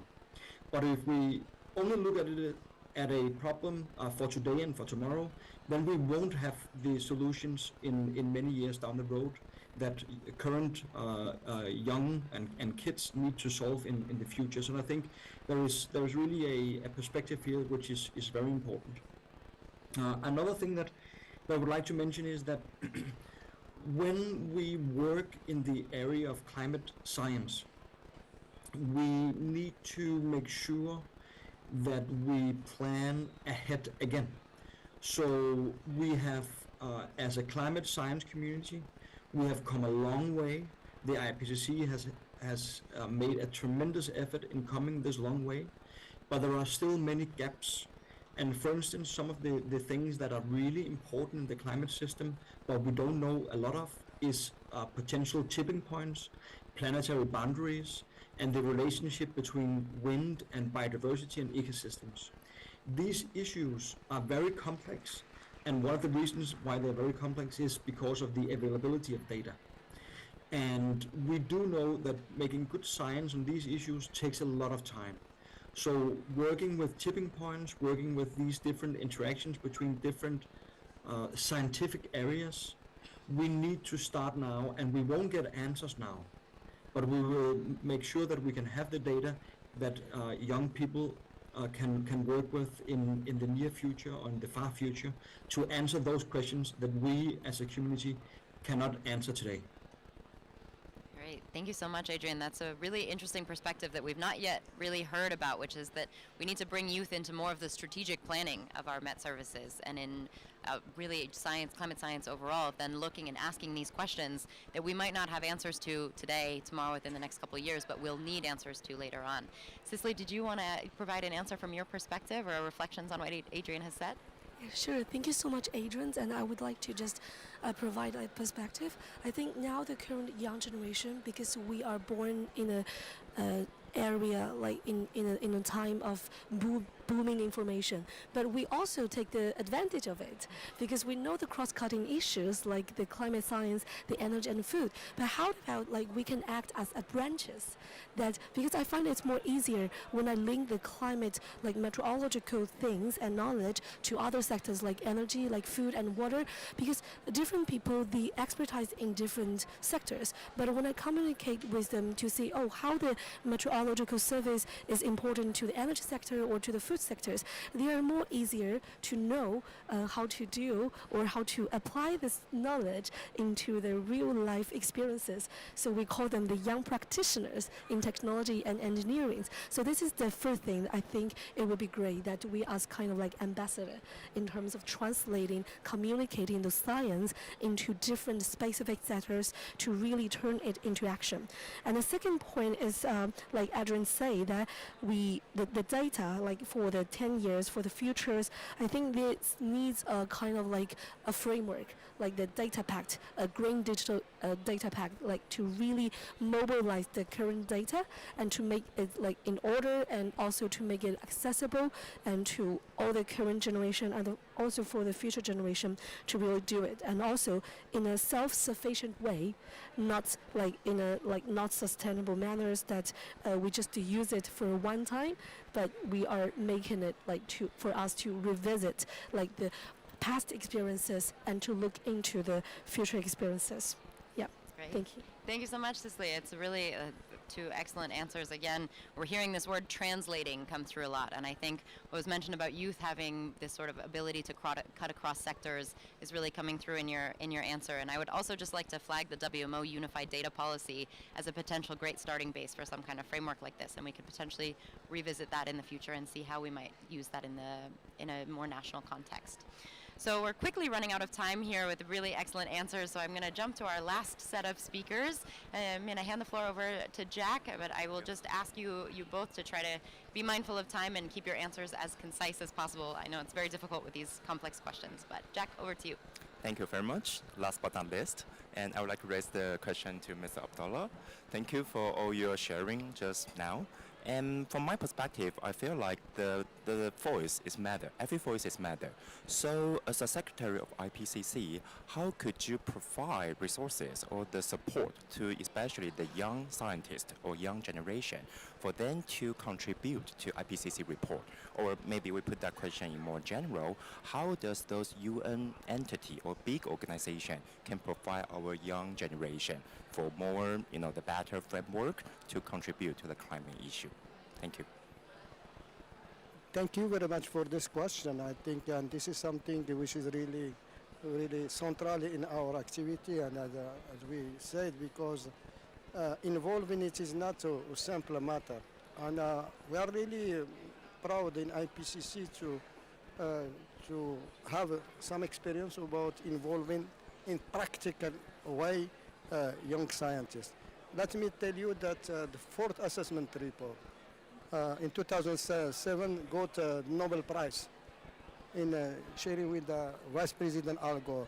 And this was used to establish scholarship program. And scholarship program was there to provide some funding, to support some funding for doctorate, PhD to conclude their work. Just we can now, let's say 2 weeks ago, we were in Monaco when 24 young scientists got the award to fulfill their PhD. This is direct one, concrete one. Not only this, and I think this is something attributed to Ko as well, is the following studies is one thing, and everybody is following study. But one excellent idea, we want to involve young scientists in the process itself. This is why I came to the idea of a chapter scientist. What it means? When we are drafting chapters, our assessment report, our report are chapter by chapter. And for any developing country coordination leader, we are assigning a chapter scientist from developing country or from even developed country. But this, what it means? That means in drafting process, this young person is following the work of IPCC, not only following, helping the work of IPCC. And automatically, this young scientist involved, like, what you reported, and we are really proud. And now, this 7th cycle, we are doing our best in terms of resource mobilization, in terms to make this chapter scientist concept something which will be applied for the whole cycle. What it means, added to the scholarship, concrete thing, PhD. We will have chapter scientists involved in the process. Those chapter scientists quickly, they are already a sort of authors. They are already a sort of contributor. And tomorrow they will be better than me. They will be also secretary of IPCC or, having other position. This is something, but it is not limited to this as well. To be involved in IPCC is open to any step of the process of IPCC. By just self-declaration, one young scientist, expert, connected to one chapter, can receive the draft of this chapter. He can be an expert reviewer. And by reading this draft, he can send his comment. Sending, if the comments are excellent, already his name is there, and the door of IPCC open to him. So I think there are many things. The other thing, the last thing, is also, it is about communication. Because you cannot be involved if you don't know.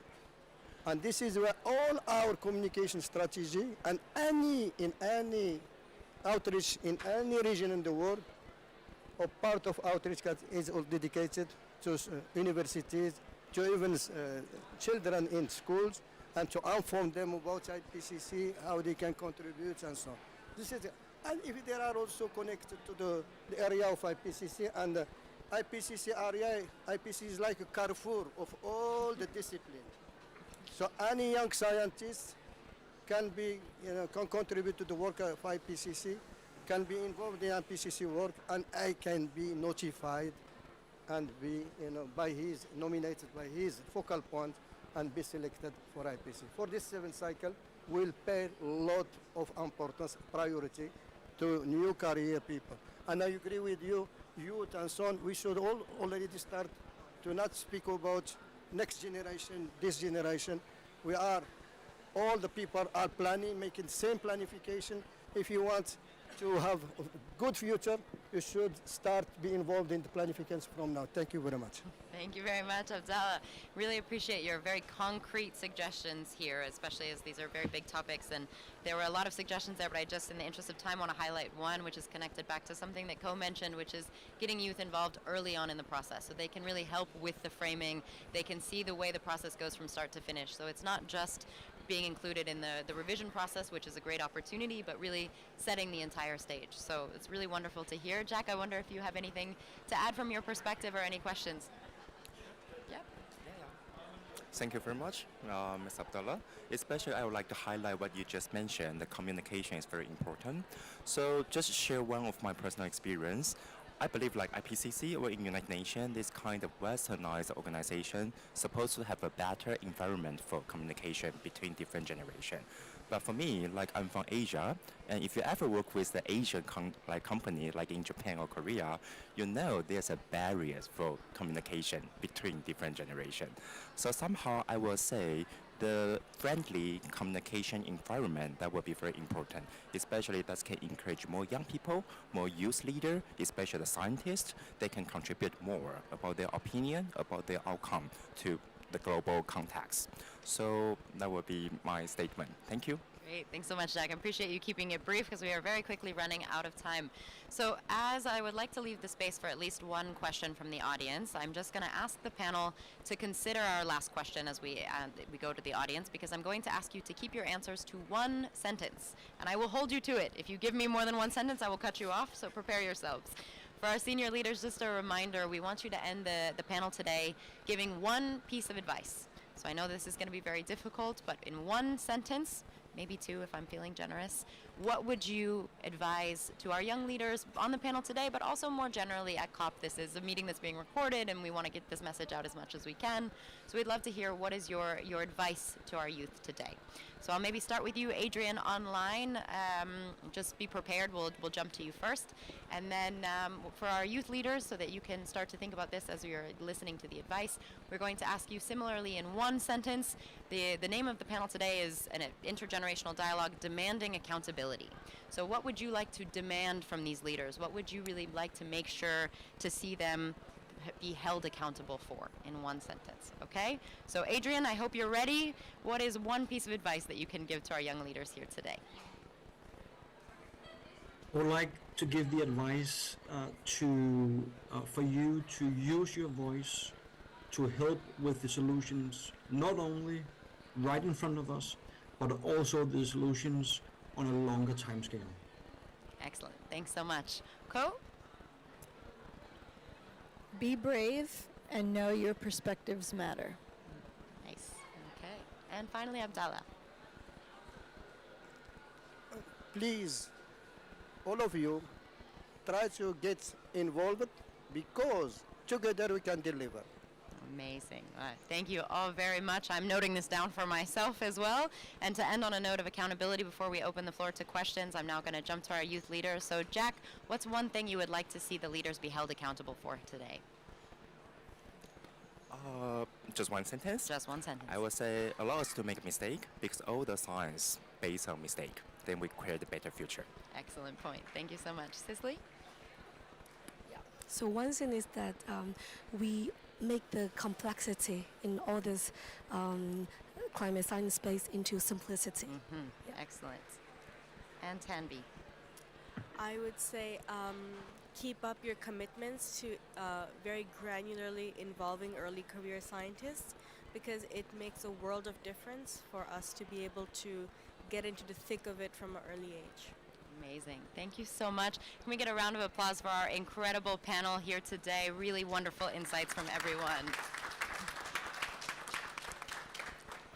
So I want to be respectful of everybody's time. We are right at 4:15, so I'm just going to double check if any of our panel members need to run for any other engagements. And if they're able to stay, maybe we can extend for just a couple minutes as we have a closing after this. So I'd now like to open up to the floor if anybody has any questions that they would like to pose to any of our panelists, senior or young. Okay, yeah, we've got one in the back. Karim. Thank you. So if we could just introduce yourself, who you are, where you're coming from, and who you would like to pose the question to, that would be very helpful for us. So that's, again, to everybody, when you ask a question, who you are, where you're coming from, and who you'd like to pose. Yes, thank you very much. I'm Hanan Rabbah, Director General of Sudan Meteorological Authority and PR of Sudan with WMO. My question is to the elders one. Did you really feel that you transfer your knowledge to the young people in your field? Because experience from you to the elders, experience in the work. Do you feel that you transfer it to the young people in your work? That's my question. Thank you. Great, thanks so much. I'll maybe hand that over to Ko, if you can. Do you really feel that is being transferred to young people? Well, first I have to acknowledge, I guess I am the eldest one. And I guess I'll say I actually don't see that as my primary job. It's not, as we've said, it's not just a one-way street. Yes, there are obviously interactions where I'm sharing some knowledge that matters, but I'm also benefiting from knowledge that matters. And I think it really requires both. I think it's a great answer. Yeah, Abdallah, would you like to add? Yeah, thank you very much. I think this is a very important question. It is not about transfer. It is about trust. Because generations are totally different. When I start my, I'm also very old. We start, IT by discard. Now it is the time of they are playing with artificial intelligence. They are playing with robotics. They are playing, and I think it's about trust. And we are not transferring knowledge. Maybe we are transferring experiences. We are transferring recommendation, advices. But our advice, our recommendation should be adapted to their context. It is the context of media. Me, I have difficulty to discuss with my children. This is kind, I think, but each one has his or her own, context, competence, but it is about to transfer what is transferable. Thank you. Thanks so much, Abdallah. Adrian, you're also coming from a Met service, so I just wonder if you wanted to give us your perspective. Yeah, thank you so much. I think I will start out with saying that I made a strategy for our research center quite recently, and in that strategy, I wrote up quite clearly that we wanted a more equal gender balance and a younger age profile in the center. So these things were quite controversial in a way, but I think it matters why I did that. So for me, it's not about quotas, it's not about fairness, it is about that it works. And I think we need to make quite sure why are we working with intergenerational issues, with gender issues. It's because it works. And when I'm being asked whether I feel that we transfer our knowledge to youngers, for instance, for me it's quite different. I think of it as co-creation. So when I say that it works, it is because when I develop teams with young people and more mature, older people, and with different genders and different cultural backgrounds and different research profiles and academic profiles, I know that those teams work much better and produce much better results than more uniform teams does.